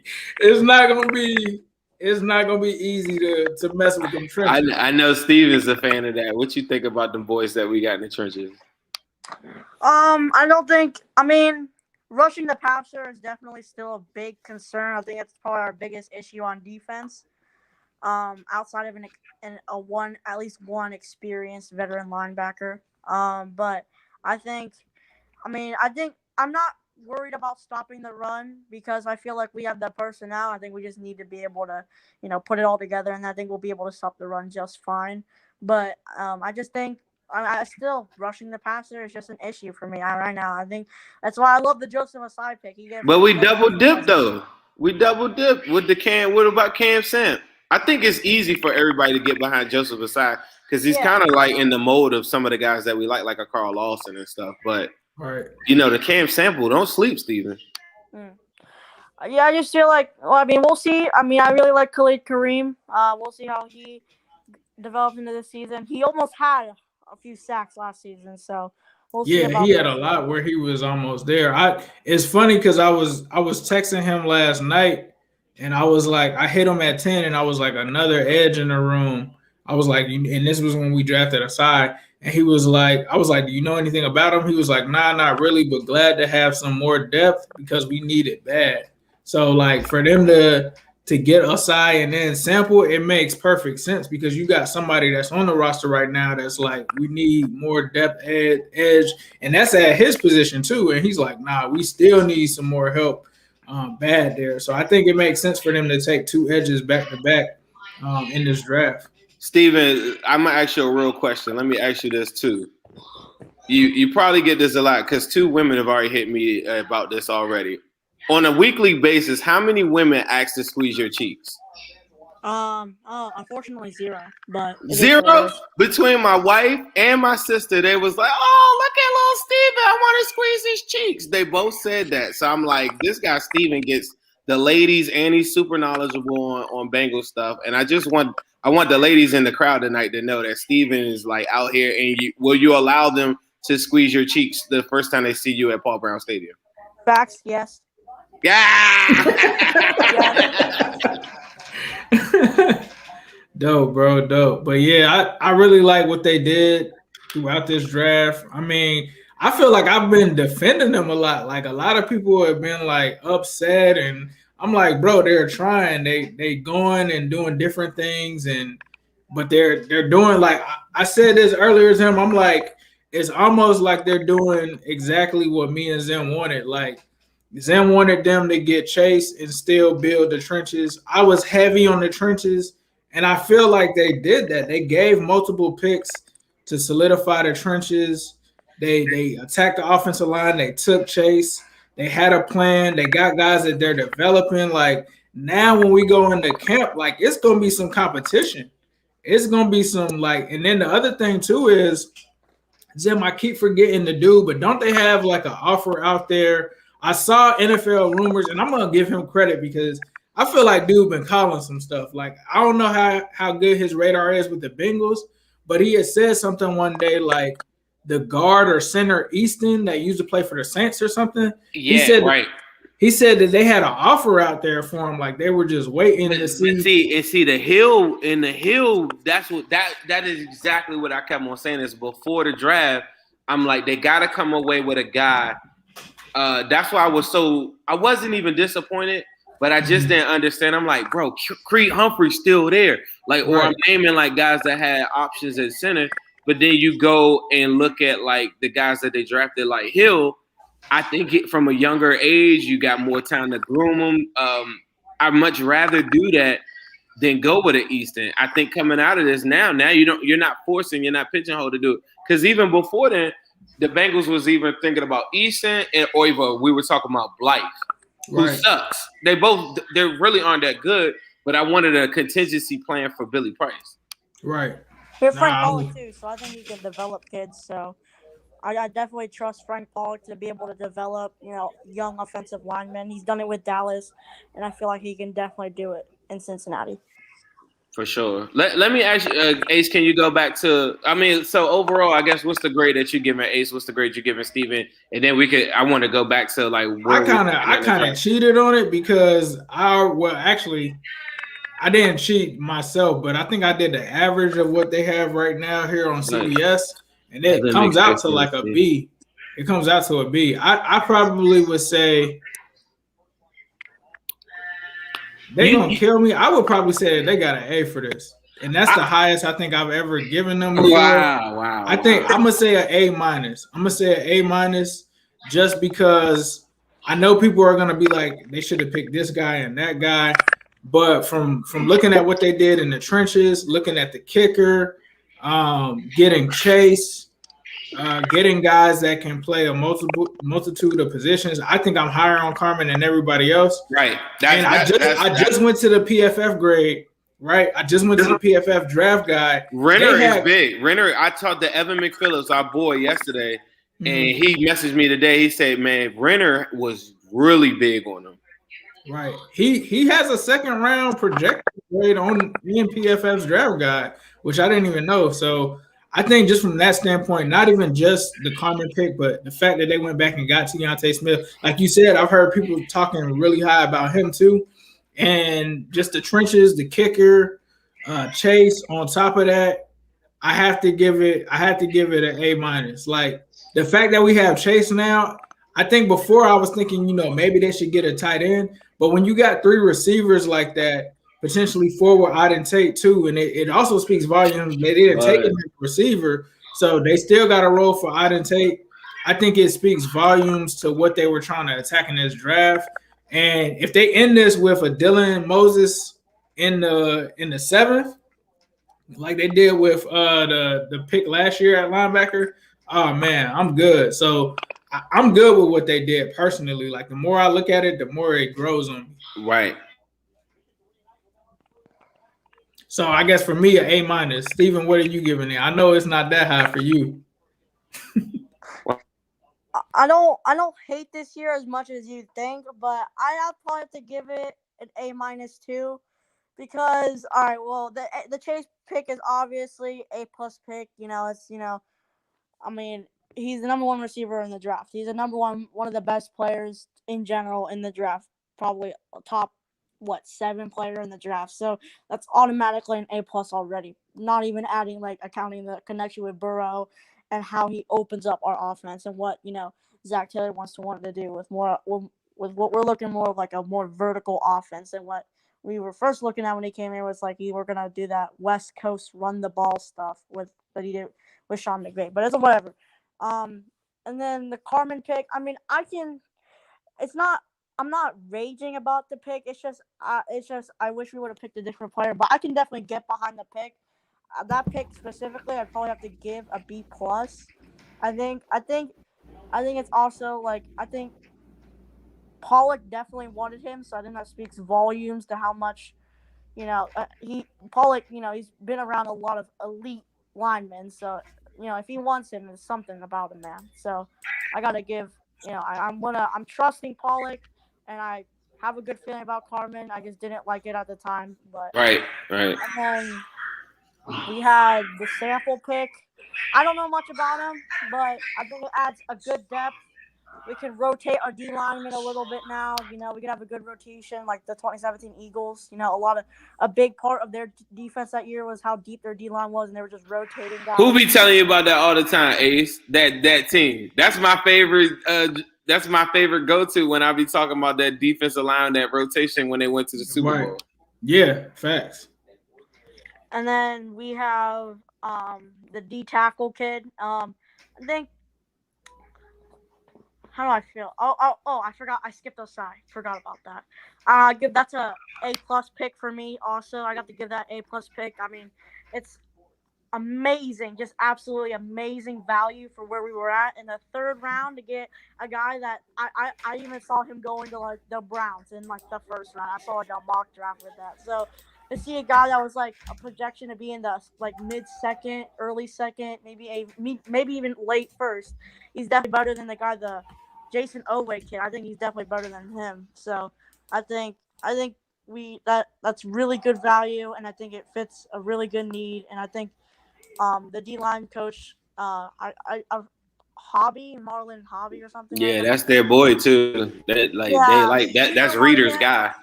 He developed all those guys at Clemson around all those. The D line was stacked, those few years. But I think I'm really happy about that pick. He's a speed rusher. I think he'll be able to.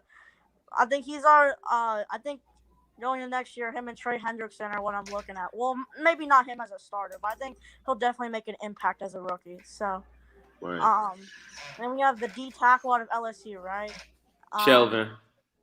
Yeah, Shelvin. He's the backup to Reader year one. Nose tackle, stuffing. Nobody's getting past him. So he's a big body that really, I think we're adding just extra depth at D tackle, and that was a position that last year I know we all went to the year thinking that the D line was cool. We had our guys there with Dunlap, Hubbard, Atkins, but then as the year went on, we got a lot of guys start dropping like flies. So I think it's always important to add depth, and not only depth but a big body run stuffer, which is very important. I remember watching the Browns game, and it was the most all the Browns were doing late game when they had the lead, was just chewing the clock with Chubb, and we could not do anything about it. So I cannot I love that pick anymore. I mean, I'm not gonna give it A+ for that pick specifically, but I'll give it A-, I guess, because I kind of I wanted a few players there more, but I'm not gonna hate on it like that. And then we had the tackle, the Senior Bowl tackle that had a good 4th round grade. I think I don't know anything about him, so I can't really say much, but from what you guys have been talking about, he has good potential, and plus I'm gonna talk about this a lot with the linemen. Frank Pollock is there, so he can definitely develop him. He's got arm length that is super unnatural, like 35-inch arms, like something crazy. Like that's the stuff dreams are made of. Yeah, and then definitely now that you bring it up, I'm now thinking about what Frank Pollock could do with someone with all like a lot of the linemen we've been drafting. 2 of them at least have had freaky athleticism, and that's something that I think Pollock could mold into a really good tackle. Carman, the PFF thing was like he moves really good for his size. At 300 pounds, and then we have this pick. He has really long arms, so I think those are. I trust Pollock a lot. I guess what I'm saying here is just speaks volumes to how much I trust Pollock. I think he's gonna turn these guys into some greats and maybe even revitalize some people's careers here. But and then who is after that? We had the kicker. I think that's a pick. I feel like we could have got him in the 6th round, but now that we got the center, and that adds a lot of good depth to the center position, that's already looking pretty thin right now as from where we are, looking down the line, because, Billy Price is probably going to be gone.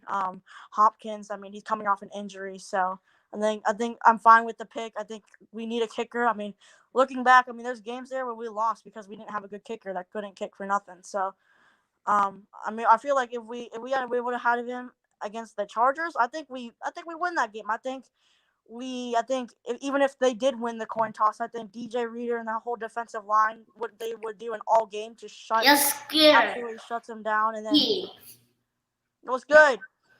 And then What'd you say? Yes, Sirski? Yes, Skarsky. All right. And then we have the kicker. And then even if we lose a coin toss, I think the defense holds up, and I think Joe Burrow takes us down the field and just scores with AJ Green. And the ref. We should have won the game anyways. We shouldn't have been in that position, but I'm not going to argue about that.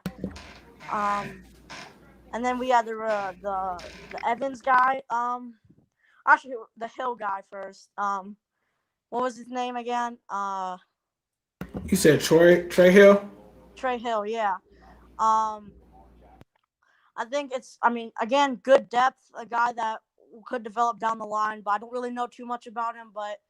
He played at Georgia, so he has to be pretty darn good in the first place. So, I think for now, I don't really know much about him, but if I had to grade the pick, it'd probably like B, good, just good depth for us for where we're looking at how thin our center is, and then we have the Michigan kid, and I don't really know who else is after that, but I don't even know if we've picked anybody yet for the 7th round, but I'll have to give that grade.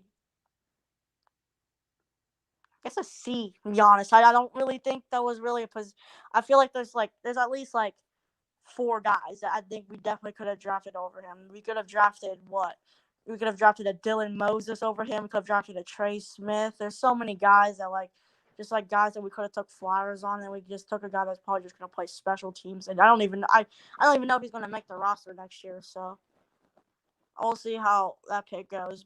And then I'm pretty sure that's a whole draft. I'm pretty sure I've covered the whole draft so far. So yeah, man. A-. A-, yeah. That's where I'm at with it, man.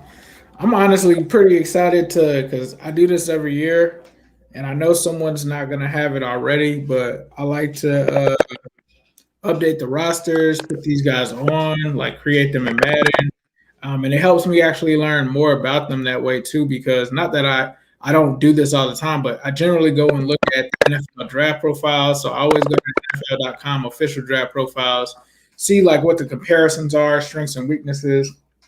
And I like making them in Madden because you kind of get a gauge of what they're supposed to be like. So that in turn, if I look at Jamar Chase, right, I'm going to go back to his pro day numbers. I'm going to find someone with similar pro day numbers, and then I'm going to go look at their Madden attributes for speed, agility, whether it's 3-cone and stuff like that.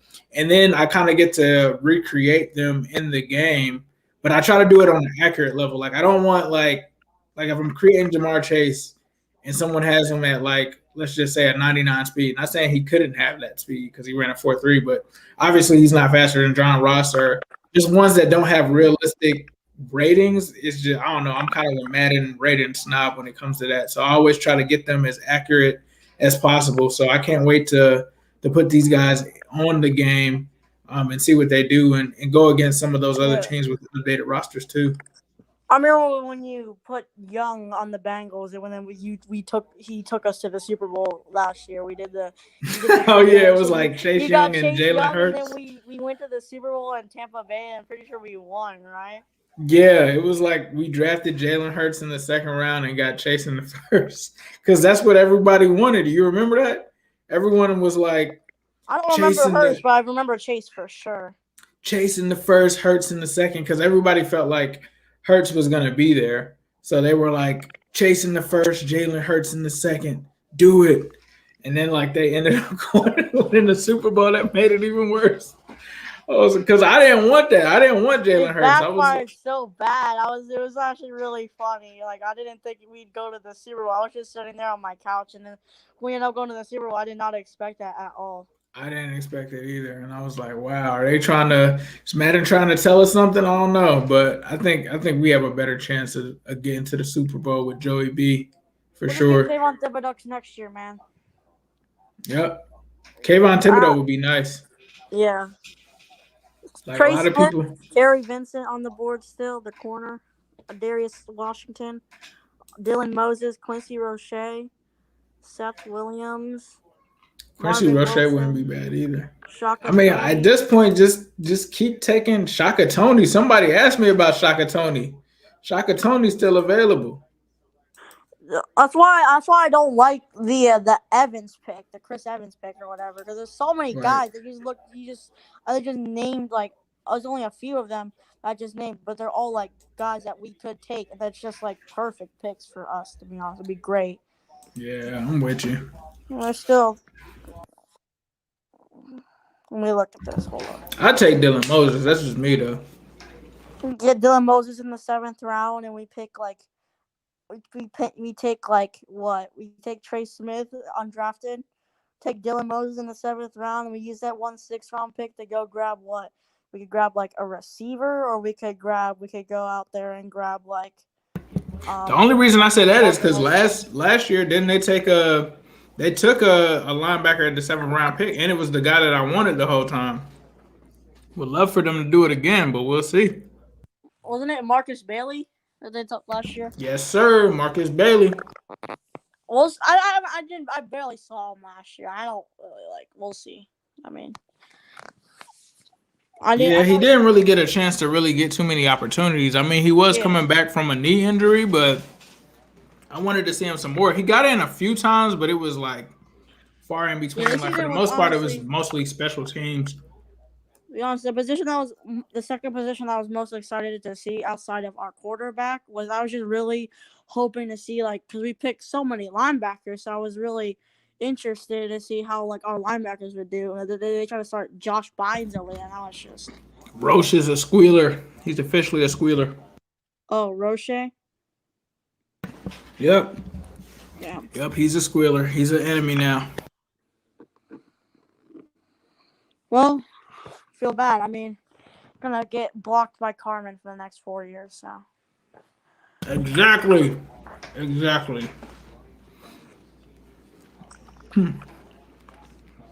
wonder what they're gonna do. I feel like they're just gonna take another random kid. I'm not expecting a Dylan Moses at all.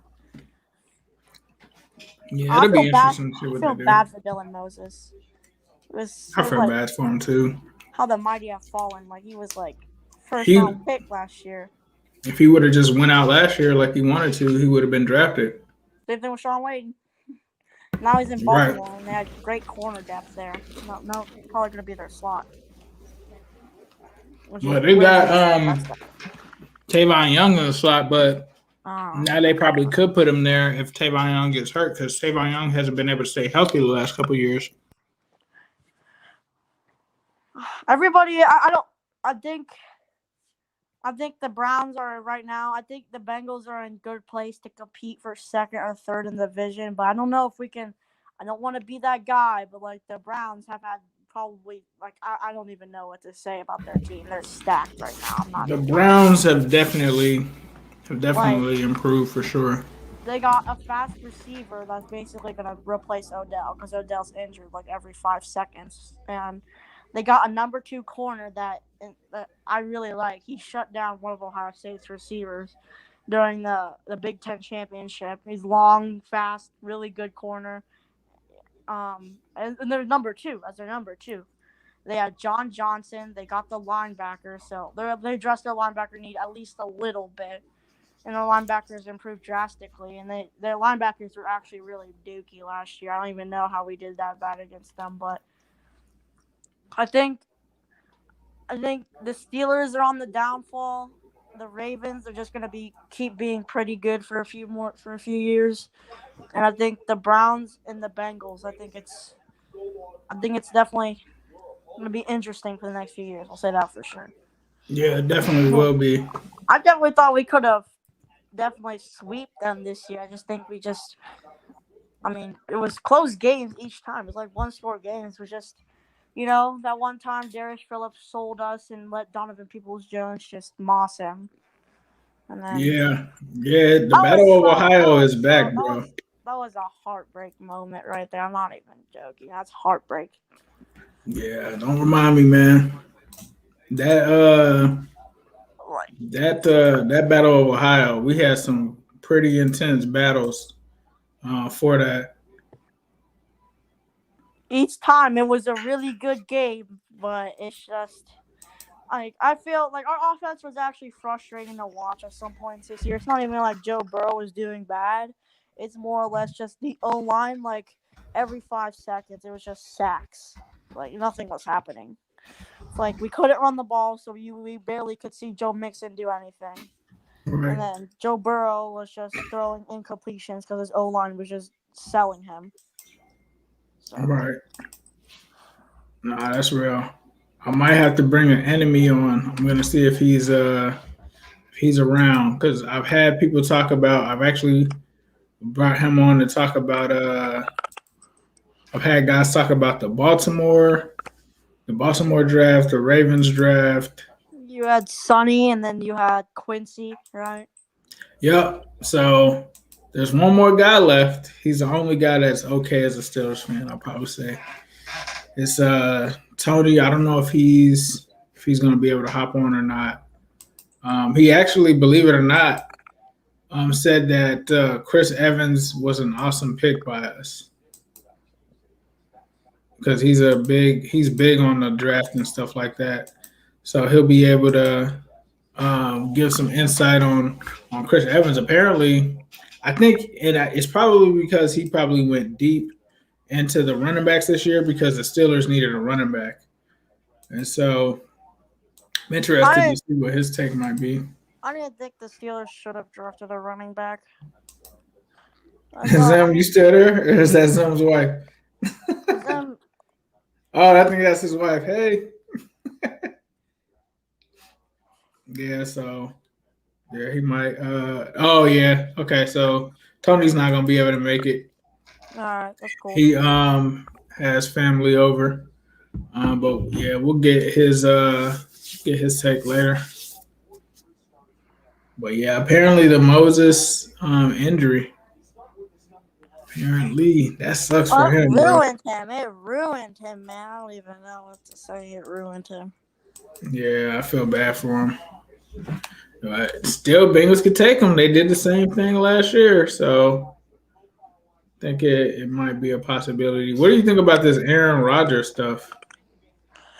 Oh, I think about Aaron Rodgers. I think it's all the Packers' fault. I think they sold the whole situation. I think, what? I want Aaron Rodgers to leave because I don't think the Packers organization, not the fans. The fans are fine, I guess, but I don't think the organization deserves him. And I wanted him to go to the 49ers, but I think the 49ers like Trey Lance more, I guess. So, I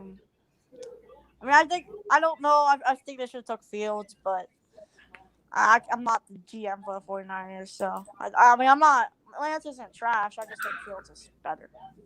Do you think they're gonna bring Tebow into Jacksonville to play tight end? Bring in who?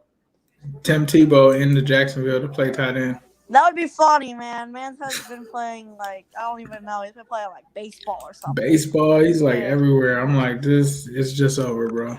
It's over. It's you Your career can't is over. can't throw. Seth Williams, that's not bad for them to get Seth Williams this late. Yeah, he's still here. I thought he was gonna be in the 4th round. He got picked in the 4th round. Sage Surratt. I mean, I wouldn't be mad if they took Sage Surratt in the 7th round. Not at all. I really right now if I had to pick one player to take out of all of them, I'd probably. Did you just make your avatar Tevin Jenkins? Yeah. Oh my goodness. We are just Tevin Jenkins is just people are just gonna be talking about Tevin Jenkins forever. This dude better be like the next Witt or something. Jerry Rice. Oh, Jerry Rice ran the 40.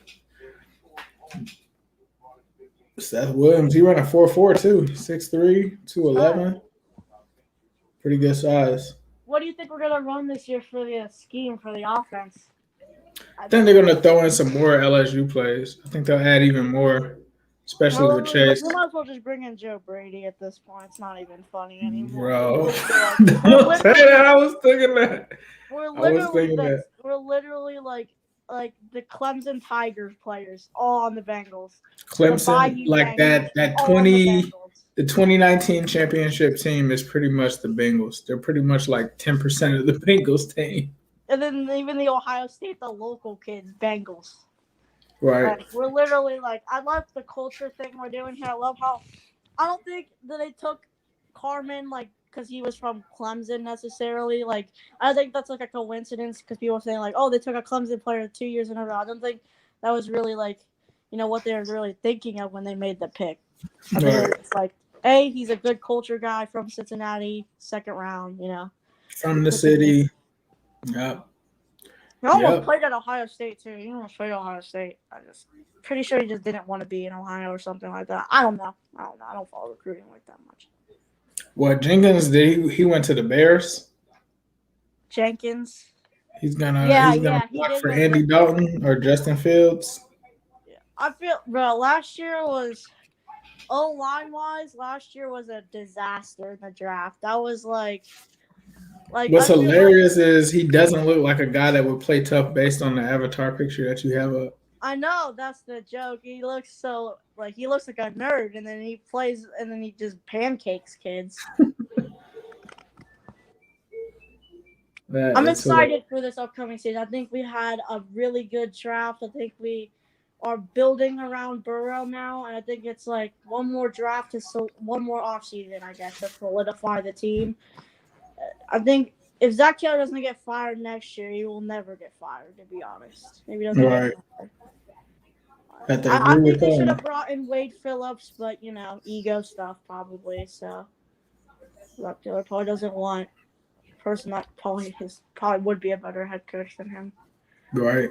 The coordinator. I really like Wade Phillips.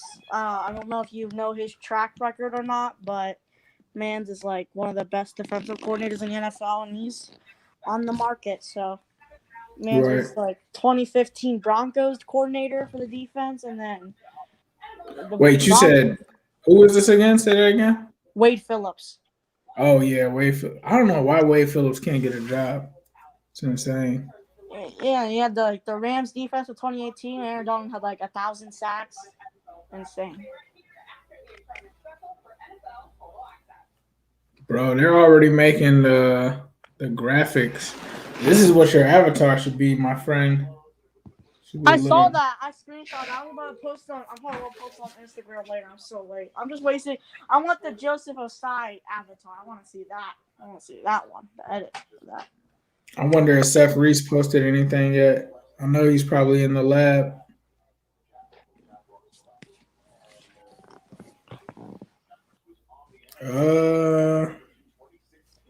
That's dope. He had a Welcome to the Jungle Spotify thing that he made with Joe Burrow, Jamar Chase, and Thaddeus Moss. That's pretty lit.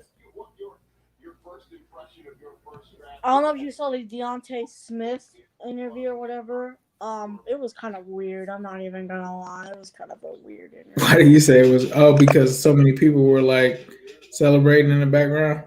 Not even that. It's just like the food. It's like, well, one of the boys like, well, you should put hot sauce on it or something like that. It was so weird. It was like, Yeah, I mean, you got to put hot sauce on fish, hot sauce and mustard. I mean, it's a yeah, but given. like they were asking him more questions about the food than him actually like as a football player. But I guess it's not always about football. I guess it was pretty funny. I was watching the stream and I heard that in the background. I always started laughing. I was like, what? Yeah, they got to spice it up somehow. Yeah, I mean, no one knows about him, so I guess that was interesting. But Jamar Chase, I mean, he has a nice fit. Not gonna lie, I can't wait for him to see #1 next year. Yeah, seeing Jamar Chase Watching that post-draft, post-first-round interview was interesting. Yeah. He's gonna break every Bengals receiver record. So Yeah, I thought that was interesting. The one thing I just hope that he kept mentioning how he didn't like the code, so hopefully he gets used to the code. yeah, he doesn't He said seem he like put a icy seasoned hot. guy, but He said he put icy hot on his skin. yeah, I mean, the cold isn't that bad in Ohio, for me at least. I've grown up here, so it's not that bad for me. Right. But he's from Louisiana, and I don't even know if snow even exists down there. I don't even know if they know what that word means. I feel like they're slowing the picks down. Shouldn't they be speeding these up? I'm gonna have to go soon. We'll see, but I'll stay for a little longer if I can. All right, bro. No, you can head out. I'm probably gonna take a break for a second and wait until we get back to the 7th round. Yeah, whenever you take your break, I'll probably head out. All right, yeah, we can take a break now, bro. All right. Do you think you're gonna do the Q&A on Sunday? I probably will. Yeah, I'll probably do it tomorrow at 8 o'clock. All right, that's sick. I'll probably be on there. 8 or 8:30, either one. Probably 8:30, closer to 8:30. Real quick before we head out, just wanted to talk about who do you want the Bengals to sign in free agency post draft, like not undrafted, but just free Still Trey Turner for me. For me, it'd have to be Reuben Foster. I don't know. I like the way he plays. I don't know if you've seen his highlights, but he's physical, he's fast, he's still young, but he just has character concerns. Well, Right. big character concerns. I wouldn't even have to call it concern. It's a problem. It's a problem at this point. So, but we've had Pac-Man, we've had montage, we've had worse. So, Yes, sir. Who? So you're saying you want Reuben Foster?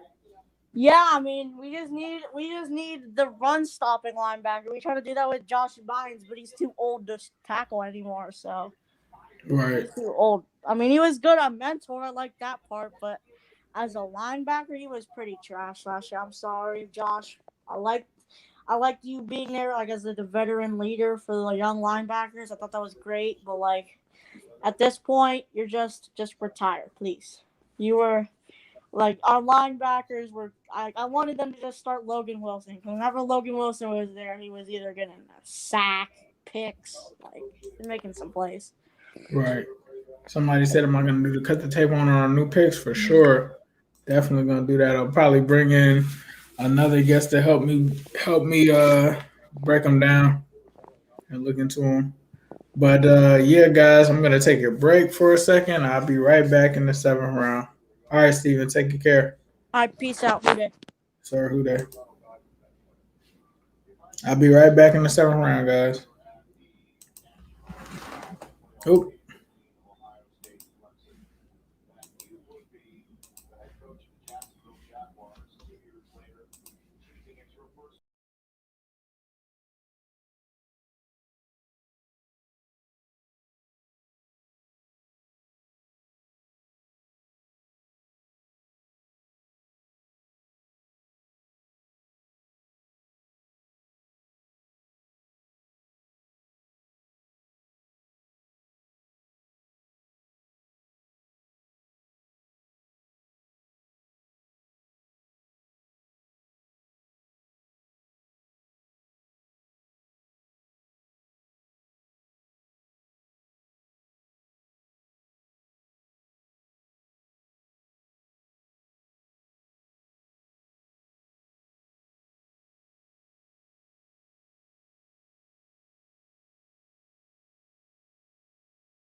So the Kansas City Chiefs are just gonna take Trey Smith like that?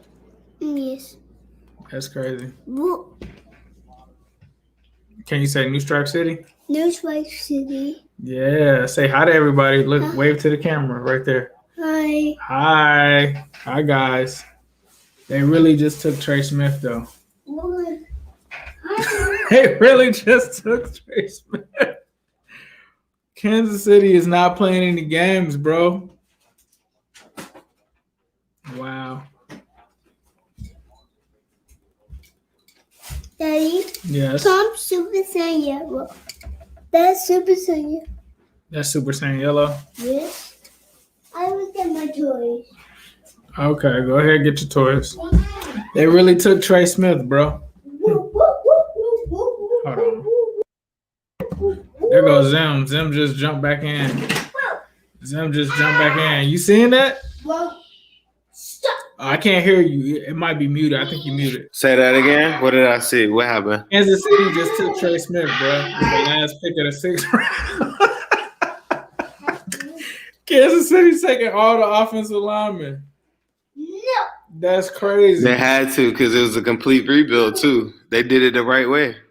Yeah, that's wild. Like I didn't expect them to take him. He good. Don't worry about it. He's straight. He good. He just chilling. You want to say hi to Zim? Hi, Zim.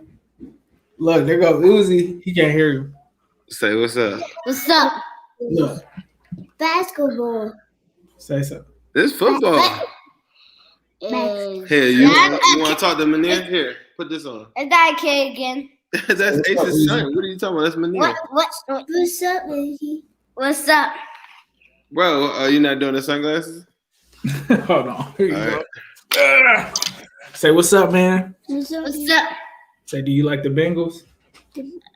Say, do you like the Bengals? Did you like the Bengals? Yeah. You gonna tell them about what other stuff you like? Say, ask them about Mario. Mario. Mario. You gonna show them what you got? Basketball. Yeah. Put it up. Basketball. Yes. Sam. Yeah. Sam. All right, here. I'll take it back. That's the future right there. That's the future of the Orange is the New Black podcast. Me and Zim are gonna retire one day, and they just gonna take over for us. Right. By the time I get him like 8 or 10, he probably hate the Bengals. Spell my name. Can you spell my name? Do you want me to spell your name? Spell your name. This one. Not right. You know how to spell your name? Yeah. Say it out loud. Say the letters. Mm-hmm. I want this. Yeah, that's it. But they don't hear you saying that. Don't push the M. You mean this? All these. Hey, he got the ball. You see the ball? Who's he playing with the ball? You mean this or this? He gone. Hey, he got the babe joint too. Yeah. Oh yeah, he about to go to a party. He ready. That way or that way? He about to go to a Roblox That way party. or that way? Be rich. Be rich forever. You want that way? You gonna be rich forever? You want that Hey, look, way? hey, Manir do karate that way too. or that way? Me too. Y'all both do karate. We were actually just watching his video of his sparring thing this morning. He was sparring with the kid. I seen it. I commented on the joint. That joint was crazy because I can't even imagine when they get to that stuff. Right. It's wild. I was just like, he was throwing the kicks. I was like, don't hit him. Oh, don't press space. Don't do that. He was doing the kicks and stuff. I was like, all right, don't hit him with any low blows now. We can't. I was like, you can't hit him that hard. Daddy? Yes. I Don't. moved him here.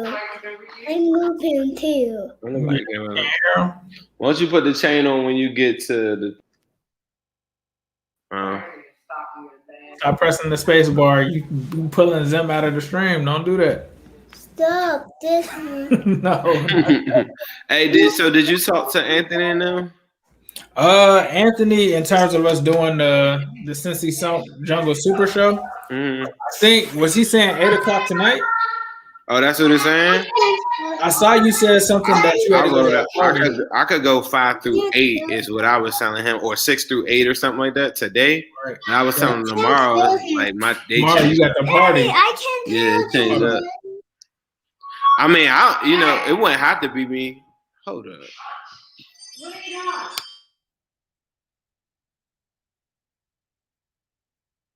Yeah, for me, like, I don't know if Ace even hear me, guys? I can hear you. Oh, okay. Okay. Yeah. So, one thing, I was telling everybody too, if you're in here on Ace's stream, is we appreciate you guys like sticking in it and sticking with this Bengal stuff, because it's a rough road and it's one that's less traveled, right? So, I hope everybody has. It's kind of funny. Our sons came on the stream, because at the end of the day, we're trying to do this stuff so that like we create more success and revenue and all these different good things or whatever. So, I did a speech out earlier today, and I was just telling people, like, in my mind, I had my own plan on what I think the Bengals should have drafted, right? Because Carman isn't my guy, right? But I hope that, everybody gets behind the pick the same way people got behind the Chase pick, because, like that's a lesson in life. Is like, they could have picked Panay and, I could have been salty or something like that. But at first I was just like, man, Carman, I don't know about the, because I felt like there was some other short things. But, it's a reason why I'm at home doing a podcast and, and somebody doesn't pay me a large amount of money, which they should, to pick, Bengals picks. I'm not really Jim Tobin, so I gotta trust it, and then it's up to me and Ace on a weekly basis to be able to show y'all, like, hey, like this dude is good, or this guy doesn't need to play. But until that happens, you're probably going. Can't speak for Ace, but it's gonna be probably little kickback from me, especially like on Carman.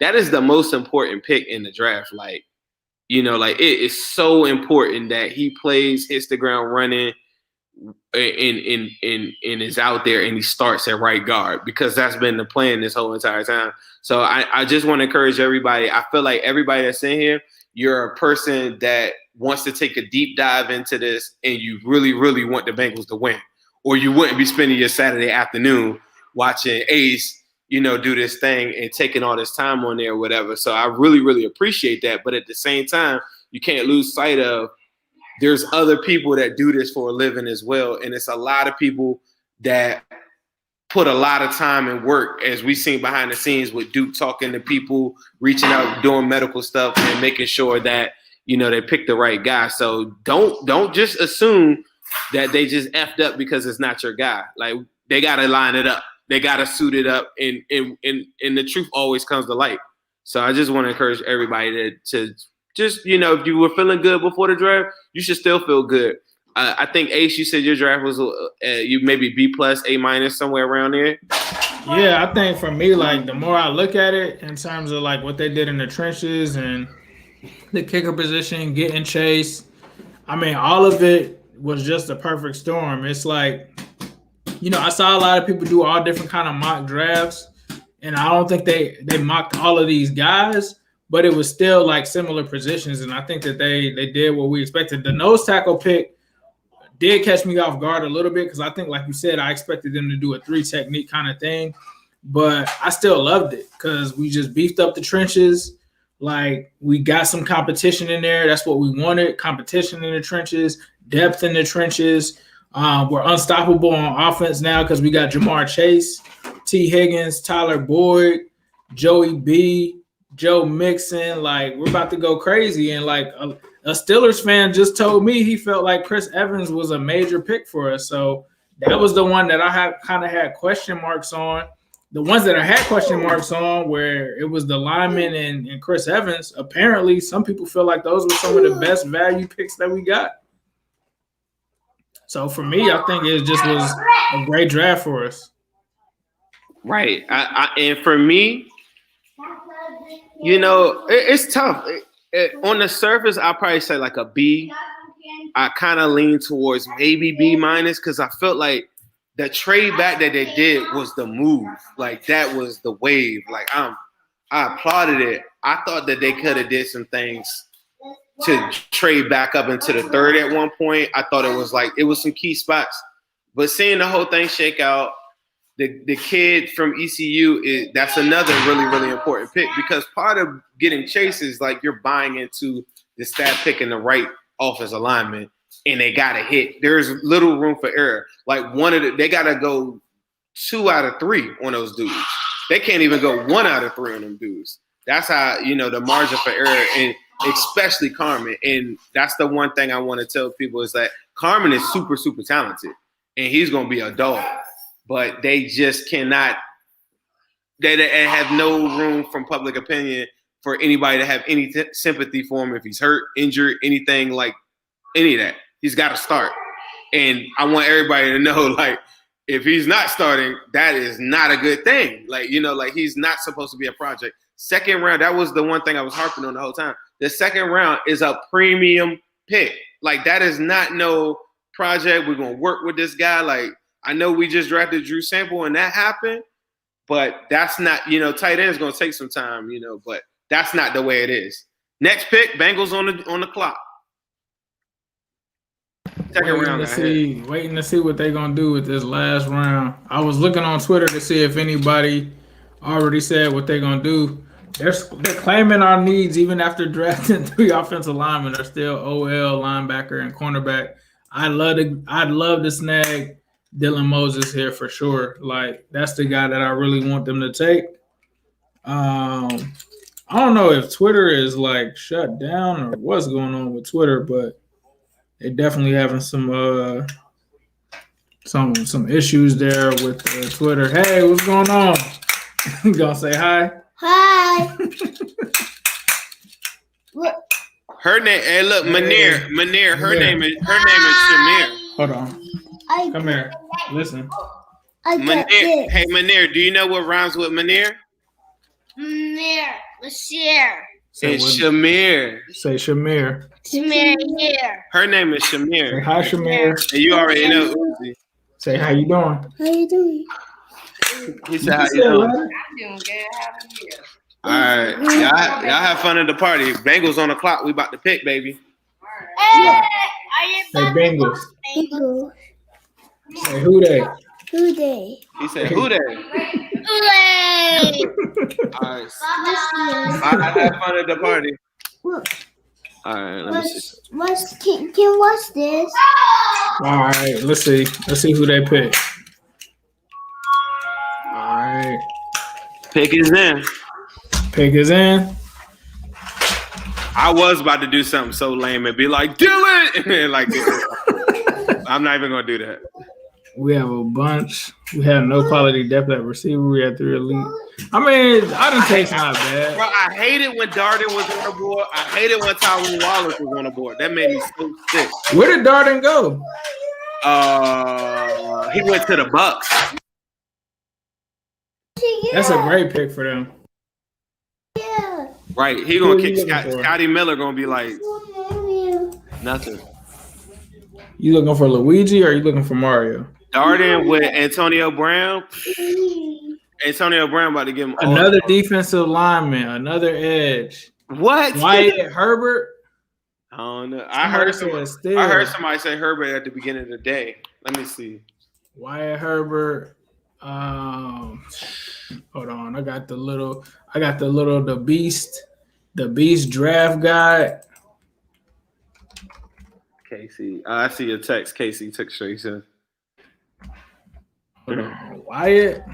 Not Wyatt Davis. Wyatt Herbert. Wyatt Herbert. I know. I remember the name. Didn't he? He went to Kent State, right? He was expected. Yeah, Kansas State. Seventh priority free agent. He's 6'2", 258 pounds. Ran a 4.89, 31-inch arms. They about to have a Royal Rumble at edge and defensive line. But this is one thing that fans don't remember. As much as we've been so enamored with offensive line. Do you remember there was a point where Amani Bledsoe, Freedom, and the other kid, they had a random dude just playing one week. So I know that staff probably was about tired of it. So that was one of the things. 8.5 sacks for him last year. He had 8.5. 20 sacks in 34 games. 13 tackles for loss. 27 tackles. They said a 3-year starter at Kansas State. He lined up at defensive end in the 4-3 scheme, rushing from a stand-up and 3-point position. After earning all freshman All-American honors in 2018, he led the tackles. He led the Wildcats in tackles for loss, sacks as a sophomore and junior, becoming the 8th player in school history to reach 20 sacks in his career. I cannot believe you got some diehards like this in here, bro. Like, I'm just sitting. Hey, bro, this is wild to me. Like, to have like 150 people on this month, and the draft is over for us. And Draft over, bro. They still in here. I gotta like put this on my Instagram, bro. Nah, they go. Yeah, go ahead. So we still here, people. We still here. Still in the war room. That's how excited they are. Overall, he's a productive, football-obsessed rusher with quick feet and hands, but his moves are predictable, and he is more try-hard than toolsy. He projects as a face-up sub-package 20. So I'm good with that. I mean, my boy, my boy from that I be telling you about that's with the Titans. He went to Kent State, and he's still heavily involved with them. So I'm gonna definitely hit him. Be like, man, tell me what's up with him. Nah, he's saying they in the trenches heavy. But Zim, I see we'll try to connect and see if we can get in tonight. Was there anything you wanted to say to the people before we get out? No, I just said that, what I was saying just a second ago is just like, I appreciate, the fan base. Like, I feel like me and you, of course, we work hard, but there's some fans at home working hard too, because people be sending. I done seen so many mocks. I'm so glad this draft over. Right. I done seen so many people send me a daggone mock, and half the time it'd be like people that I'd be like, bro, this is my dude, whatever. Then they just send it over and be like, dog, do you like it? I'm like, hell yeah, I like it. That's like that's all the smoke I've been talking about the whole time. But I feel like I think it's crazy that all these people like I think that's so lit, and I don't feel like such a loser because all the people that are around, like my friends, they think I am like, they don't think I'm a loser. I'm just joking, but they just think I'm totally insane that I love the Bengals this much. So it's just being a diehard fan, bro. That's all it is.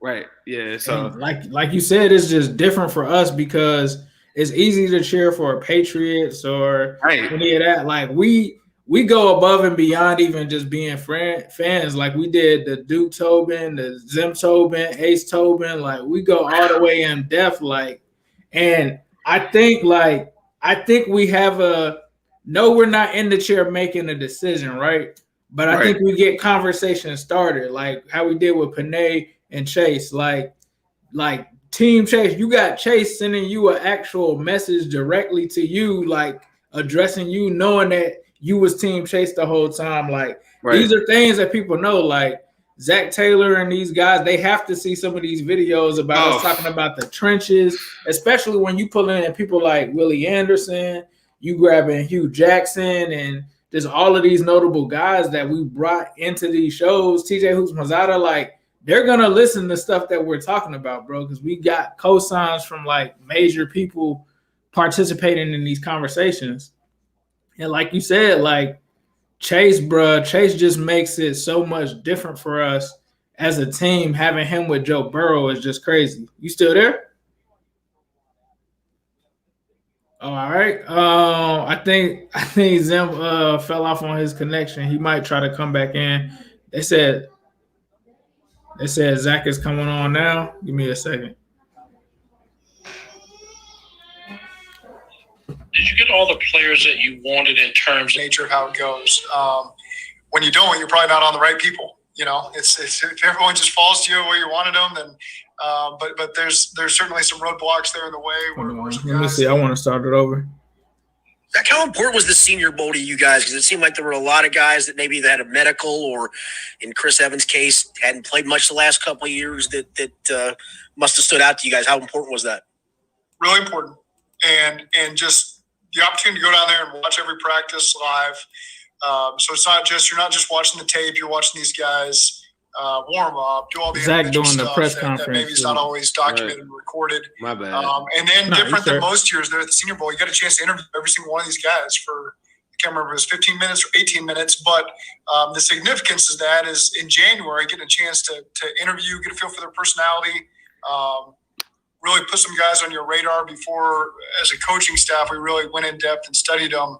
It really was a great starting point. And so, that's a great question. I think the Senior Bowl was just a great way to kick off the scouting season for us, and we got a lot of guys that play that game. Coach, when you look at the overall draft, did you get all the players that you wanted in terms of based on what the teams picked in front of you? Is that who is that asking that question? Was that the person you? I don't know. I really always had in hear mind? it. That's the dude that caught the Patriots guy. That was recording.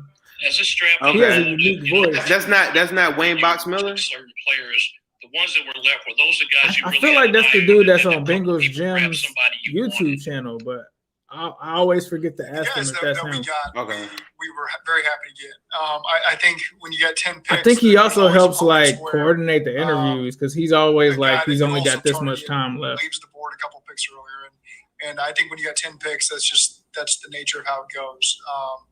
When you don't, you're probably not on the right people. You know, it's if everyone just falls to you where you wanted them, then but there's certainly some roadblocks there in the way where some guys that you're excited about get lifted a couple picks before, and and so that's just the way it goes. Taking a kicker with the 5th pick in the draft. What's your take on that, Coach? I took some nuts. Yeah, we were gonna have to wait a while, to get him in the 6th round, just the way our picks fell. He was the guy that we wanted. You had the extra pick. You had the luxury to do it. Just felt like we needed to get up there and get him. And make again, sure secure having the those two kicker. extra 4th round He's picks an really asset. helped us because Zach, we were able to tell him hit he's some an positions asset. that we felt like we needed to help. And then that frees us up to make a decision like that in the 5th round. Yeah. So we just Bye-bye, really feel good Cyber. about how it felt for us, and glad that we got up in there. Zach, you seemed pretty fired up in your call of drafted Cam Sample on the broadcast there. What can you tell us about him, and what do you like about him? Zach was fired up about him. He brings a lot to the table for us. Again, he brings some position flexibility there on all 3 downs to be able to move up and down the line. And again, another guy that stood out, really caught our eye for the first time at the Senior Bowl. He was a guy, as you talked to a lot of the offensive linemen there, we oftentimes ask who's the toughest guy you're going up against over the course of the week. And I'd say a high percentage of them said Cam Sample. And so that registers, and you make sure you do a lot of work on him, watch the tape, and do all the interviews. And a really impressive guy. He's going to come in here, and we know we're going to get everything out of him. So we're glad to add him to the building. Like, obviously, you guys came in here targeting French play. I mean, that's obvious by your draft. But did you think it would look as obvious as this? I mean, I don't know the record for most pounds drafted by a Bengals franchise, but this has to be up there. Did it go We got even some big more that way boys. than you maybe even anticipated? Big boy. Yeah, I think there just kept being value there that we liked. And so we just kept adding to it, kept adding competition. And, we just got our depth took a hit last year over the course of the year. You go into training camp, you feel great about everything, and then your depth just takes a hit. That's just the nature of an NFL season, 17 games in a physical division. And so, we don't want to go down that road again. I don't want to be there in week 12, week 13, and you're signing guys to walk off the streets and play. And so we're Appreciate that, Doug. get depth, get the guys that we like. Really feel good about how we came out of this weekend on both sides of the line there. The round that seemed to typify that was the 4th round, which may be the heaviest round in Bengals history, with the 2 defensive linemen and the offensive linemen. What did those 3 guys have anything? Is there anything in common that they have that strikes you? Any common thread that they had? A really high upside.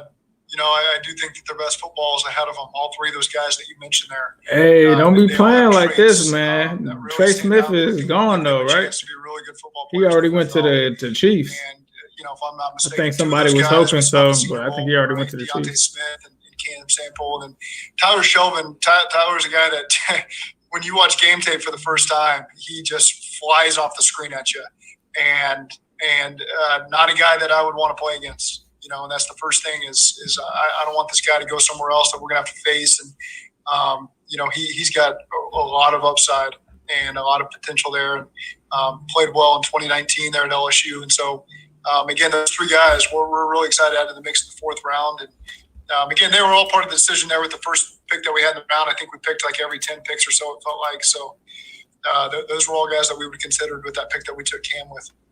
Zach, obviously, y'all spent a ton of time watching Joe Burrow's tape, or all of LSU's tape last year as you got ready for the 2020 draft. Did that play an impact at all when you're looking at your evaluations when coming in 2021? Can you further elaborate on that? In what way? Did that maybe did that kind of stick out in your mind when you're looking at evaluation? Like, oh yeah, I remember we were watching Burrow's tape or watching Burrow's games, and this kind of came up here and there. It seemed like there were a good amount of ties that just indirectly or directly had ties to Burrow. So, did watching all those snaps of 2019 LSU kind of maybe impact the draft class in this year? Yeah, obviously Jamar. That's the one that stood out.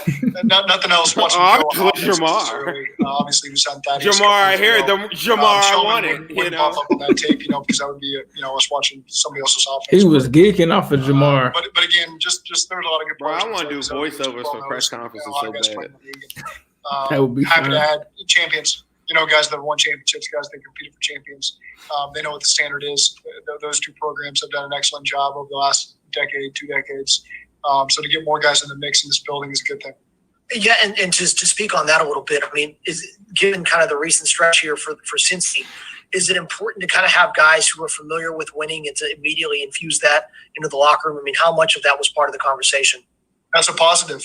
It is, and again, we're adding guys that have talent. We want guys that have talent and can come in here and play in the NFL, because ultimately that is extremely important in this league. You got to have guys that are good at their jobs, and but then when you got the intangibles to mix in with that as well, that's positive. So again, we're happy with the guys we had. With your you signed Riley Reef and drafted 3 offensive linemen led by Jackson Carman. Do you feel like you've significantly upgraded the O-line?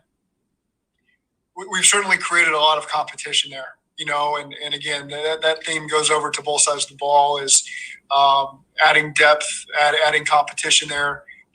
We got a lot of guys that that's something Zim talked about as well, adding competition to the offensive line. Adding to the building in free agency in the draft, guys that love football and guys who want to compete and aren't going to shy away from it. And we'll see how a lot of things shake out for us, but just really excited about the competition that we're going to have on both sides of the line. With your 3 rookie offensive linemen, are you just going to have them focus on one position on the line right now, or are you going to ask them to maybe build more versatility from the start? I think ideally that they walk in and we've got in our own minds how we're going to use those guys right out the gate, what position. I'm not going to get into that today necessarily, Charlie. That's a good question. Marvin Wilson went undrafted. We do think that these guys have versatility. Yikes. So if we need it, we want to ask it of them. From Florida State. These guys do have the versatility. He went undrafted? I've seen Deontay play guard. Looks like it. Somebody said sign Marvin Wilson. They're at East Carolina. Trying to go down.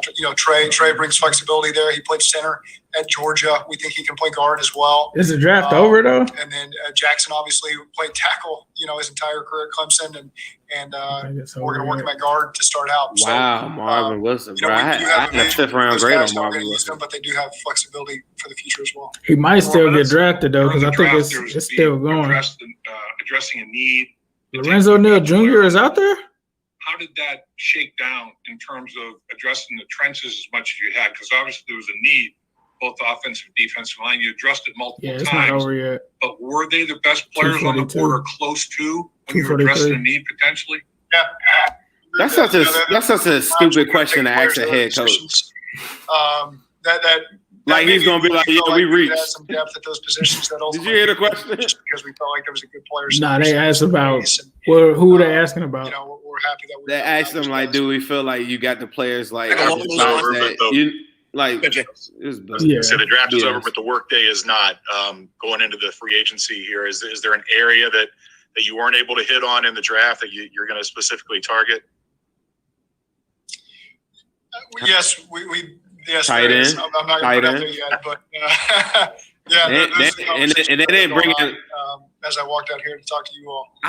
They're about to take hella corners on that on the UDF list. That trade, because it opened up bunch of corners they didn't touch. They didn't touch safety either.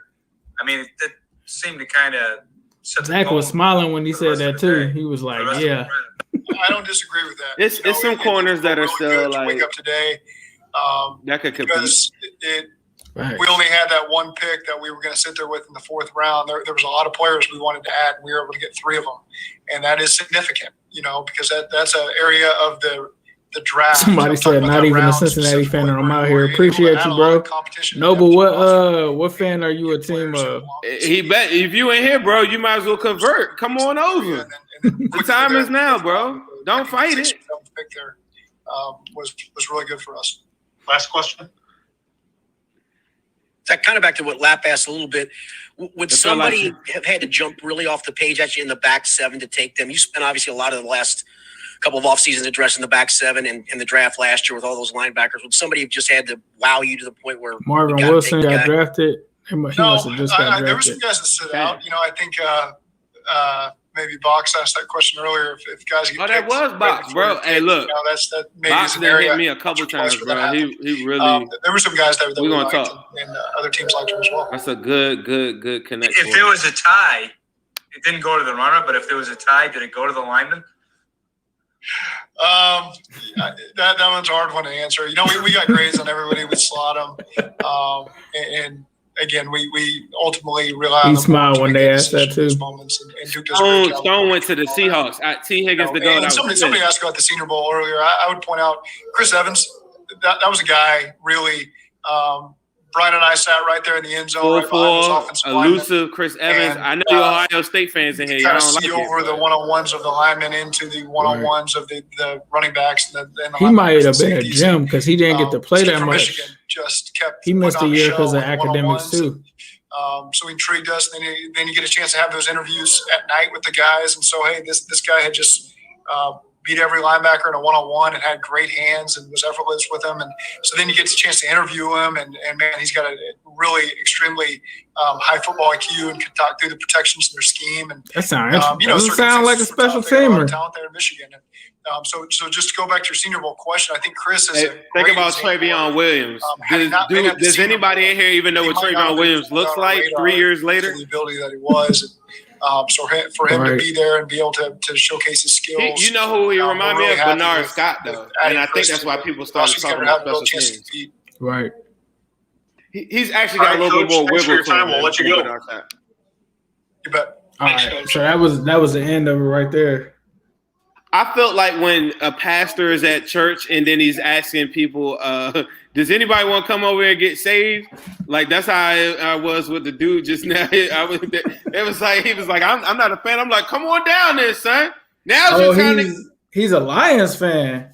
Right. Lions, I know they're terrible, but I like watching AFC North teams. It's so weird, bro. Now the Lions, I feel like now, of course, fans of Bengals are going to be watching him, right? But it's going to be a small little bit of a rivalry type of thing that I think just nobody could ever get past. And you know what's so crazy about it? We did that, though. We started it, bro. Like, we started that, and then I feel like Jamar Chase saying that thank you thing was like, let's finish it. Like, I feel like that was I would come down on Twitter. I'd be like, hey, look, this whole thing is over. And then the debate would still go on. I think the Jamar Chase saying thanks, it was, to me, I didn't take it as it was, oh, I'm excited off of you. I took it as like there's millions of people that hit me. It was like, bro, I had the same reaction from Jamar Chase. So I'm like, bet, like this for all of the people that's like going to ride for Jamar Chase now. But I'm not gonna lie, bro. Go ahead. My bad. I didn't mean to cut you off. No, I was just gonna say, like, now I think people are gonna be looking at the Lions a little bit, right? Because and think about what we play the Lions. Like, is that like, your wife's from the D? Right. Like there's another little element to it. I think that's fun for sports, bro. Because I'm gonna tell y'all this. I'm gonna be pumped. And I told Mike this. I told a couple other players that I know. I say, look, if we play the Lions, like you gotta get me. Like you gotta get me right because they're gonna kill me. They're gonna kill me, bro. If this dude get off, like so, like I think for me, like the moment that I like let everything go Zim is when we were on the phone with Willie and I saw the flash of Jamar Chase wearing the white shoes with the orange and black on them. And I got super excited when I saw that, bro. And he had the orange handkerchief. He tried to say he ain't know. Who said he ain't know? Oh, yeah. Man, he knew. He knew. He knew, bro. He said he contradicted himself because he said Joe gave him a text the morning and said, get your bags ready. Get your bags Then he ready. said, oh, yeah, last minute shopping. Yeah. I just went and bought a $1,800 pair of white, black, and orange shoes with an all-white suit. I had no idea. With the handkerchief, with the orange handkerchief to match. Had no idea that I was going to be a Bengal. But when he had that, I was like, let's go, bro. So I'm fully on board. We already done talked offline. I'm fully on board. I'm excited for next season. I'm really ready to jump into Madden right now and make all of these dudes. I ain't even gonna lie. But you know what's so fun that I think is gonna be really, really good is now that the draft is over, I cannot wait to talk to TJ.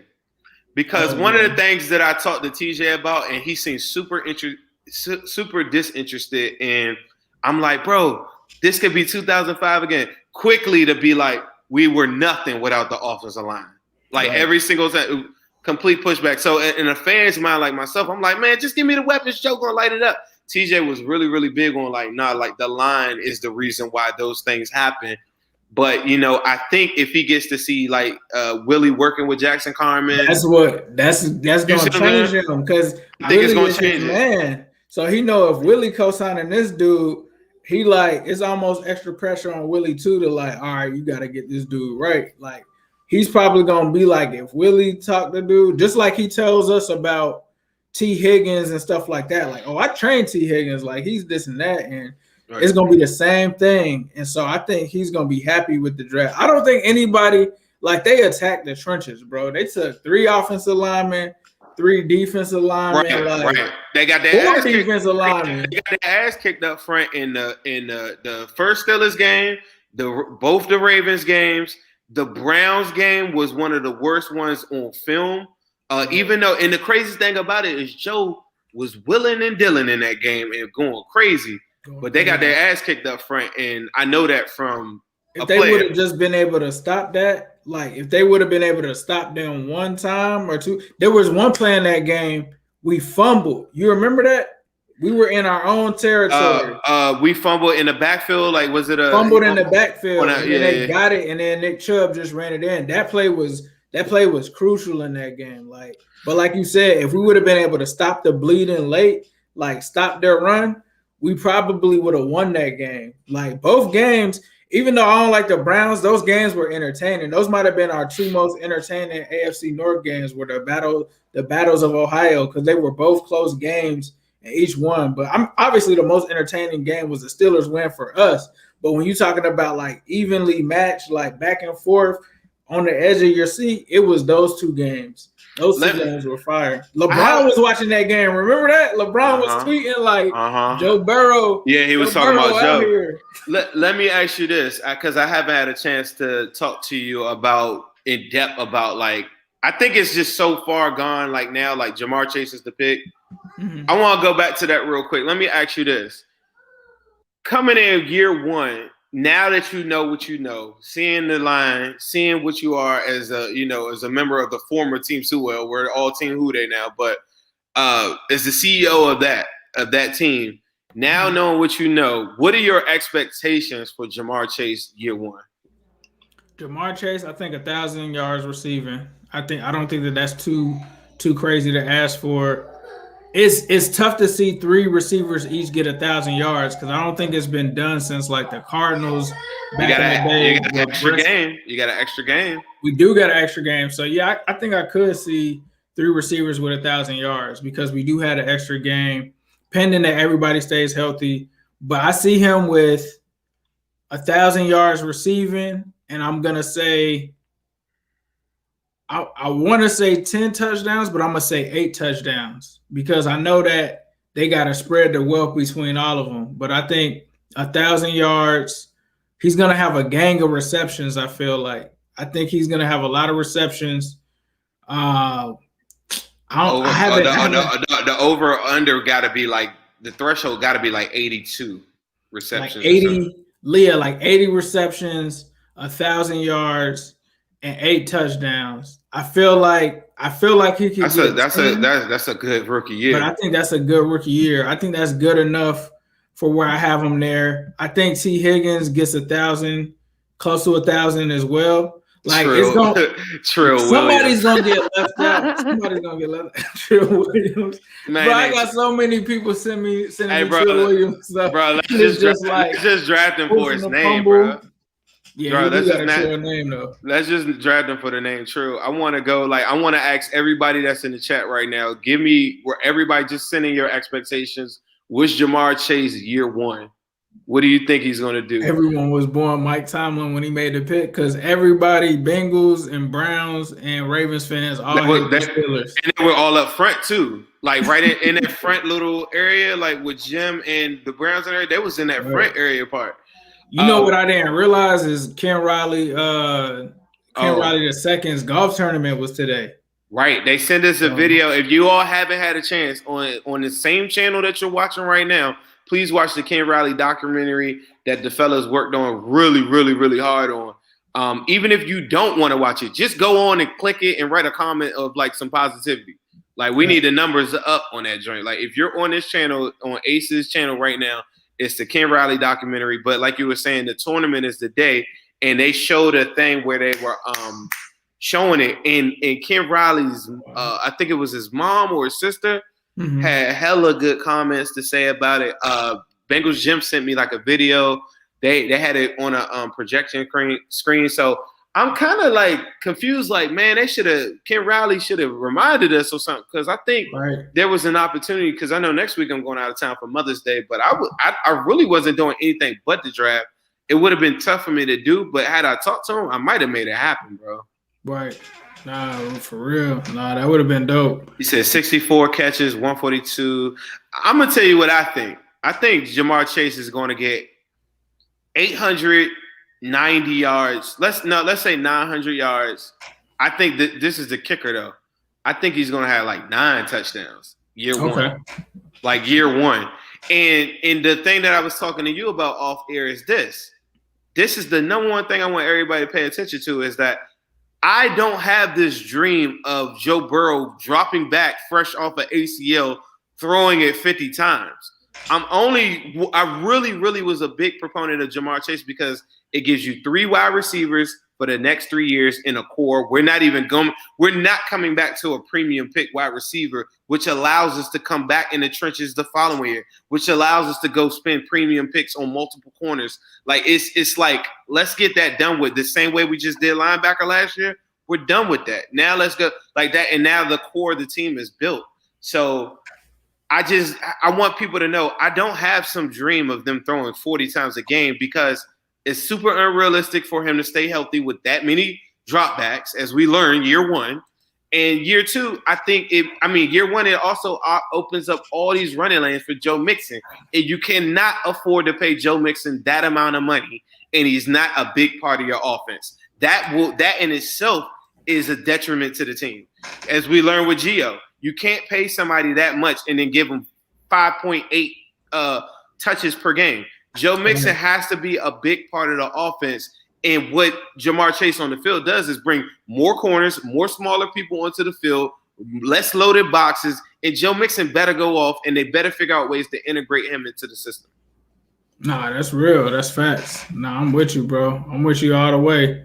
But I'm not going to even lie. 6 hours in. Appreciate all the love. Appreciate you, Zim, for stopping by. You'll definitely be hearing from us. Obviously, we're going to recap the draft. We're going to try to get with the fellas from Cincy Jungle as well and do some things. Appreciate all the diehards watching live, the 140 of you. Please be sure to hit that subscribe button. Also, please be sure to follow Zim on Instagram and Twitter at ZimHude. We're both affiliated with Fanatics. Go to his Instagram and his Twitter and make sure you use those links because those links support me and him. If you're on his page, that's going to support him. So be sure to swipe up. Get your Chase jersey because it's only right. This is the team leader of Team Chase. So if you're going to go and get one of those. Where you get that shirt? LFG Cincy. We both affiliated with them as well. Do LFG you put your Cincy. link in there? Do you put your link in there? I need to actually add it to my YouTube description. I'm gonna do that right after here. But it's lfgcincy.com. You sign out and you can put either Ace or Zim in the checkout, and you can get dope merch like this. Joey B #9. We Tigers. Woo! Tiger King. I might have to have him make a shirt called We Tigers, because all of these Clemson and LSU dudes. I'm gonna tell y'all. Wait till Ace puts the link up before you go to LFG, because I want Ace to get the credit for it. But when I tell you that this guy Cam got some dope ideas straight out the natty, I met him directly again last week in person. We had a lunch and everything like that. Super cool dude. His designs. They got a design with Pac, with a red shirt on, and the red. It's hard. Like they got that. They got. I don't know if you guys. I'm a big fan of Eastbound Down. That's the show with Kenny Powers. They got a Kenny Powers with reds. I told him. I said, bro, you don't have to send me that. I'm about to buy that. So that's another joint. Make sure y'all stay hip to that. Fanatics. If y'all gonna buy the Bengals stuff, why not get it from us? It's the same authentic merchandise. 100% authentic or money back guarantees that you would get from Bengals.com. But LFG is another brand to watch out for. New Stripe City, make sure you buy Aces stuff. So all the Bengals stuff, we gonna get you lit. We gonna make you look good. That's happening. Thanks. All right, bro. Appreciate you. Appreciate you all. Who they? Go tell all your family and friends we come in and we're gonna take over. Like Jamar said when you heard his first call, he was like the takeover coach. So, and then when I had my reaction video, I was like, the world is mine.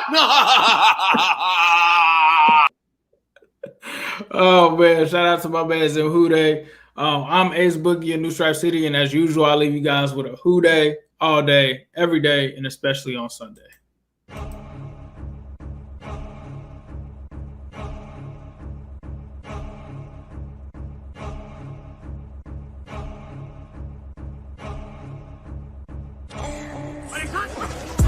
Here comes Moses. Here comes the quarterback, Burrow. Looking for a block, and he got it up in the front by Hopkins into the end zone. Touchdown! Fakes, throwing to the end zone, wide open is Higgins for the Cincinnati touchdown. There's the sneak. Burrow gets low, driving towards the goal line. He's inside the one, and he's